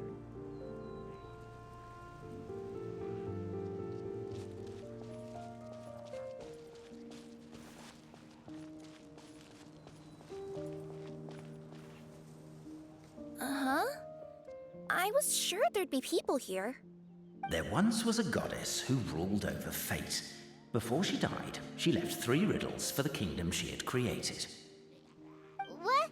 Who said that? Long story short, on this day, a sentient feline, an outlander, and a diminutive pixie arrived on the scene. They saw a narrow path off to the side. Okay, but which side? Yeah, if you gave ambiguous instructions like that to a Comania Express courier, they'd give you the parcel right back and tell you to write the delivery address more clearly. Despite how obvious the answer was, the perplexed pixie and the flummoxed feline struggled to work it out. Although, perhaps a small part of the blame could be attributed to my dull narration. Alright, let's try this again. The path on the left-hand side seemed to give off an enticing fragrance, as if to say, this is the way to wealth and glory. Is this a reference to Stanley Parable? This is what it is, isn't it? Ooh, that sounds like the start of a good story. Then what? Then what? Oh my god. So it's the Stanley Parable. At the end of the path, the motley crew would soon spot a secret stone room. A prophecy had once foretold of a Marquis who shall one day venture inside, and thus it is named the Future Marquis's Abode to Be. You like it? The Future Marquis's Abode to Be? Got a nice ring to it, doesn't it? That was a little bit boastful. But before you continue, I must warn you of the danger that lies ahead. For example, under no circumstances should you sit on the chair in the center. Otherwise, the consequences could be a bit embarrassing. Okay.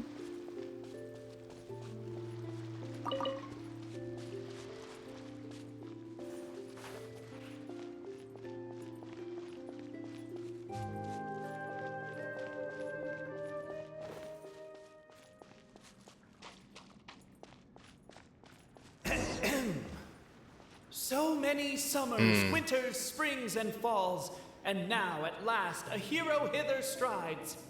This realm knows not what lies beyond its walls. Its secrets mystify the world outside. Wait, new voices. Who are they?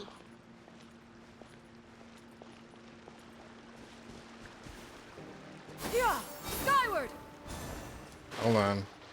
I have to do it because he told me not to. As golden sunlight fills the firmament, the tabletop engrosses your attent. Perchance peruse these pages thence. They surely represent no ill intent.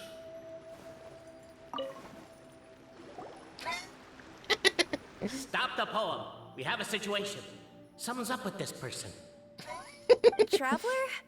Are you alright? Turns out there's glue. You try to stand, but the glue is holding you firmly in place. Come on, you can do it. This can't be how our story ends. Try to stand up. You manage to partially unstick yourself. The issue is that you can't break free. It's more that you don't want to tear your clothes in the process. They mean a lot to you. Can I give you a hand or a tail, even? Keep trying to stand up. You finally free yourself to stand up. Clothes intact.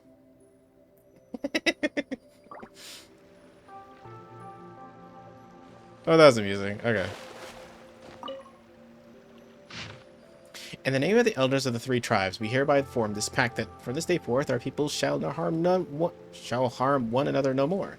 No more shall we drip glue into each other's breakfast, nor shall strike each other's heads with pickaxes, nor secretly drink growth serum that does not belong to us. We acknowledge the truth that has been determined by the great clockwork key, and we shall see the family of truth as supreme.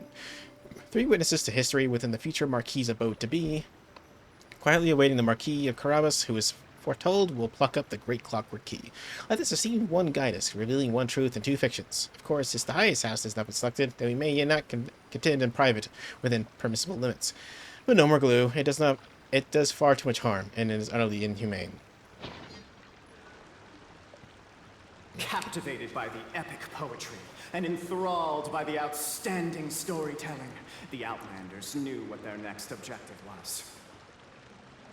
Namely, to remove the clockwork key from the raised platform up ahead. Cabe, I just realized you said we all had to speak like bards, but every time you open up your mouth, I don't hear any rhymes. Yeah, I noticed that too. It's one standard for us and another for you. That's not fair, Cape.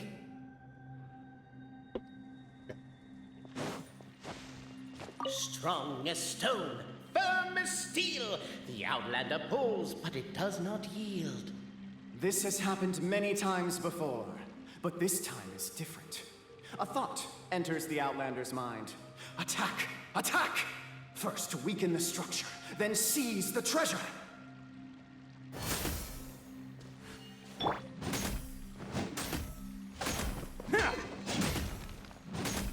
The attack now over.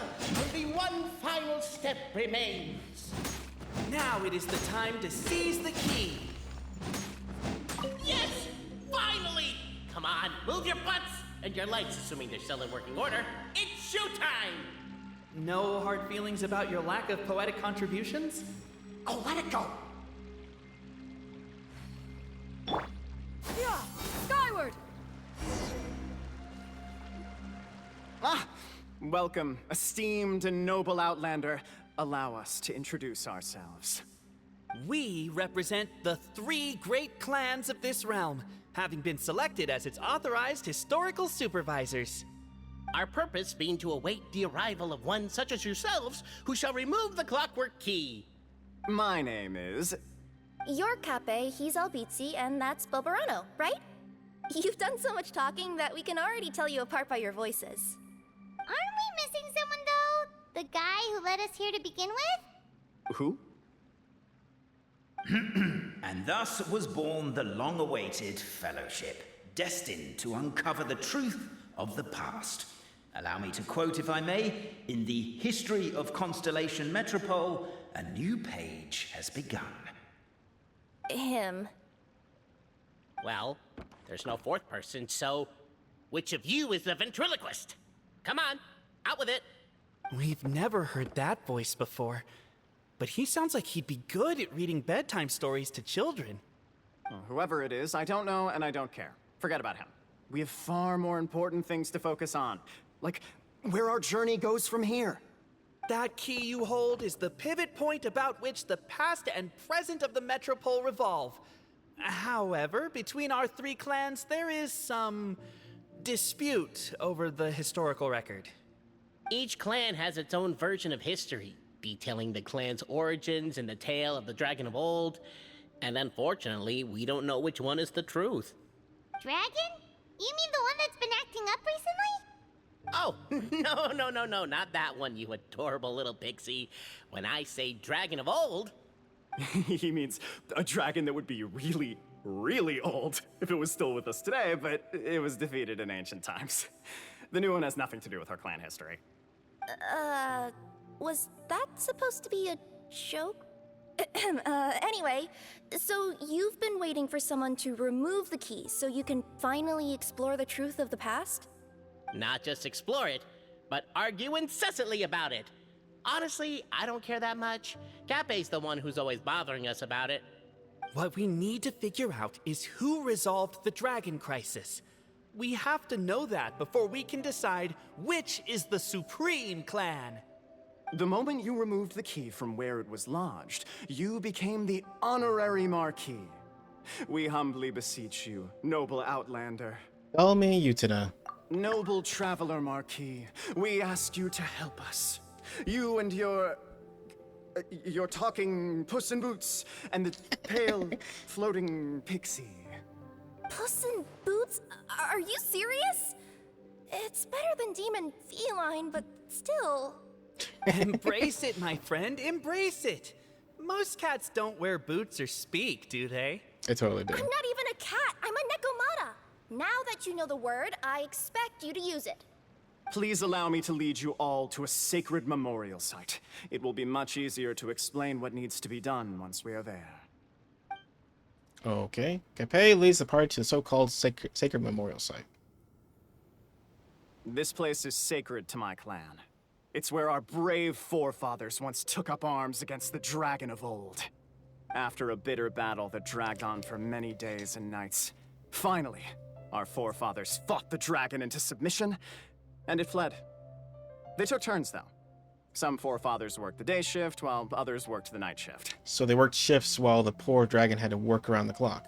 So they say. It's just a legend, though. Wait a second? Did I just hear you admit that your clan's history is just a legend? History, legend, who cares? My clan was definitely courageous, that's the point. That's the truth. And isn't the truth what we've all been arguing about non-stop for all these years? Cape's words gave the traveler food for thought. Could it be that the truth in a fictional world is equivalent to fiction in the real world? But that would have to wait. Apparently, Capet was not alone in his pilgrimage to this sacred site. Unwanted company had arrived. The traveler and the talking cat, Necomata, decided to teach them some manners. Alright. I'm teaching manners right now. Oh.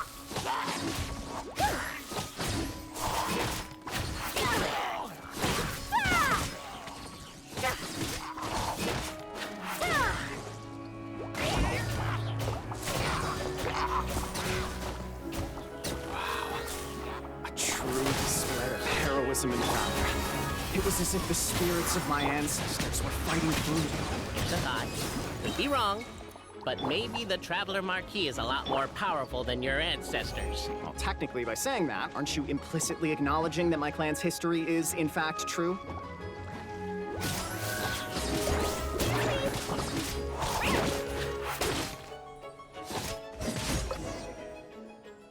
Your martial prowess and show of courage are a more vivid reenactment of my ancestors' feats that suit the modern aesthetic. Now, let's get down to business. As we all know, time is but an illusion. Time may flow line by line, page by page, or frame by frame, but usually it flows in the form of springs and gears. And that clockwork key you have in your hand can turn back time and make the past reappear. Well, actually, my view is that the illusion of time is more of a problem of consciousness. Gears power the body, while the body is the vessel of the conscious mind. But the mind cannot understand the dimension of time, so we experience instead an endless continuum of moments as the pinion of now turns along the rack of ages. I'm getting flashbacks to when I was delivering packages to the Sumeru Academia.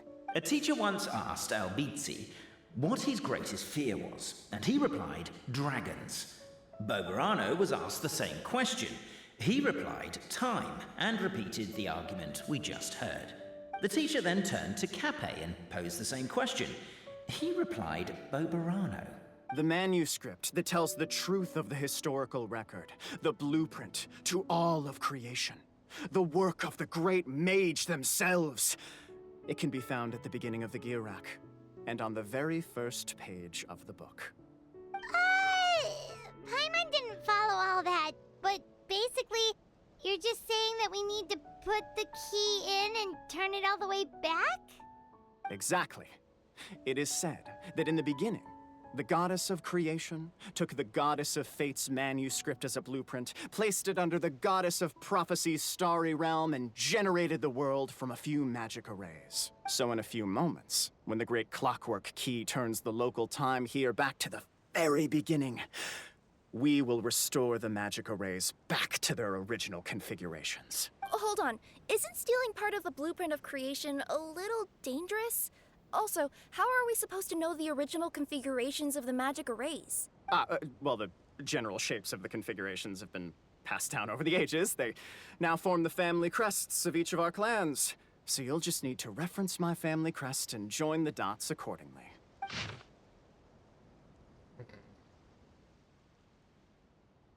Got it. To address your other concern, when the house has already been built, do you really think that taking away the construction crew and blueprint will cause it to collapse? The Traveler Marquis prepares to insert the great clockwork key into the nearby keyhole.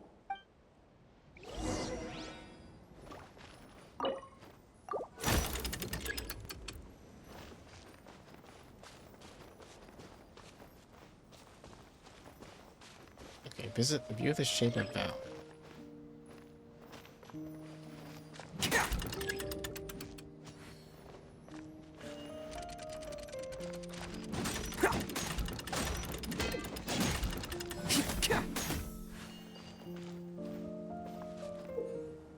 It was originally a pillar of the residence of Simulanki used to pray for oracles, but it has other uses today.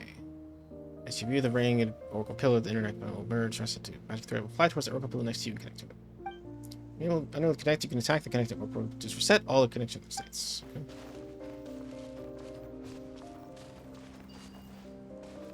I guess we should start here?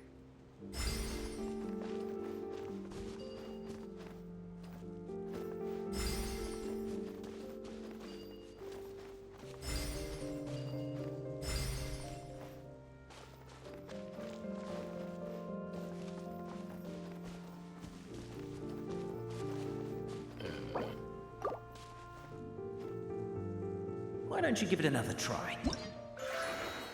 Not that. Damn. How do I open up the thing? I can't remember how to do that.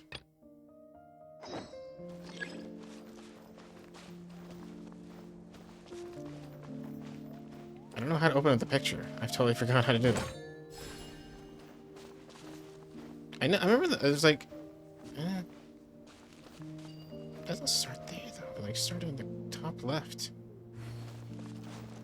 Maybe it goes here then. Yeah, do it. Okay. Goodness, why doesn't it work? Why is it so finicky? There, what the hell? I don't understand why I take, like... Truth always has a limited scope, and so do right and wrong. Perhaps you had the right answer, but to the wrong question. Keep trying.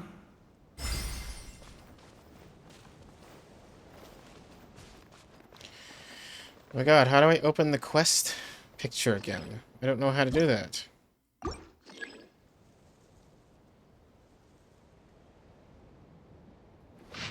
Oh, there we go. It did give me indications. L3. Whatever. Okay, so... Start over. Okay. Right, okay, now it makes sense. Okay. Jeez.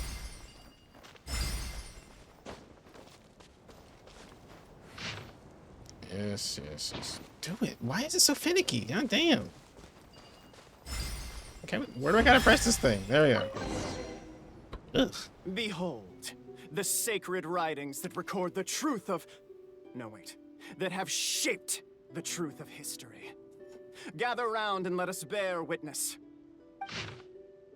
Brave Francois mounted the haystack, picked up the fork, and planted it tines down up top the mountain of grass. Behind him was a large, bright moon. He shouted out the names of everyone in the village. The village chief was first to be named, and so frightened was he that he wished to climb up the haystack and stop up Francois's mouth. Are you crazy? You're yelling so loudly the dragon might show up. You good for nothing. Have you not seen how the windmill everyone built has been destroyed by the dragon? And here you are, worrying about it, if it'll return? Francois really would have loved to kick him off the haystack, but he held back given that the chief too was worried for our villagers' safety.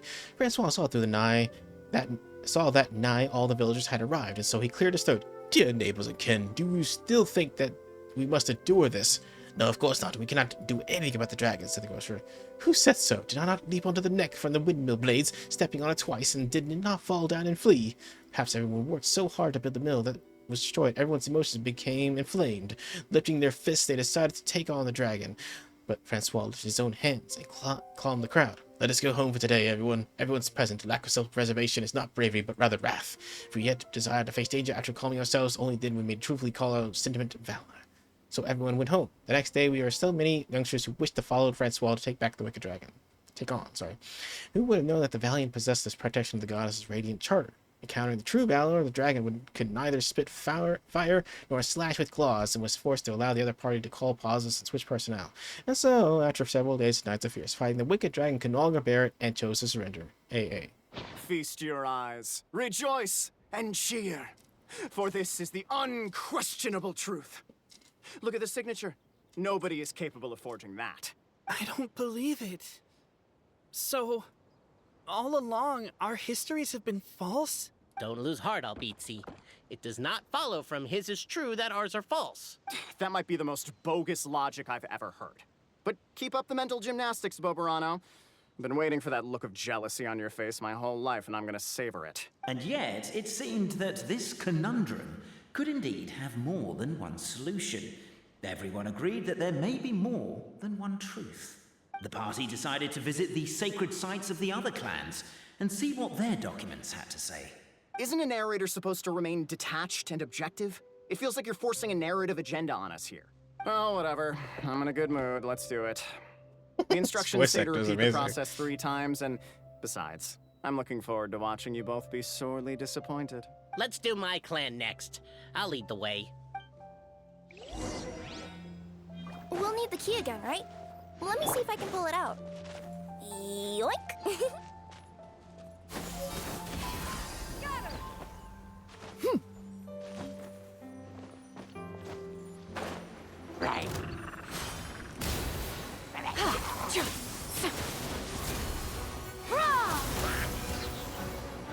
Oh, there it is.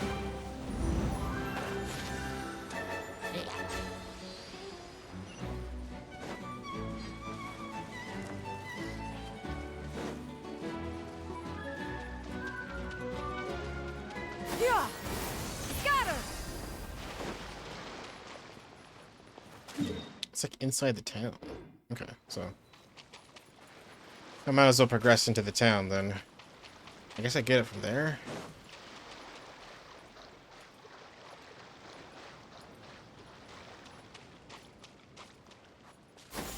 Help me! Help me! Help! Oh, Goddess of Prophecy above, would you kind souls please help us? What happened here? Why are you all suspended in midair? I mean, being stuck in midair still beats falling to the ground and being smashed into a pile of blocks, but... I told him to be careful, but... No. Never mind. Now's not the time for that. My good friends, could I trouble you to turn the clockwork key over there? I'll explain everything in a bit. You got it. If sending any Constellation Metropole, you can set as a small toy. Okay, return to the right track. Attack to clockwork. Okay. Keep everything still for 2 seconds. Terrific faded tracks will begin to move once more. You'll find clues and see the interfere with movement. Uses Chain's Fate. Okay. Interesting.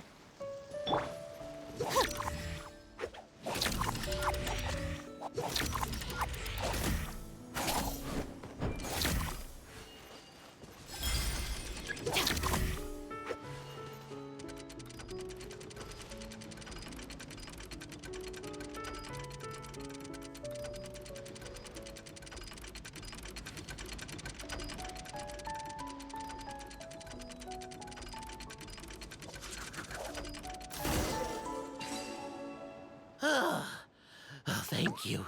Oh, thank you. What happened there? It almost seemed like we turned back time. I take it this is your first time witnessing the power of the Goddess of Prophecy, then? If so, I can see why you might think that. Basically, this is a gift bestowed upon Constellation Metropole by the Goddess of Prophecy, who rules over the natural course of all things. It helps those who have deviated from their proper path to get back on track. Proper path? Do you mean everything that happens in the Metropole has been planned out since the very beginning? Why are you saying that as if it's a bad thing? You're not explaining it clearly. Here, allow me. Of course, all the residents of the Metropole have the freedom to live their own lives. For instance, whether I use olive oil or sesame oil in my morning skincare routine is entirely my choice. But whenever something disastrous is about to happen, like when I almost got turned into a pile of rubble just now, the goddess's magic will activate in the world around us. So, in other words, it's kind of protection magic? To keep people alive? You could say that. There are other situations in which it activates too, but that's basically correct. Well, in any case, we're glad no one's hurt. Are you heading to the Constellation Metropole? Yep. Do you know where we can find the Gear Sky ladder? Oh, it's just that platform up ahead. The one with the key sticking out. That thing? Are you sure? Yep, that's the one. Pretty much everything in the Metropole runs on tracks and gears. The Goddess of Prophecy watches over it all. Which is to say, all the tracks are fixed. If a machine is set up to move forwards, it'll never move in reverse. This reminds Paimon a lot of Fontaine's clockwork toys. You mean, like those music boxes with dancing figures? I think I've seen one or two from the merchants in Sumeru. Yeah, exactly like that.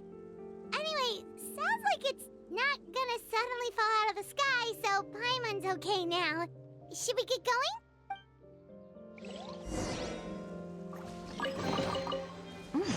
It's all yours. Oh, I guess something got unlocked.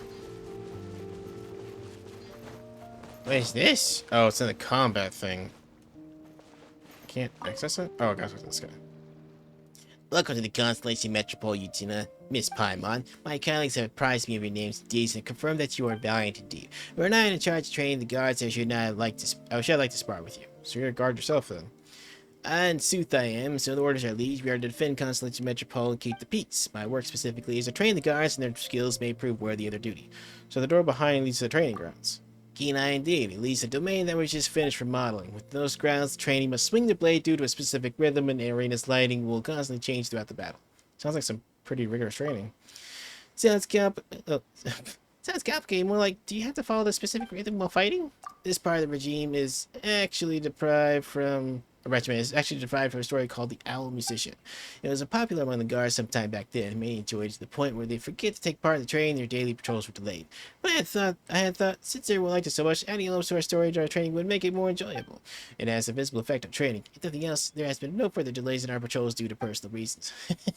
Would you like to be interested in said training? Challenges within should be a piece of cake for those with valor such as yours. I'd love to get a try. Such commendable courage. Excellent. Please then step into the main. Alright. Oh, not this. It's the same thing as the fucking theater. Ugh. I hate this valor and vigor shit. Alright, no, maybe it's a little bit different. Alright. I'll give it a try. Alright. Of course, make it super hard. And then... I just use the same team for everything. One team for everything. Nope, it's 2 teams.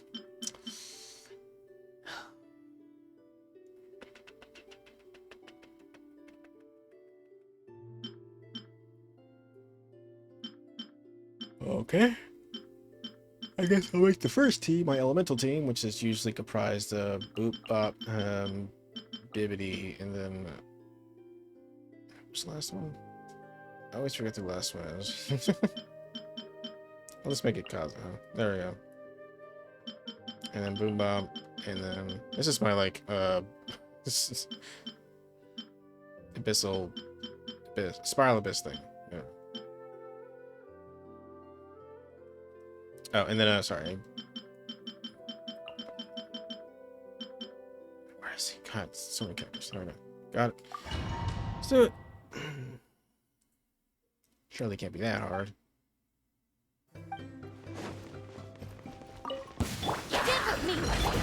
Can't see. Sudden oversight on my part. Oh, I missed. Let the mighty be humble. Bow your head.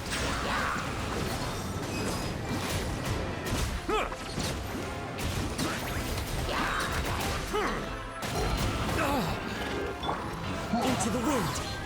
Clouds high. The birds call. One with nature. I hear everything.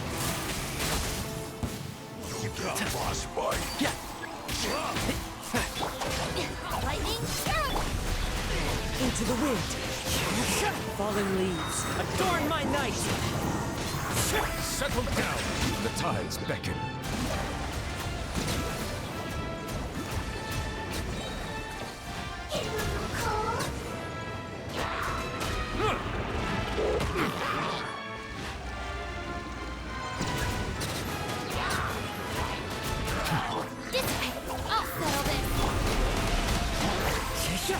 Clouds high.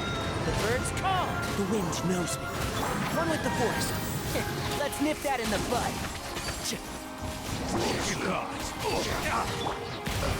Let the mighty be humble. Want a taste of my hammer?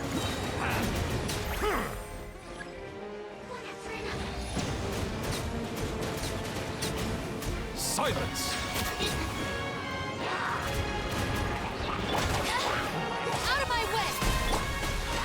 One with nature, as one with wind and cloud, into the wind. And shroud, I'll uproot you! Keep up. Our bond is strong. Lightning.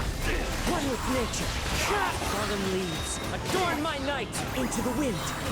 The tides beckon.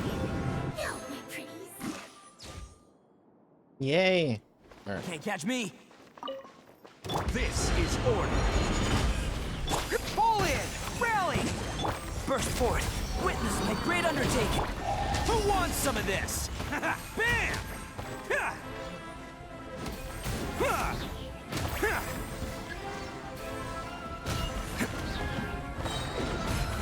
Let's roll! Yeah! Order guide you. Charge! Moment of birth. Bam! Odin coming through!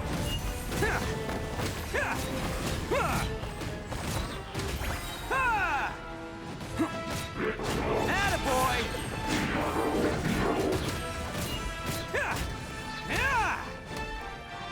I will have order. Feel this ancient power. Pull in! Everyone on! Bam! Who wants some of this?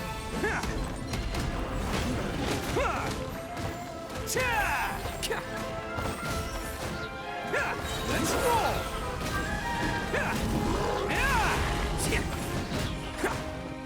Rise! This is order. Witness my great undertaking. Advance! It's showtime!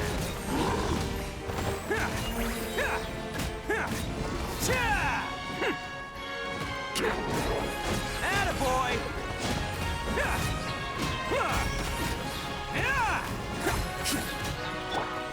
Order guide you. Coming to be. Moment of birth. Charge! Press the advantage! Let's roll! Who wants some of this?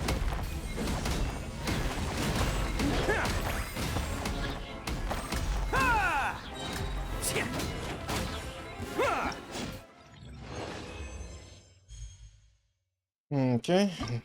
Easy enough. Just repeat that fucking 3 more times and we'll get this done in no time. Ooh, man.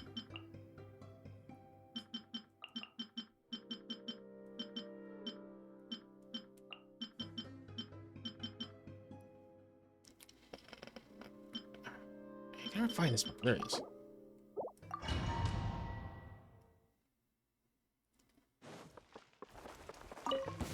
Yeah. I'll settle this. Clouds high. The birds call. The wind knows me. I hear everything. One with the forest. Keep up. Settle down. Be sanctified. An oversight on my part.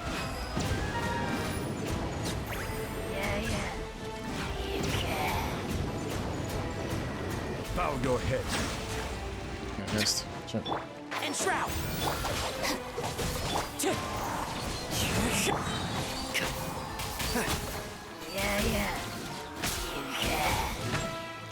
Wind strike.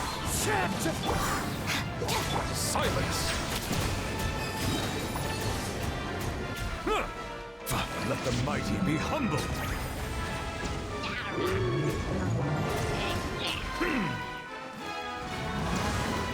Justice is blindsided. Our bond is strong. Out of my way. I'll uproot you. One with nature, as one with wind and cloud. Into the wind.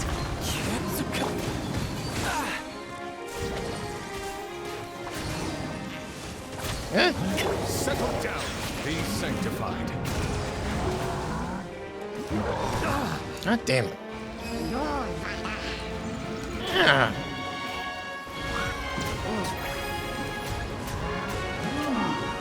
Bow your head.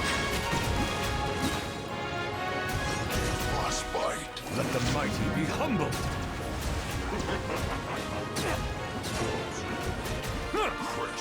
Stand with me. I'll settle this.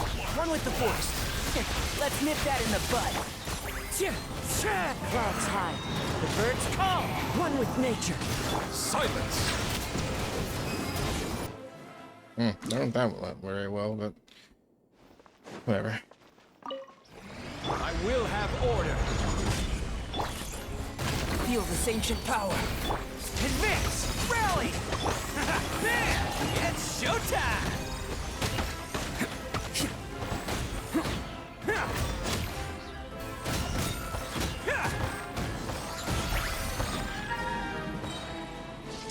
Attaboy! This is order.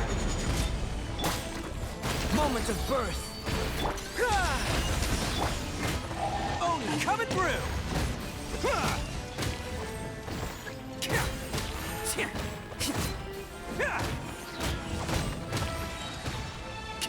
Order guide you. Witness my great undertaking. Charge! Everyone on me! There!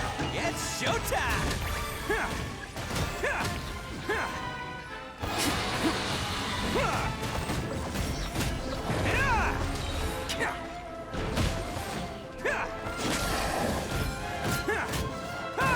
This is order. Burst forth, moment of birth. Let's roll! Who wants some of this?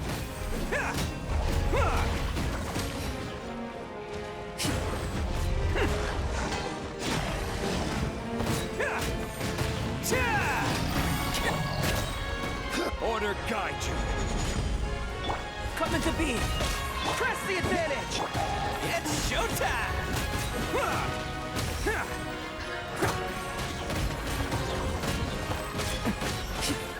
There. Can't catch me. Oni coming through. Let's roll. Good enough? Yeah, okay. Next. Okay. Yeah, robots in the first one. I feel like, yeah, let's make the Arataki team first. This time around. 'Cause I feel like that was kind of switched around the wrong way.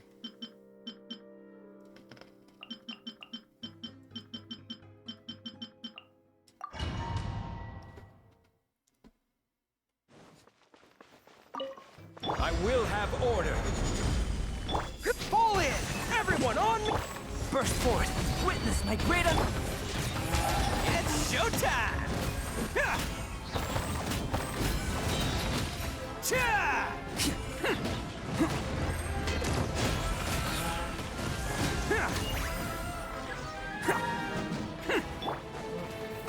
Order guide you. This! Feel this ancient power. Advance! Rally! There! Oni coming through!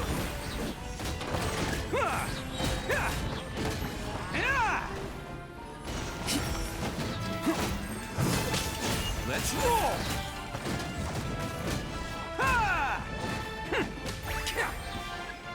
Who wants some of this?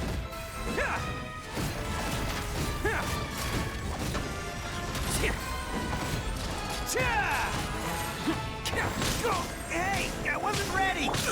I will have order. Burst forth, moment of birth.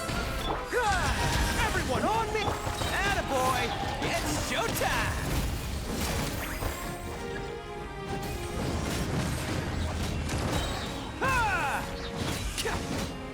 Let's roll!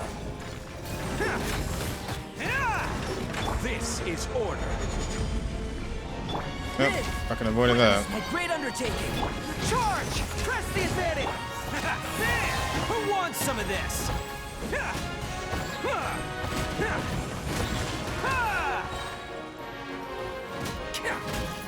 Attaboy! Order guide you. It's showtime!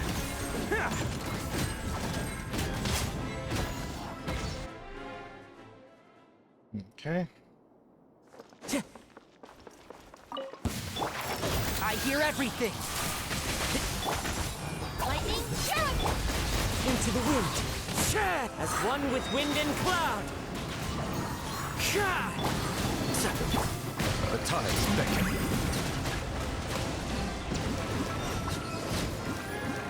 You are not welcome. New hunting.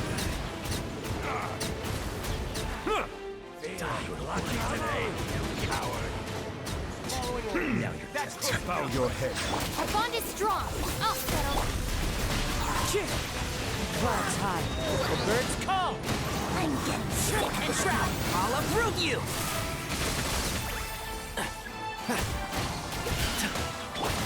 Let the mighty be humbled.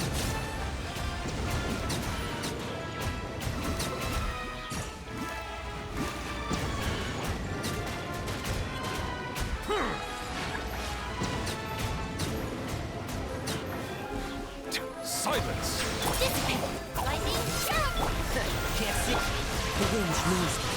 Fallen leaves, adorn my nights, one with nature. Let's nip that in the bud.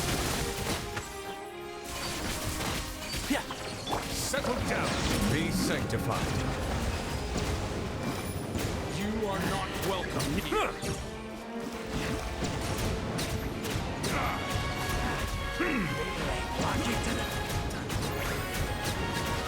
Silence!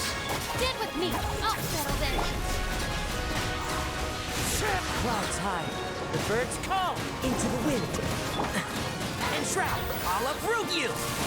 Keep up. Bow your head.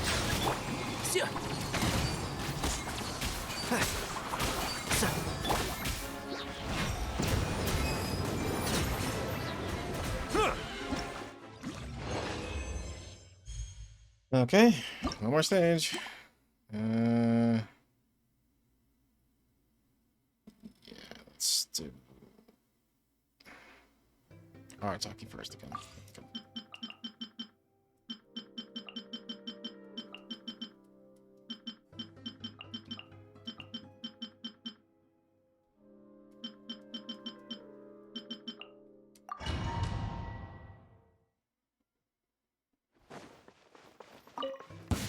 This is order. Burst forth. Feel this ancient power.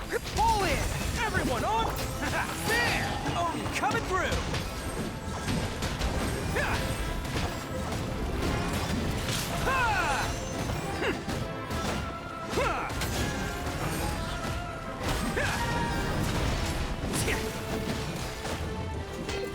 Interesting. These guys are really resilient. Coming to be. Advance! Let's roll! It's showtime!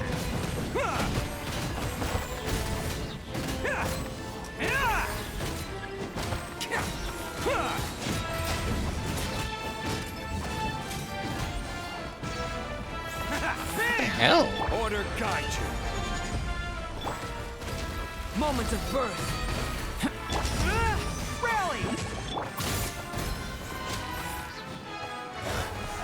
Who wants some of this? What the hell happened there? Crumble! I will have order. Charge! Let's roll! Live! Feel this ancient power. Gather! Advance! Attaboy! Oh, coming through!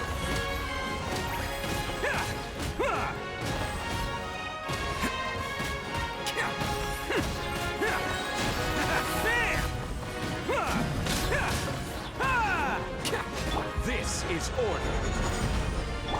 Burst forth, moment of birth. Everyone on me! Who wants some of this? Oh, it froze me. Fucker. Man, those are some new enemies. I haven't seen them before. Okay. Your coming was foretold. Out of my way! One with nature. One with wind and cloud. Let's nip that in the bud. Settle down. Care for a dance? Dance with me. Humble. Fine. Some target practice. Spread your wings and raise a storm! Your journey ends here. Wind strike. Clouds high. The birds come. And shroud. Lord of Sand, your sacrifice is ready. I hear everything. Bow your head. Oh, I ran into these guys. One with the force. Into the wind.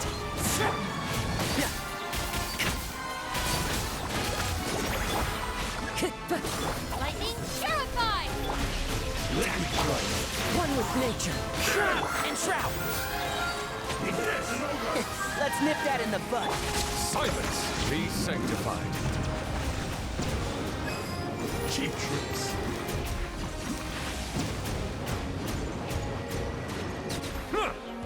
Your coming was foretold. Ow. Settle down. For the eternal oasis! Careful, Dancy. I hear everything. As one with wind and cloud. Into the wind. Spread your wings and raise a storm! Get with me! I'll settle this! Silence! The tides beckon. Lord of Sand. Alright, well, that's all that shit's done. Give me my rewards!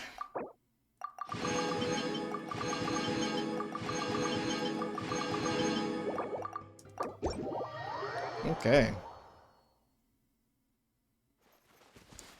Good. Alright, well, we did all that. I wonder if that pushed me over so I can actually get a pool now. Probably not, but it's always worth checking, I guess. Attaining a certain expert, you can now unlock the Jokun letter gadget. Search for experts in a fixed nearby radius. Use well just okay.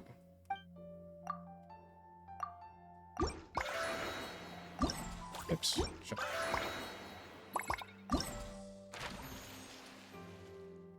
Okay, do the rest of these now. Go to challenge. Oh, it's actually here. Interesting. Alright, anyway. Let's see if I got enough for a wish. So yeah, let me quit that gadget real quick. There's a quick swap. I'm gonna swap out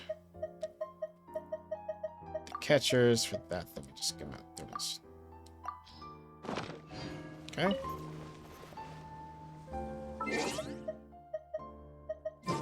Sorry, one second.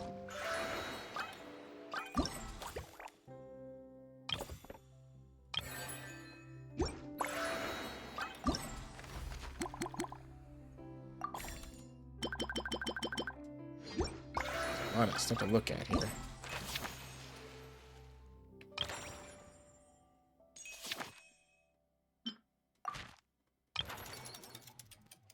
No, I guess that's what I did there. Okay. Alright, anybody.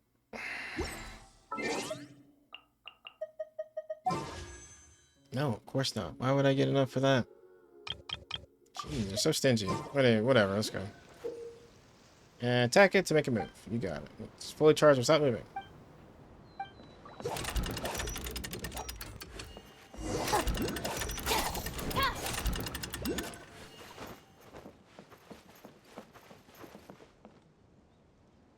Nice. Welcome to Constellation Metropole.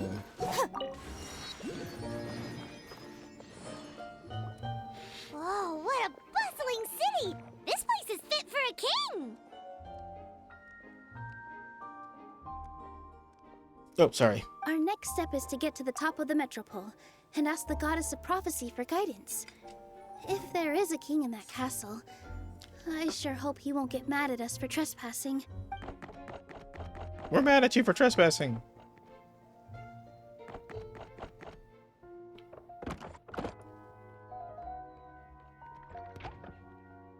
Nice.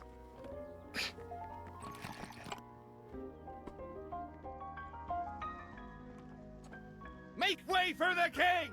Oh, darn, we jinxed it. Oh, no. Did he overhear us talking about us sneaking into his castle? Paimon hopes he's not mad. Silence! The one who shall soon stand before you is the ruler of Constellation Metropole, the one who descended after a meteor shower, and the protector of order and all the stars in the sky. That's a long list of titles. I bid ye welcome, guests from afar.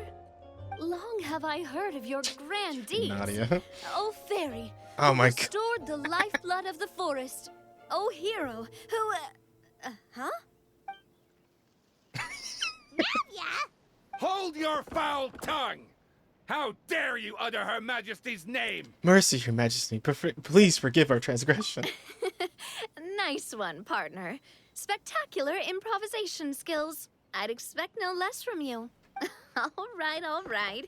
You can relax now. Allow me to make some introductions. This is the Traveler and her trusty companion, Paimon. You are personal friends with Her Majesty the King? Please, forgive our grievous mistake. We had no idea. All right, the welcome ceremony is over. Everyone back to your stations. I will personally treat our guests to some royal hospitality. Yes, Your Majesty.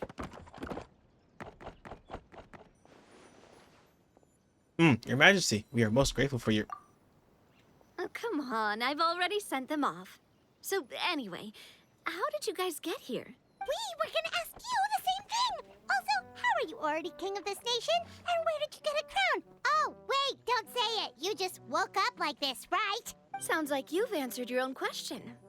But before I woke up, I heard a voice say to me, "You are the king of Constellation Metropole. Now go forth and save your city." A similar thing happened to me. Oh, yeah, sorry. You must be the fairy of the Forest of Blessings, right? This is Nilu, a friend that we made during our time in Sumeru. Nice to meet you, Miss Nilu. I'm Navia, the president of Spina di Rosula. If you ever get the chance to go to Fontaine, make sure you come and visit me. I'm based in Poisson. Seems like you're taking this all in stride. Aren't you nervous about getting stuck here and never being able to get back home? Why would I be worried about that? We've faced much bigger problems than this before, and we always pull through. This should be a piece of cake. Besides, life's always full of surprises. You gotta learn to just enjoy it. That sounds like a great outlook on life. You have a very optimistic spirit. Thanks, I'll take that. Honestly, though, it also puts me at ease to find out that you guys are the fairy and heroes that I've been hearing about in this prophecy. We're kind of veterans at dealing with prophecies by now, aren't we? Unfortunately. About that, has anything bad happened in the Metropole? We heard about an evil dragon. Did it make a mess here too? It sure did. Apparently, for whatever reason, he went for the stars above the city recently. Literally just flew up and started snatching them out of the sky. Luckily, the guards responded quickly and stopped the dragon from taking them back to his lair. Unfortunately, though, he dropped them before he flew off. Now they're scattered all around the Metropole. I've been out trying to retrieve them, but I only managed to get one of them before you showed up. Oh, I didn't ask yet. What brings you to the Metropole anyway? Oh, Paimon can explain. Time ticks away as she explains. I see. So, you want to consult the Oracle of the Goddess of Prophecy. Do you know how we can do that, Miss Navia? Well, the goddess's statue is indeed at the top of the castle. I can take you up there. Please do. However, I've heard from the citizens here that the goddess hasn't given out any new revelations in a very long time. Really? But Grandpa Almond told us that he received his prophecy from the goddess. Oh, that's probably because the prophecy about the hero of Simulanka has been around for a very long time. But recently, people realized that the goddess didn't reveal anything about what's supposed to happen after peace has been restored. Okay. Still, can't hurt to try your luck. And maybe you can help me get rid of the invaders while we're at it. Invaders? So the dragon's not your only problem? Right. The forest isn't the only place where strange things have been happening to the residents. Have you come across the gift from the Goddess of Prophecy yet? You mean the protection magic that stops them from coming to harm? We saw it in action. Yep, that's the one. Over the past little while, this magic has been triggering far more frequently. We don't know if it's simply because the Metropole has grown a lot more dangerous, or if there's a deeper reason behind it. Some residents find themselves getting stuck in a place and unable to move. Others start repeating the same thing over and over again, like they're trapped in some kind of loop. If we were to use clockwork toys as an analogy, could it be that the tracks have eroded or the gears have slid out of place? That's exactly right, Nilu. That's basically what's happening. Anyway, some of the monsters outside the city saw this as an opportunity to launch an invasion. But we didn't see a single monster on our way here. That's because I already took care of most of them over the past couple of days. Of the remaining few, we trapped some of them inside the castle and chased the rest back out of the city. Okay, so to summarize, not only has the magic here gotten all messed up, but the dragons also knocked some of the stars out of the sky, plus there's a bunch of monsters in the city. Sounds like there's a lot more to fix here than in the Forest of Blessings. Well, defeating the dragon and the monsters should be straightforward enough. But how do we fix the magic? Supposedly, the goddess has had it all planned out for ages. One of her oldest prophecies says this: "Go and push the gear that connects up to the starry sky. When that time comes, I shall dance and return the tracks beneath my people's feet back to the stars in the sky." Huh?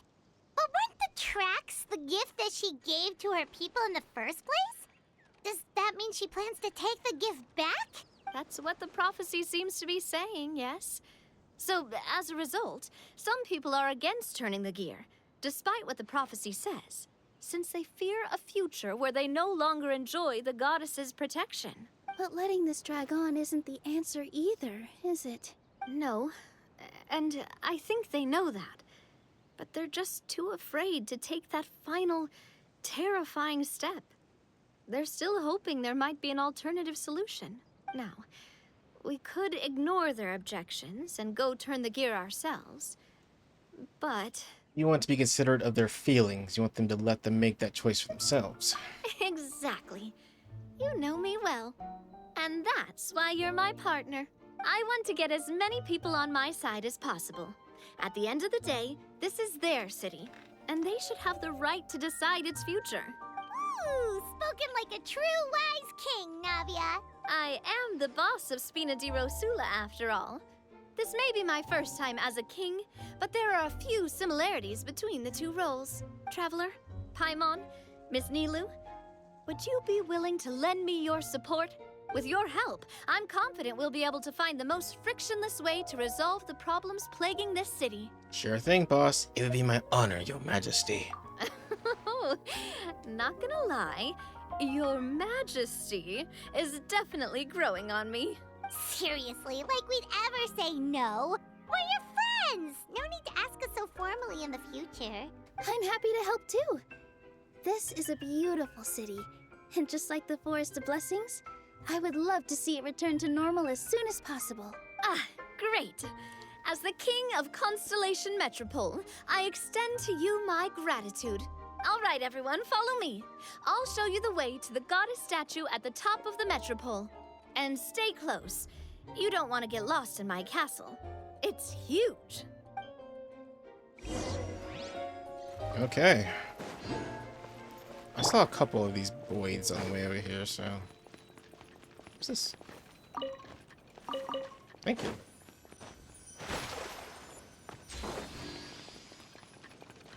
Yeah! Got her! Form an orderly queue? What are you talking about? Oh.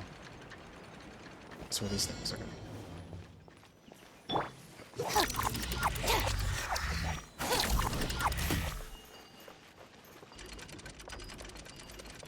Let's see.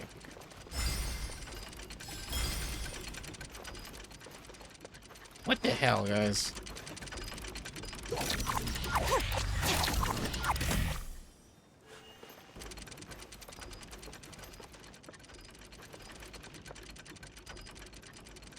There we go. Okay. I just didn't do it fast enough when it triggered.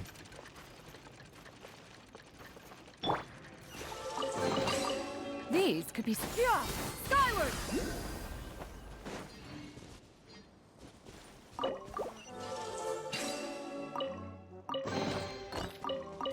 Oh, that's cute. I only run this little hole right here. There they go. Just kind of random. Yeah! Skyward! Scatter! Yep. Alright, I see a new minigame. What's this? Oh my, what an honor. You must be Yutan. In which case, this one by your side must be your companion, Miss Paimon. Yeah, right at one. That's us. We're that famous, are we? You travels quickly to, from, and through Constellation Metropole. I must say that you're right on time. I was just putting the finishing touches on this game of my named Flying Hats.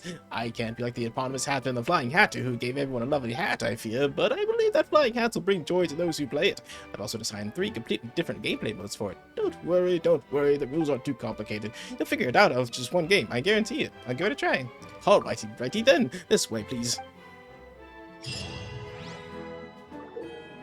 3 game modes, okay.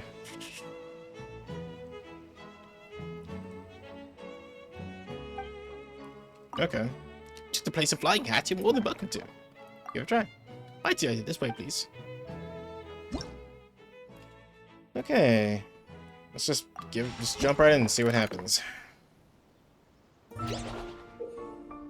Okay, each of these time combo. Explode spiral will come out clear and use points. Combo goes clear. Flying has some. Okay, what? I don't think I understand what's going on, but move the flying hit.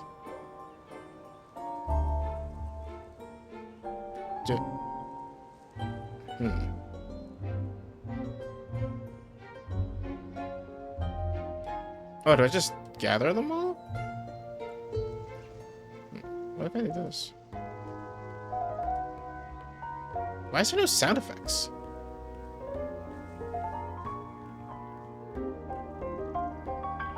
This is the quietest game I've ever played.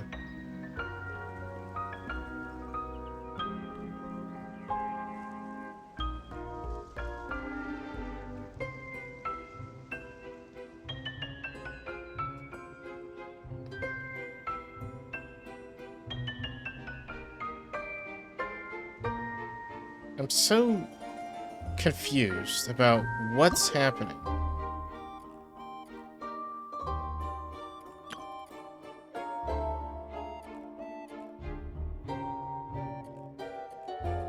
That's literally all I'm doing is just this. It's so bizarre. Why are there no sound effects? Why does this feel like an unfinished game? So weird. Oopsies.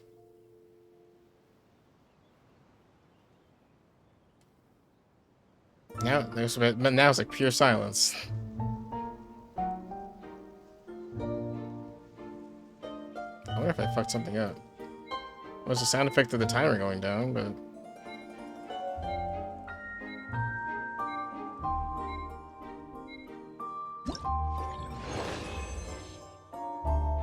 okay then. What? That was it.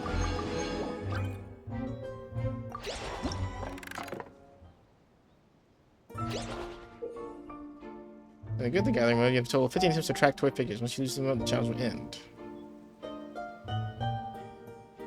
The more identically dressed ones give a higher score.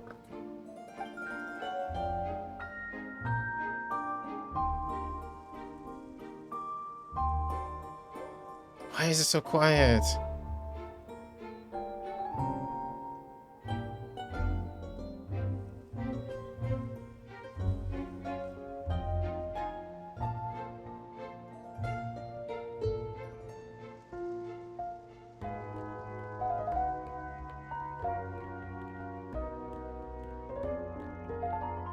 Oh, I missed. Yeah.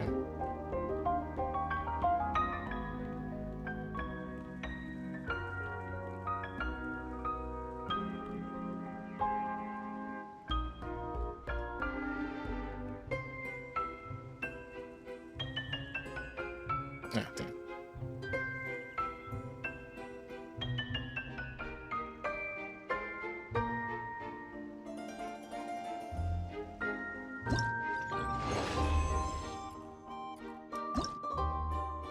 This may be the worst game I've ever played in this. This is actually abysmal. I feel like they fucked up somewhere. They ran out of time. But there's so much time even when it's released to put some fucking sound effects in. After you attract all the toy figures in each round, you'll find bonus points.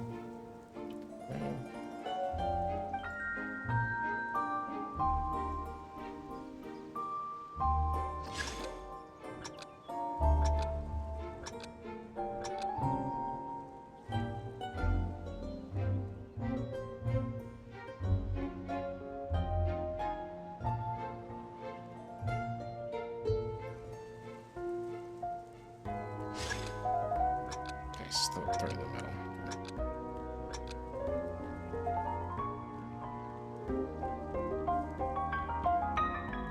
It's easier to keep track of what the barrels are than the people, so.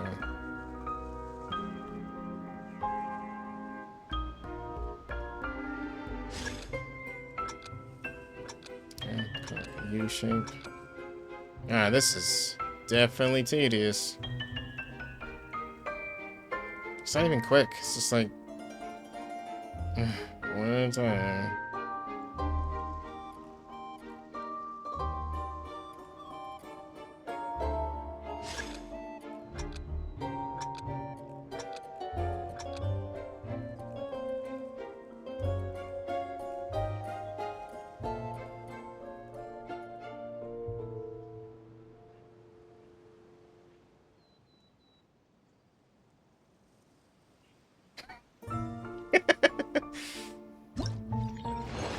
And that's it. That's all of them.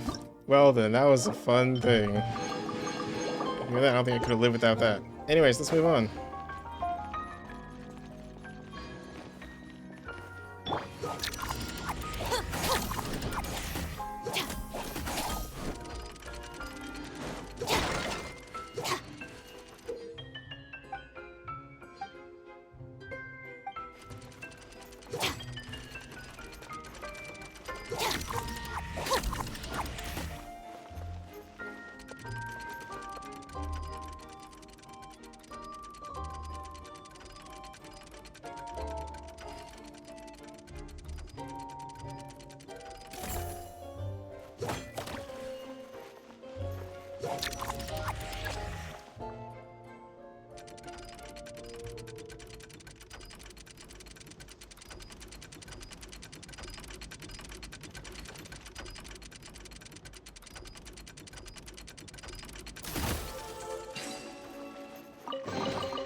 Every little bit counts.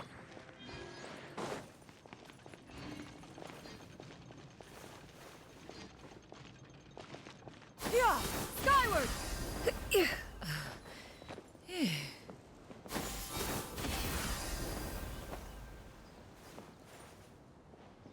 Yeah, skyward.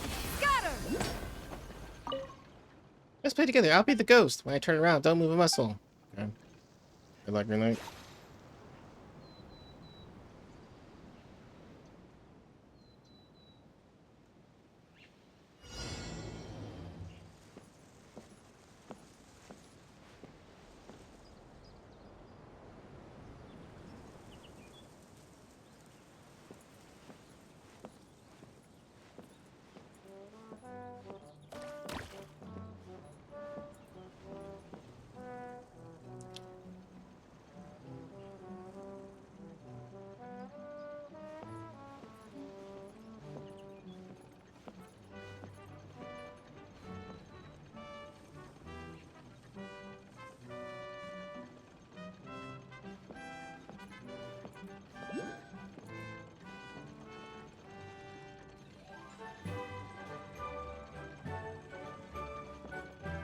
Gotcha.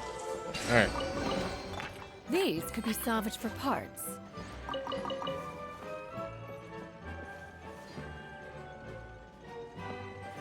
There it is.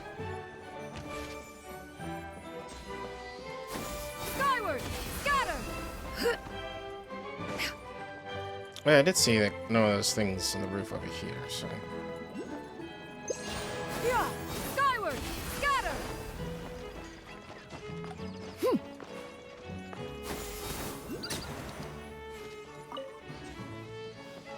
Yeah, skyward. Scatter.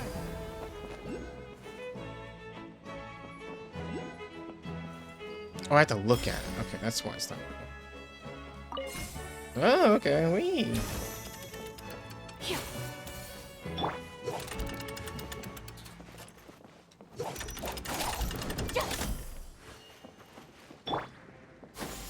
Skyward. Scatter. Hello there. Perhaps Hello. one should invent some form of curio discernment mechanism. Yeah, skyward.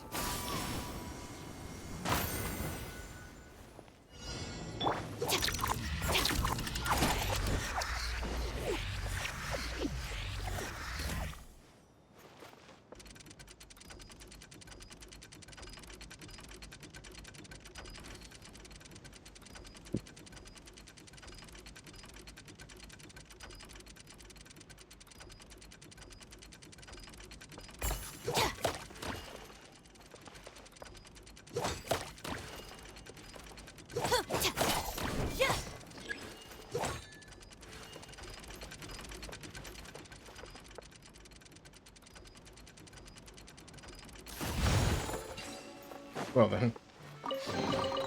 All right, this'll do. Yeah! Skyward! Scatter! I want to play hide and seek. Got me in. Come play hide and seek. Toy pickers have hidden themselves. Found you. And found you. And found you? Yep. Fucking nailed it. Ah, what trinkets?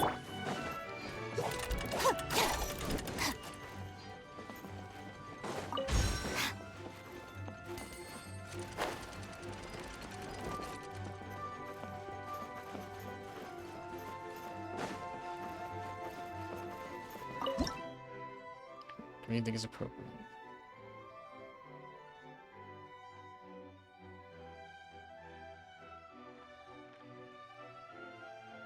I'm not sure what it's talking about, but...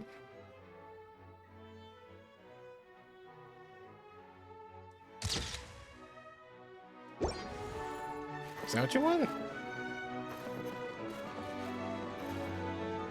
Oh, okay. I guess I did it right. That's weird.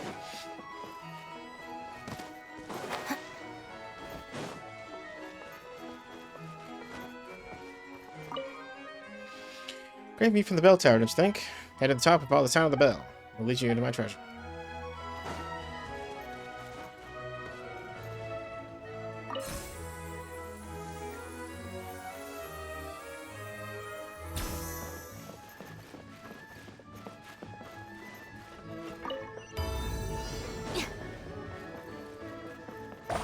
Oh, oops. Shit.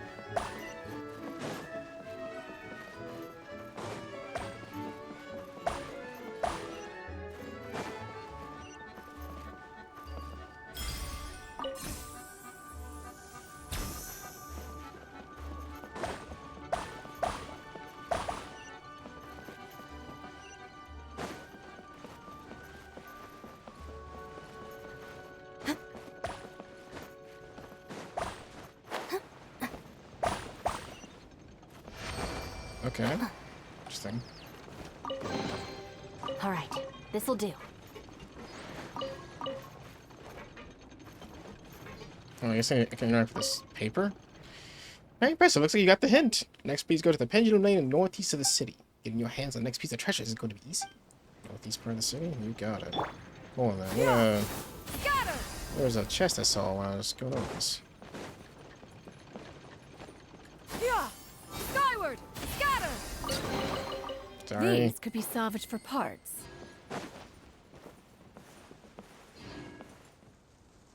Oh, I see. Commenting about that thing I did earlier. Skyward! Scatter!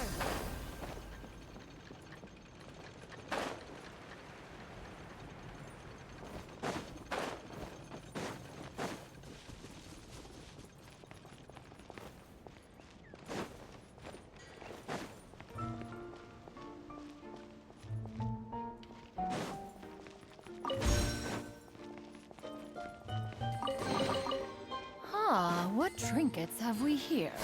Priest, skyward! Scatter!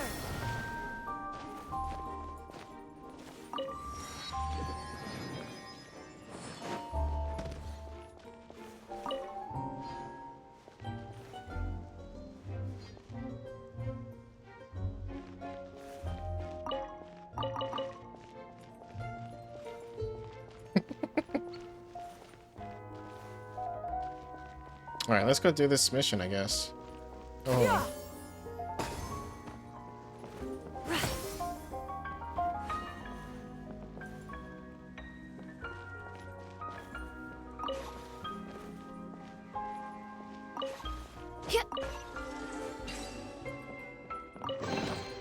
Perhaps one should invent some form of curio discernment mechanism. Skyward!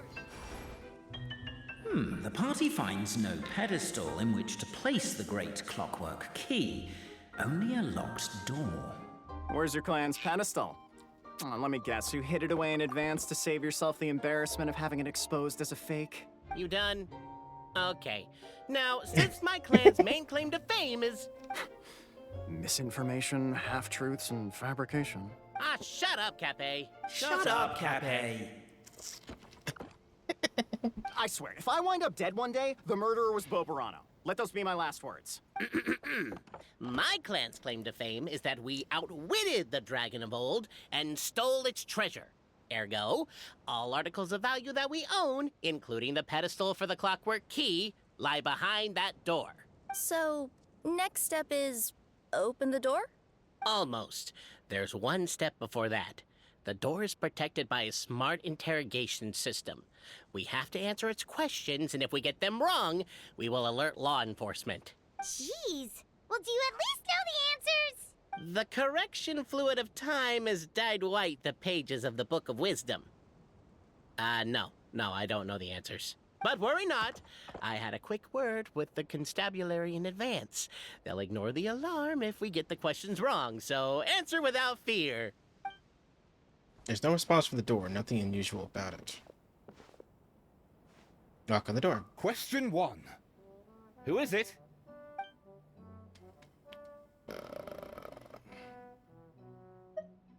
We're here. That's the most. We're here for a routine inventory check. Ah, what an ingenious idea. Far more intelligent than Boberano's ancestors. But I still recommend against this answer. Okay. Question 1. Who is it?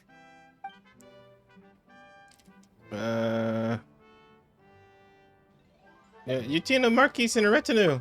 The great yokai, Nekomata in boots. And the trusty travel guide, Pixie. Travel guide. Trusty travel guide. Question 2. Oh. By which virtue did the ancients defeat the dragon? Wisdom. If this is the right answer, I swear I'll... Correct. A barefaced lie. So low. Question 3. Which is more real? The fiction of the outside world or the truth of this world? They're both real. Hear, hear! Who can be sure that the outside world isn't just a dream? And that when the dreamer wakes up, they won't just find themselves inside a novel? Okay, narrator. There is no way to know, therefore both are equally real. Oh, it was right, okay. All correct. You may have the key pedestal. The door opens and a puff of smoke wafts out. After the smoke clears, the pedestal Traveler appears. Marquis, you know what must be done. Please insert the great clockwork key. Oh, and this is my family crest. Okay, it's a key. So starting from the left and going around, that's pretty easy. Okay. Now that I know how to pull up the picture, it's a lot easier to remember. My memory shit. Can I not open these chests? Never been more sad in my life. Alright. Skyward! Scatter! Wait, where's the thing? Oh, there it is, sorry. Boink.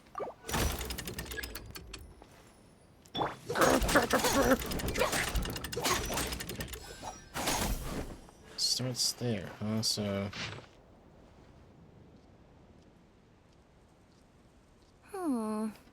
Do we really need this one? I don't think so.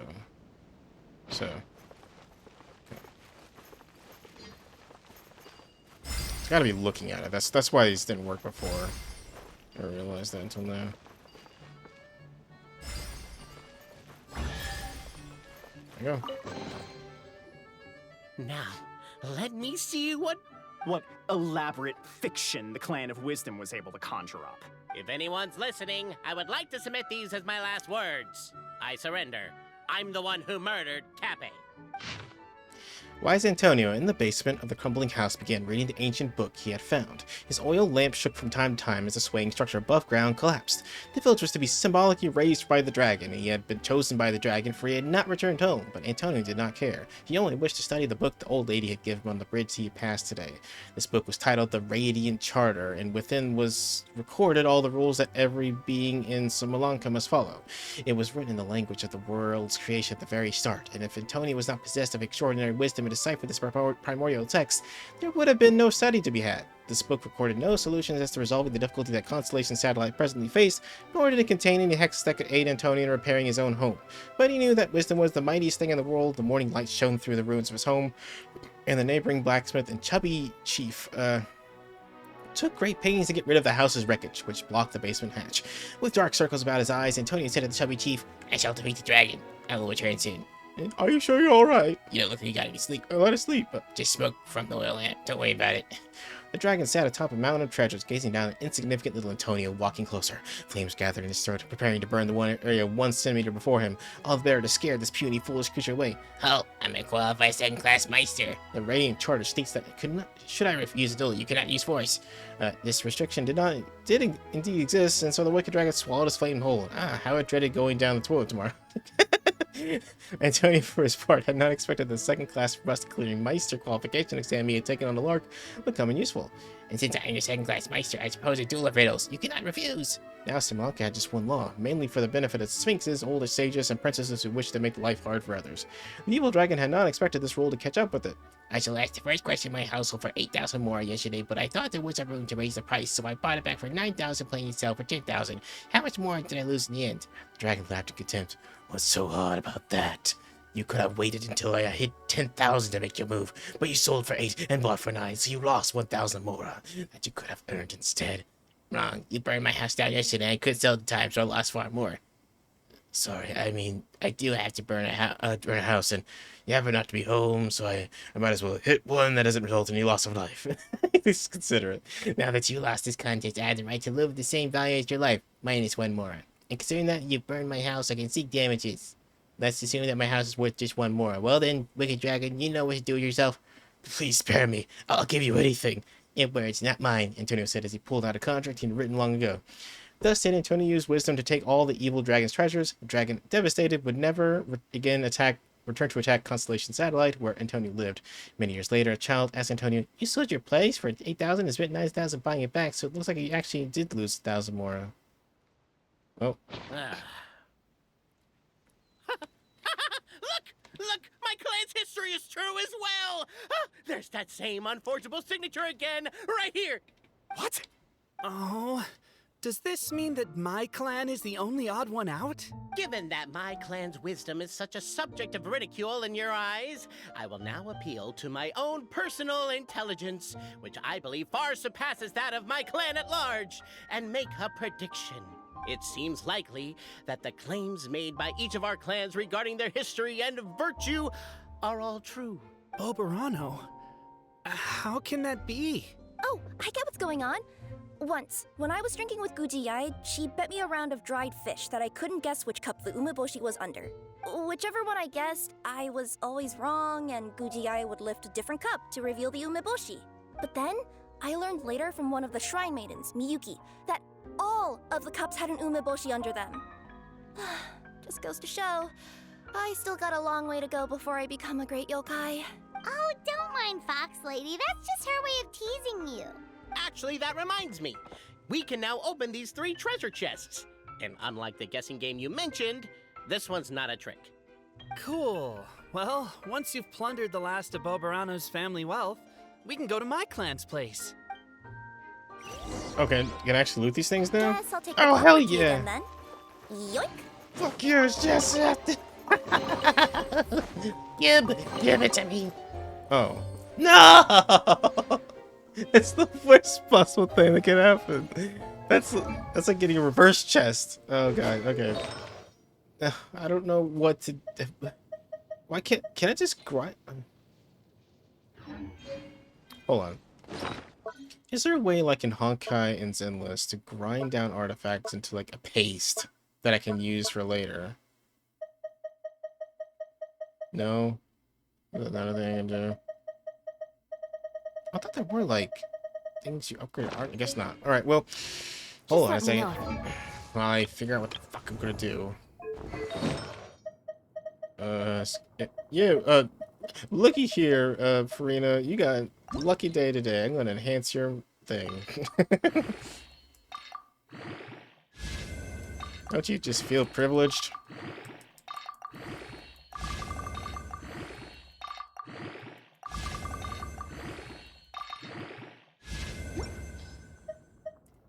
Oh, and look, it looks like it's also your lucky day? Sure, I don't know.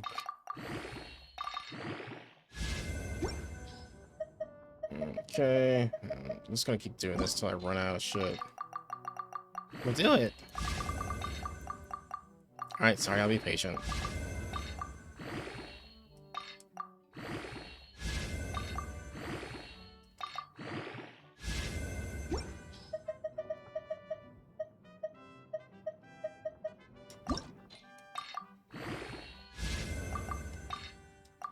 Just do it. God damn.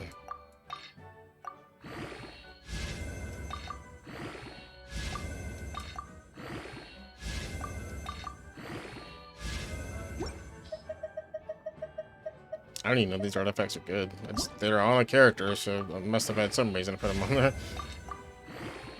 Played this game for so long. I have so many characters. I have no idea what's going on anymore.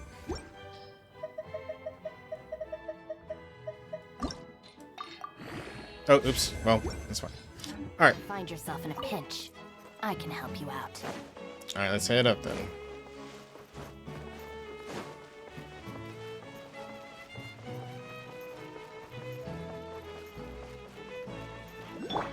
Yeah!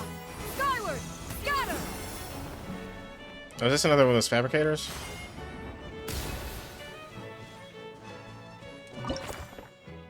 Fabrications! No breathing, don't give a fuck about the I got a purple! Yes! I honestly don't care. Let's do it again! Skip. Oh, I got all 3 stars.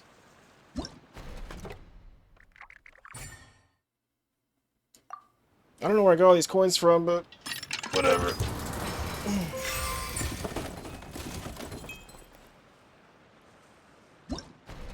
So I'm guessing you can only get so many, but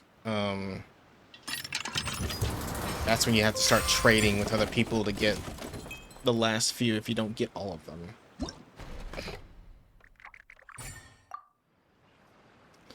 They gave me the option. There we go. Skip. Skip.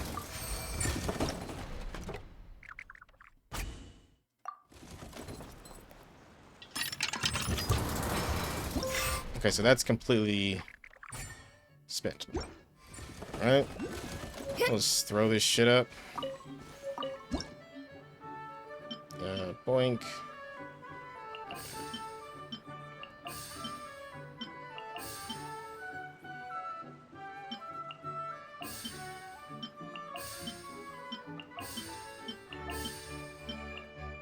Awesome. Alright. Look at it. Alright, moving on. Yeah! Skyward! Scatter! Yeah! Skyward!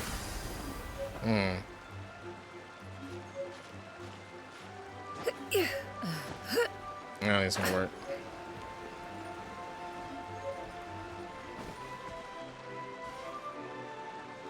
The power of wind shenanigans! I shall ascend the wall! Alright, I'm up here now.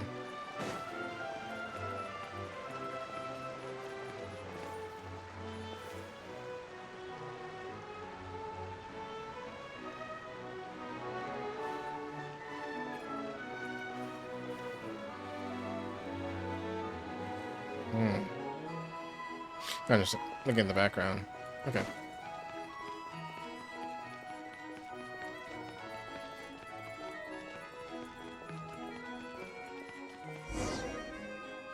The cohort of truth seekers followed Albizzi to his clan's sacred site. They arrived to the site of a giant guard towering over them. Up ahead is my clan's gigantified guard. He can be a little pig-headed, and he's incredibly strong. Your weapons won't even scratch him. Wait, but wasn't Kappei's clan the one that's all about strength? So, what do you guys believe in then? Oh, the guard is one of Kappei's people. Size is a coveted trait in the clan of strength, after all. Mine is the clan of empathy, and our key contribution is growth serum. What's empathetic about that? Our ancestors believed that, just maybe, the dragon of old didn't mean us any harm at all. Perhaps the dragon simply didn't notice us, since we are so very tiny. So, they drank the growth serum and grew even larger than the dragon. Then, they set the dragon down, calmly explained their perspective, and eventually taught it how to empathize. The serum isn't what it once was, though. Nowadays, it doesn't make you grow all that much, and it actually makes you lose your empathy. So, I advise we take a detour. Despite Albizzi's words of caution, somebody, no doubt, has other ideas. Surely we could avoid a conflict with the guard, they think to themselves, if we could just try to understand one another. You could, of course, just take the path to your left and go around. But some people are gluttons for punishment. It's all part of the experience, I suppose. I'm going in!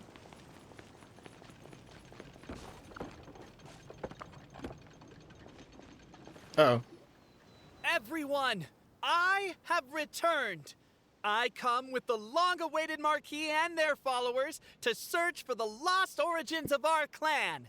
Well, we weren't told anything about that this morning. Get out of here. Leave us alone. The giant guards scoop you all up and throw you outside. No one is able to fight back. Alright. You and Albizzi only wanted to strike up a conversation with the guard. But since greeting you wasn't one of the items included in today's schedule, the relationship quickly soured. If you're just looking for a way in, why not consider taking the path on your left? Nonsense! Going in again! I know how Stanley Parable works. Just try again until it gives in. Everyone, I have returned. I come with the long-awaited Marquis and their followers to search for the lost origins of our clan. Well, we weren't told anything. No, that's the same thing. Alright. Never mind. That's boring. Alright, go to your fucking left. Jesus Christ.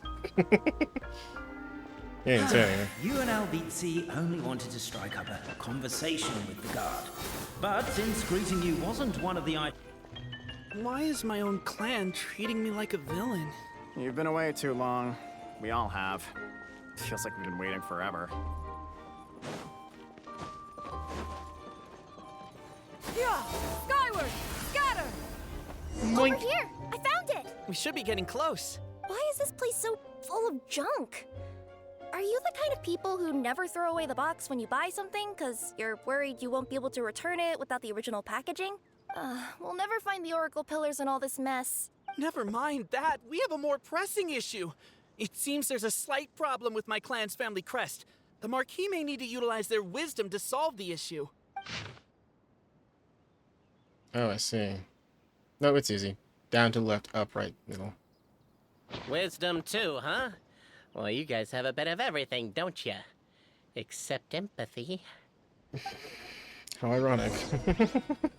Alright, let's put it in. Boink.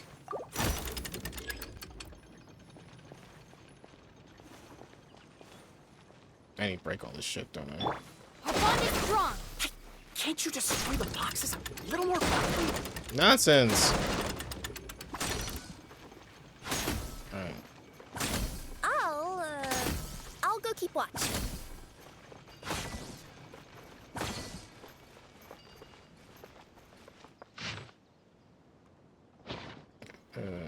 Huh?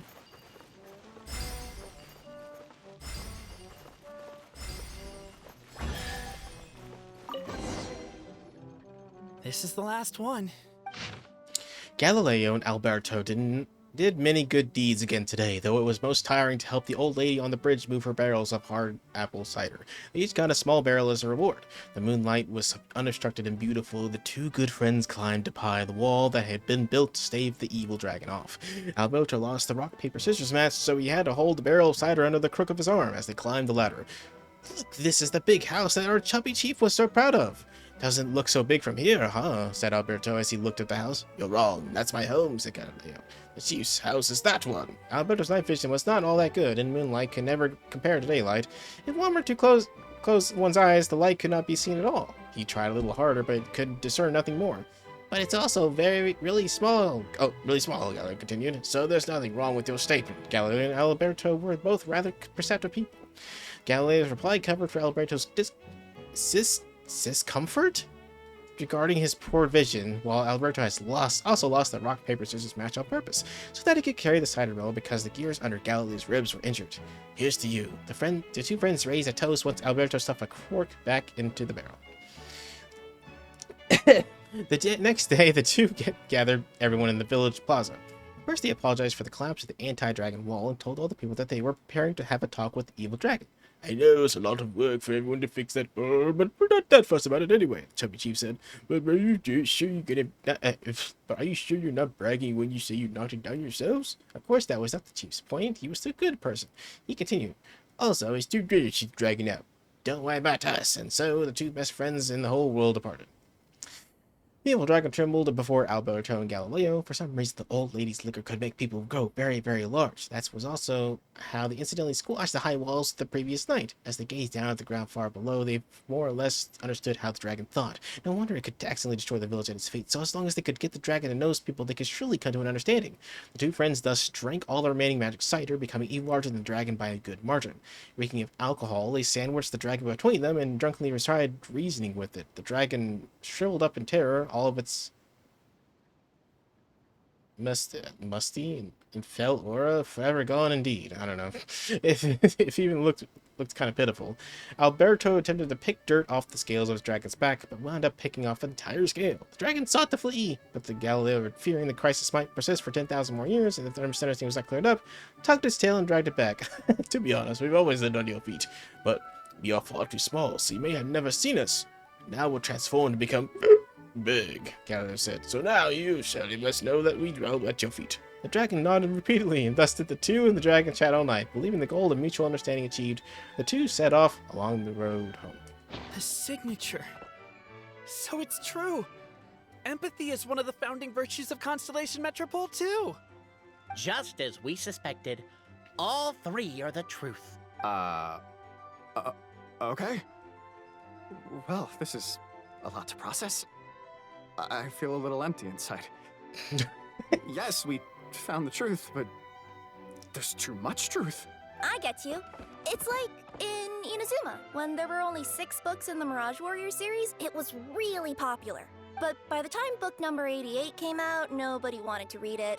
They all lost interest. A brief moment of joy is drowned out by a growing feeling of melancholy.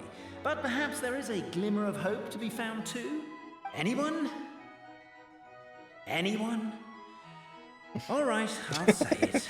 How is it the case that these 3 versions of history can all be true at once? That's exactly what Paimon was wondering, but Boborano kind of already explained it away earlier. So Paimon was worried she'd look stupid for asking the question. It's not a stupid question at all, my dear little pixie. While I did postulate that different truths may coexist, there is an issue when it comes to these 3 truths in particular. The problem is, all 3 truths are the history of the exact same thing, namely the dragon and the Metropole's origins. Yet all 3 bear the signature, showing that they're genuine.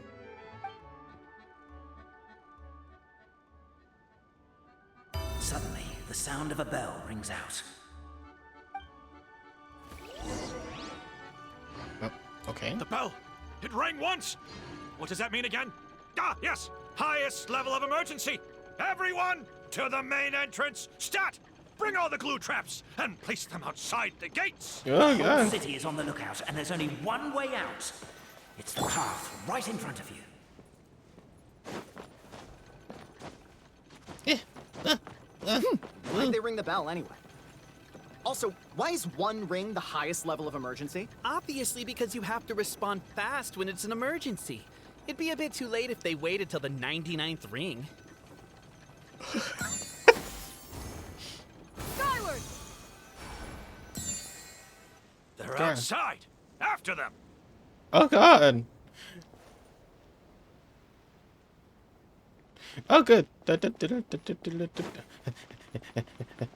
You'll never catch me, you little bitch. I'm too fast for you.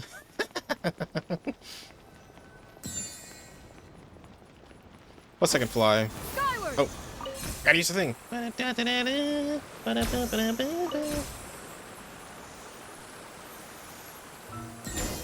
Alright, oh. We made it out.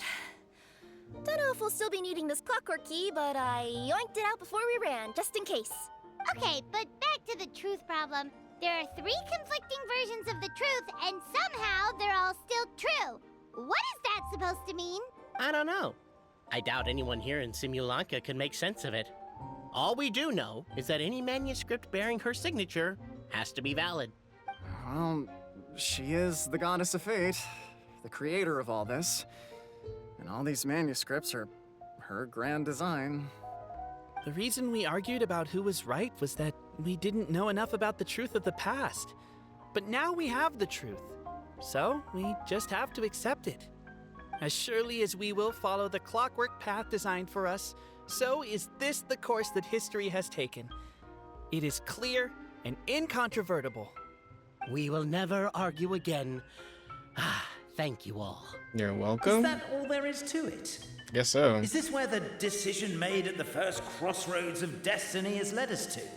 A pointlessly happy ending? Yes. Overthinking it would be equally pointless. Well, that's enough for one day. Time to take a break. Could you be any more cryptic? You're planning something. Paimon knows it. Whatever happens, today was a breakthrough in my journey of discovery. I will go back and share it with my clan. Me too. And me. Let's leave it there for today then. I'm sure we'll find out what else Mr. Narrator has planned for us tomorrow. Okay. Guess there's more to this than that. Oh yeah, wait till 8 p.m. the next day. Or 8 a.m. Whatever you want to call it. Ba-ba-da-ba. Oh, what-a-do-do. There you go. Actually, it wasn't that far away.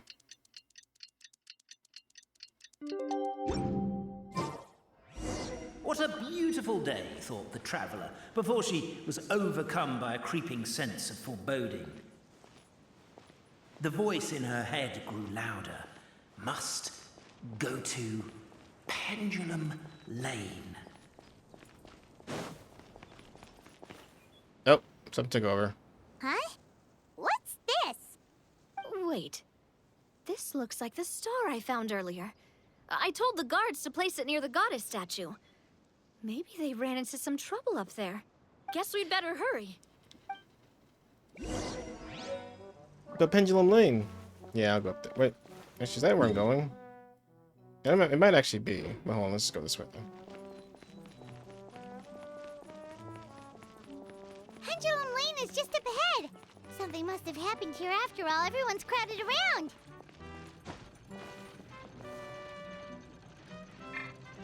Oh, sorry.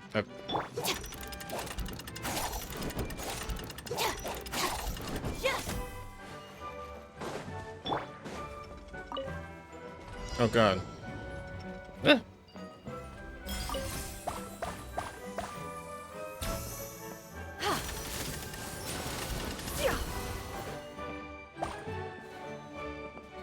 Oh crap, I don't have an archer on me. I think he might be able to do it.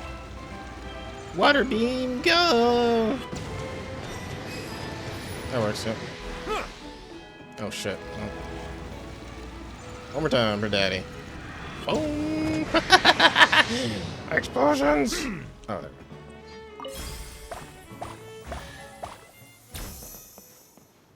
Wait, don't think appear? Oh.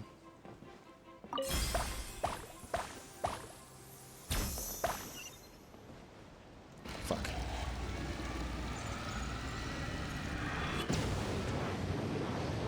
Oh, it's not gonna reach. Actually, let's get an archer now. Can only fake it for so long. No, shit.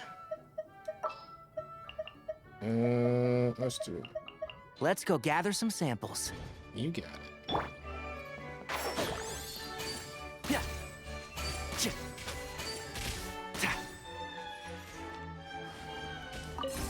Whee!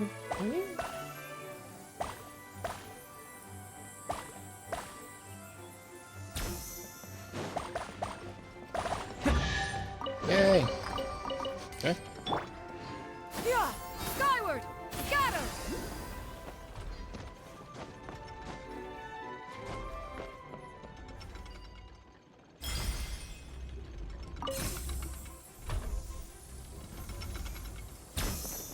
Okay. Sure, the point of that was whatever. Skyward! Yeah!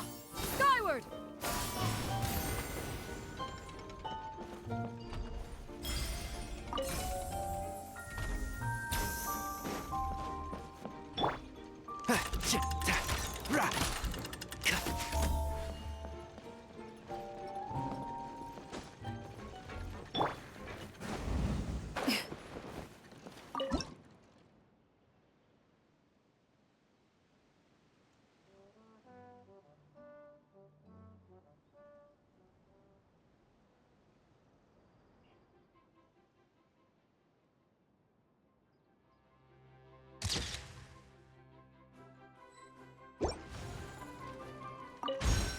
Okay.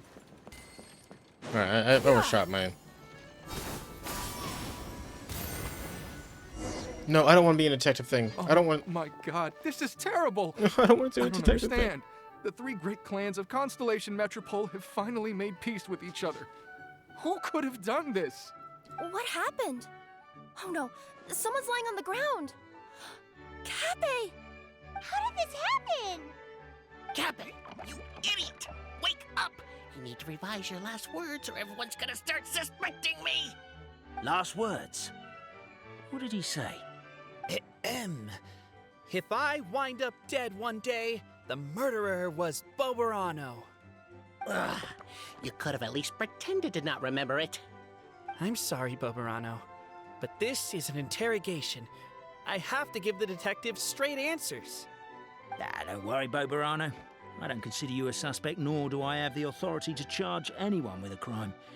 So, are you the last people to have had contact with him? Yes. My sincere condolences. You were travel companions, right? Oh, it's a real tragedy. I'm afraid he'll be out cold for another hour and a half, at least. Huh? Yeah, I know. It's despicable. Hitting someone in the back of the head is the second worst act of cruelty there is. The first being replacing their gear oil with extra strong glue. So, Cappy's not dead? His gears, metal frame, and shell are all still in excellent condition. It's just his energy supply that's been all messed up. Wait. But surely you can't be suggesting that just because Cappy isn't broken, there's no need to go looking for the culprit. No, there's a need. Huge need. Unfortunately, this is rapidly turning into a cold case.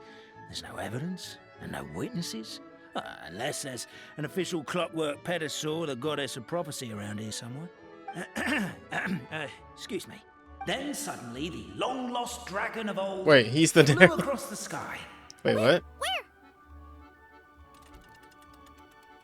I didn't see anything. Wait, why can't I move? Oh, my mistake. It was just a cloud. Or a bird. Or something. If only we could turn time backwards and replay the crime. Isn't that one of those, clockwork socket things right behind you? So it is. No wonder everyone here is suddenly struggling to move. Traveller, if you please, let's recreate the crime scene.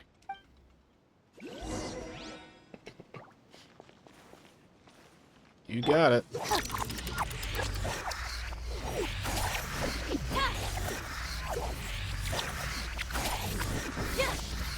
crime seems too chaotic. I can't make heads or tails of it.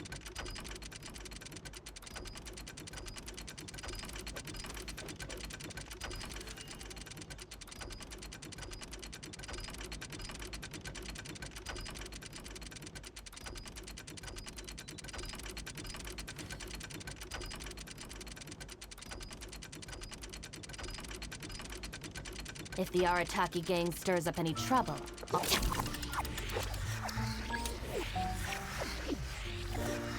Oh, damn it. I shouldn't have done that.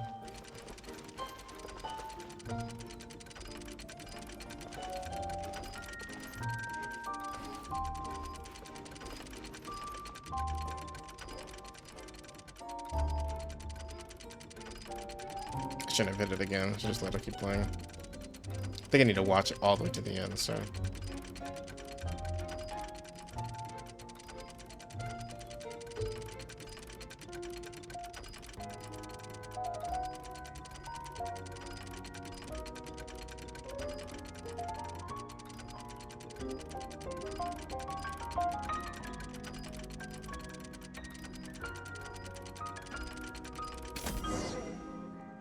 Well, that clears it up. Cappy was walking along the street, and he suddenly collapsed. He was faking it.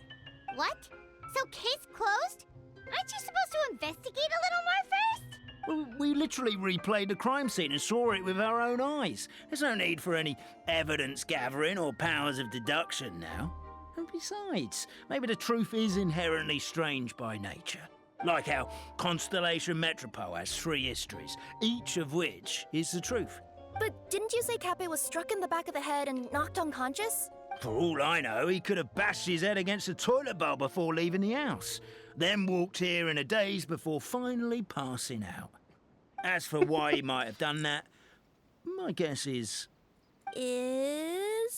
With the Supreme Clan question left unanswered and the tension in Constellation Metropole suddenly wiped away, he was looking to create a new source of conflict. Only then would the city feel alive again. Do we really think he's capable of that, though? Sounds like a pretty complicated conspiracy for the average Simulanka resident. Traveler, something about the crime scene isn't sitting right with me. It just Goodness. seems unnatural. Also, anything outside of the immediate area won't have appeared in the replay. Is it possible that something was missing from the scene? Why don't we search the area?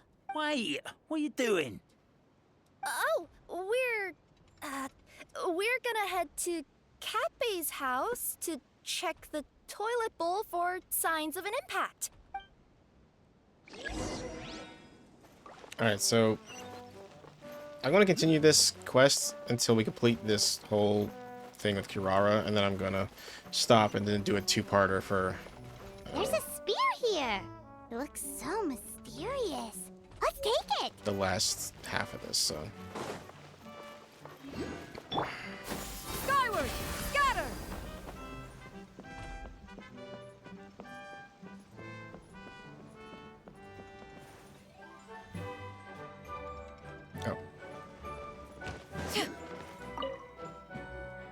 Hello there. Have you seen my spear by any chance? Someone was shouting about a dragon a minute ago, and I instinctively threw it into the sky. Yeah.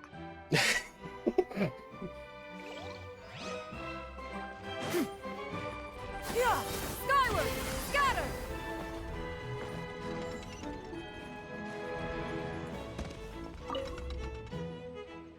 You're not from these parts, are you? Just visiting? Yep, that's right. Why? What's up? Ah, well, I was gonna offer you a great job in the Titanium mines. A safe and secure working environment. Doesn't sound very safe. At least not as safe as being a courier. To keep the Titanium ore intact, we use specially designed pickaxes that can't cut through it. Even if you struck a person with it, it wouldn't so much as leave a scratch. And in terms of labor intensity, the work has been rated as Class 2 physical labor by a reputable organization. Even cats can do it. I'm not. Never mind. I give up. You are a cat. Welcome to Paimon's world. Mind you, I don't know what happened today, but somehow a pickaxe has gone missing. Maybe one of the giant guards broke it down, so someone took it to perform a rapid resuscitation procedure. Sounds pretty brutal for a first aid technique. Still, a missing pickaxe. Huh. Is it just me, Traveler, or does it seem kinda suspicious?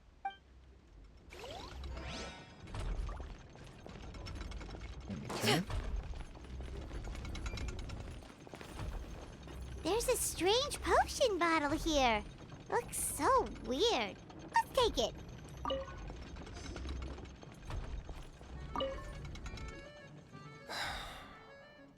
Come here. But whatever it is you were looking to buy, please do come back tomorrow. It's just, I have to close early today. A bottle of growth serum has gone missing. If someone's stolen it with the intention of harming others, the consequences could be disastrous. There's a whole investigation into it, so I gotta close the shop while I do an inventory count. If it turns out I'm wrong and I miscounted, I could be charged with filing a false report and disturbing the peace. Alright. Sorry, dude.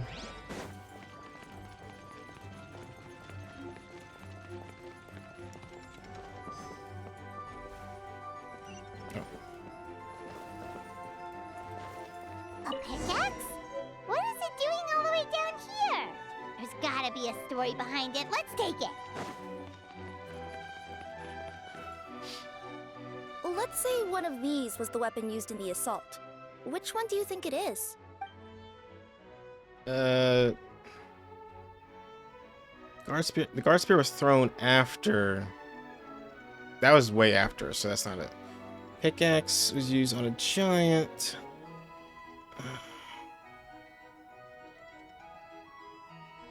It can't be the pickaxe because the pickaxe was being used to.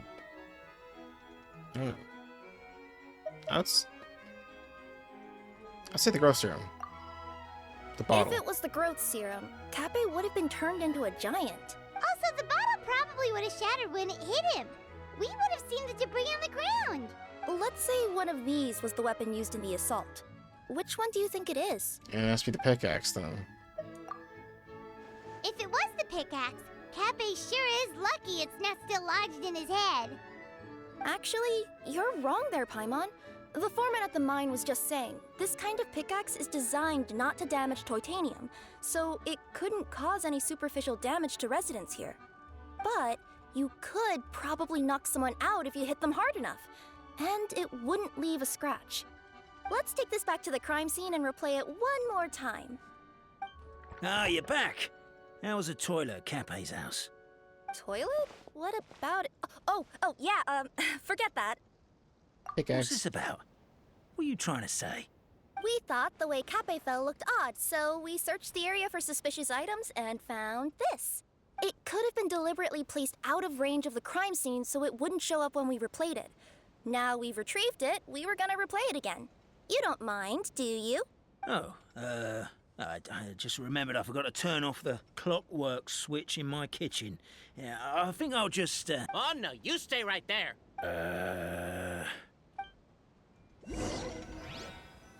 Is the detective the We should be good now.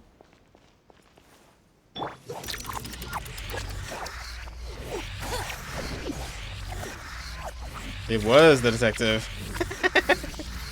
How dumb.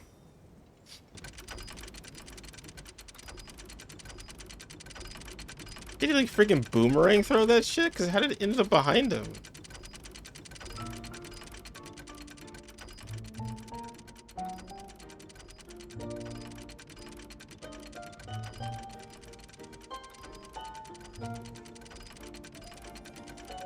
He did! So ridiculous.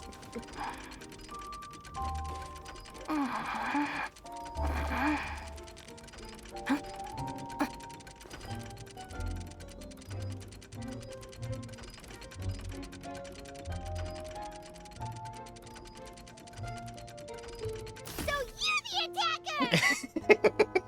It's so silly. So, it was you!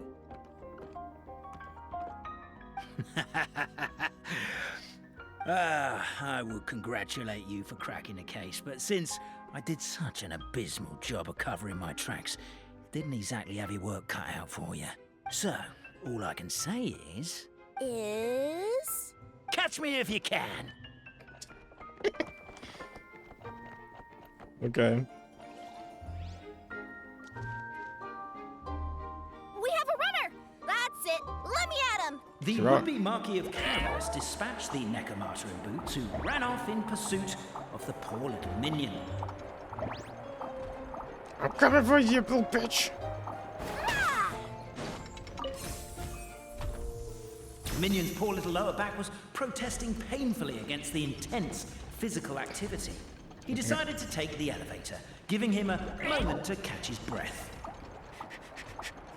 I'm coming up there to get you. I'm gonna get you.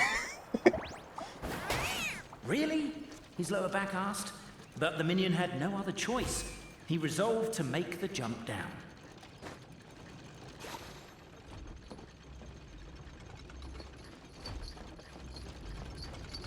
By this point, the Necromata in boots was gasping for air. The minion was huffing and puffing, even more loudly. But we'll ignore that. I'm not! Don't underestimate the gold level courier of the Komania Express!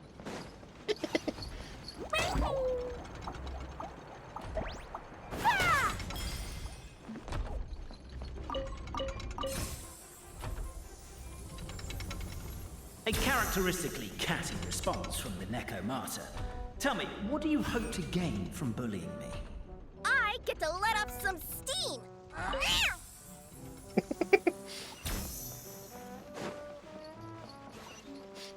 gonna get you. I'm gonna get you. Ha! You fell into my trap. Oh, and by the way, remember the glue you got stuck on when you first entered the future Marquis's abode to be? That was also me. I did it using my powers. Oh no! Oh, I'm so jealous of you guys right now. You can just jump out of your shoes and keep running, but Wait, I'm wearing boots this time. Yes! Oh, I gotta The hurry. unnamed minion made a last-ditch escape attempt. He began his long climb, up the wall, the tall wall. He began his long climb up the tall wall. You call that a tall wall? In Urgent Neko parcel mode, I'll scale it in no time. I'm beat. I surrender. Got him. You've got nowhere left to run. All right. I confess. That was fast. Getting caught by you here was a backup plan. I don't know if what I've done will make things better or not. Time to come clean. I am the narrator. The one who's been guiding you all this time. Yeah, I figured. God, my mind is blown. You're overdoing it a little bit there. Anyway, I only did what I did because... Why are you suddenly spilling the beans? I poured my heart and soul into all this. I was worried you wouldn't ask. The truth is, I was one of the first conscious beings ever made by the goddess of creation. And I've known for a long time that this whole world is just a fairy tale written by the goddess of fate. I know they say that fairy tales are just made up for kids to read, but I refuse to believe that fairy tales are just fictional stories and nothing more. The reason why Constellation Metropole has 3 origin stories is that the goddess of fate wrote 3 drafts and couldn't decide which one she liked best. Then her cat trod all over them, and they all got crumpled together, so the 3 worlds just sort of folded into one. The goddess of fate was torn between them anyway, since she couldn't decide which ending was best for the dragon or the kids. So when she saw what the cat had done, she simply decided to go with all 3. Who'd have thought? Well, what does any of this have to do with what you did? You're not a fictional character, so you couldn't hope to understand my sorrow. Honestly, I don't think there's anyone in all of Simulanka who would understand. Every day that I experience, every interaction I have with another person, is it really all just a work of fiction? The only reason the 3 great clans wanted to find out the truth was for the pointless task of electing the supreme clan. I thought that once they'd learned the truth, it might make them curious enough to investigate further. But as it turned out, they just accepted it and carried on living the same old lives. I have to motivate them to keep looking for answers now that they think they've learned the truth. I have to make them uncomfortable with the superficial explanation that they took at face value. And I have to figure out, once and for all, while you real people from the outside world are still here, are we real? Aww. That's my full confession. Time for you to take me back. I'm guessing I'll probably be forced to make a public apology, then sentenced to half a day in solitary confinement. I definitely deserve half a day. Oh, also, pass this message on to Cape, Bobarano, and Albizzi, if you could. The Great Clockwork Key was originally put in place jointly by the ancestors of the 3 clans. If the 3 of them had any ability to cooperate whatsoever, they'd have been able to remove it by themselves. Over all these years, not once have they ever tried removing it together. Oh, my poor child. There's one thing you've been mistaken about this whole time. Ah! Whose voice is that? Detective? Was that you? Your voice acting's actually pretty good. The reason fairy tales are suitable for children is that they help them to understand the world.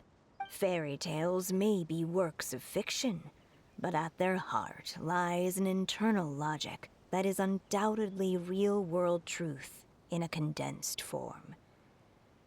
Perhaps they simplify good and evil, and perhaps they hide the darkness in metaphors. But let there be no doubt. The world within fairy tales is as real as can be. And by extension, you and your compatriots are also real. Goddess! Is it really you? The line that separates footnotes from narrative can never be crossed. Never the two shall meet. This is why you have never heard my voice before. But now you wish to break free from the story. And there's a cat nearby, so you can hear my echo. Necromora! Just your echo? Oh, poor detective. So, we are a part of the real world too. Lead the sun rendered detective back to Cafe. So we need a shot of the crime scene for evidence, a mugshot with the suspect for records, and a photo of the heroes for posterity. Go out, mold it all over. 3 photos is overkill. Let's just get one big group photo at the crime scene. Suspect, try to look more serious. Heroes, more natural, please. Happy smiles, but no smiling from the victim or their friends and family, thank you. No, don't get up. Stay on the ground. We need to capture the crime scene as is. 3, 2, 1, say cheese. That's so stupid. Weirdest photo experience of my life. My head's spinning. Albizzi just gave me a quick rundown of the situation. So you caught the detective? Sorta. We chased him until he surrendered. Oh, and he asked us to pass on a message. You tell the 3 about the rest of what happened. And if they could remove the great clock key if they just worked together. Does he really think we didn't try that? 'Cause we did. After 6 months in that place. Ah, that was my bad. I thought it was a stupid idea at the time, so I didn't really exert myself. I also sort of stopped trying after 3 years. Never mind. I'm partly to blame as well. On the second attempt, I just hugged the key and pretended like I was pulling as hard as I could. You guys are so lazy. My granny's neighbor's pet cat has nothing on you, and it spends all day, every day sunbathing. Anyway, you said you heard the voice of the goddess of fate at the end? That's amazing. There is a world beyond our own after all. What would you guys say to taking a trip to the outside world sometime? Otherwise, I got bashed in the back of the head for nothing. Depends. Do either of you know how to get there? But yes, I agree we should go. And not invite the detective, just to annoy him. But maybe the reason we've never worried about whether we're real or not is that, unlike him, we weren't there to witness the creation of this world. We've never had any reason to doubt that we're real. If someone ever convinced me that these delightful dimwits, Cape and Albizzi, weren't real, oh, I'd be devastated.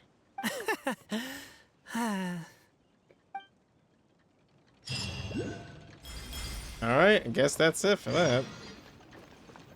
Oh wait, no, never mind, there's more. Son of a bitch! What? Alright. 2 days later, there's the 2 days thing. God damn, bomb! I want to stop and take a break, but this game's like, nope, the story keeps going on, keeps going on. It's been like 5 hours almost, and I've only been like halfway through this thing. Gonna lose my mind. I gotta do this tomorrow because this event ends in 3 days. 3 days, 2 days actually. What a coincidence. Anyway, where am I going? Oh, back down to the beginning again. Bump. Alright, you got it. Yeah! Skyward! Scatter! Yeah! Skyward! Scatter!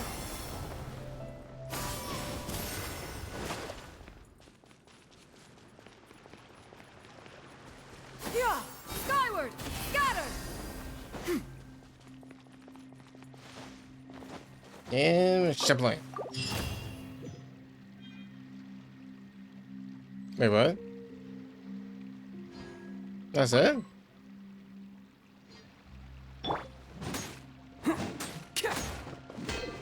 Attaboy!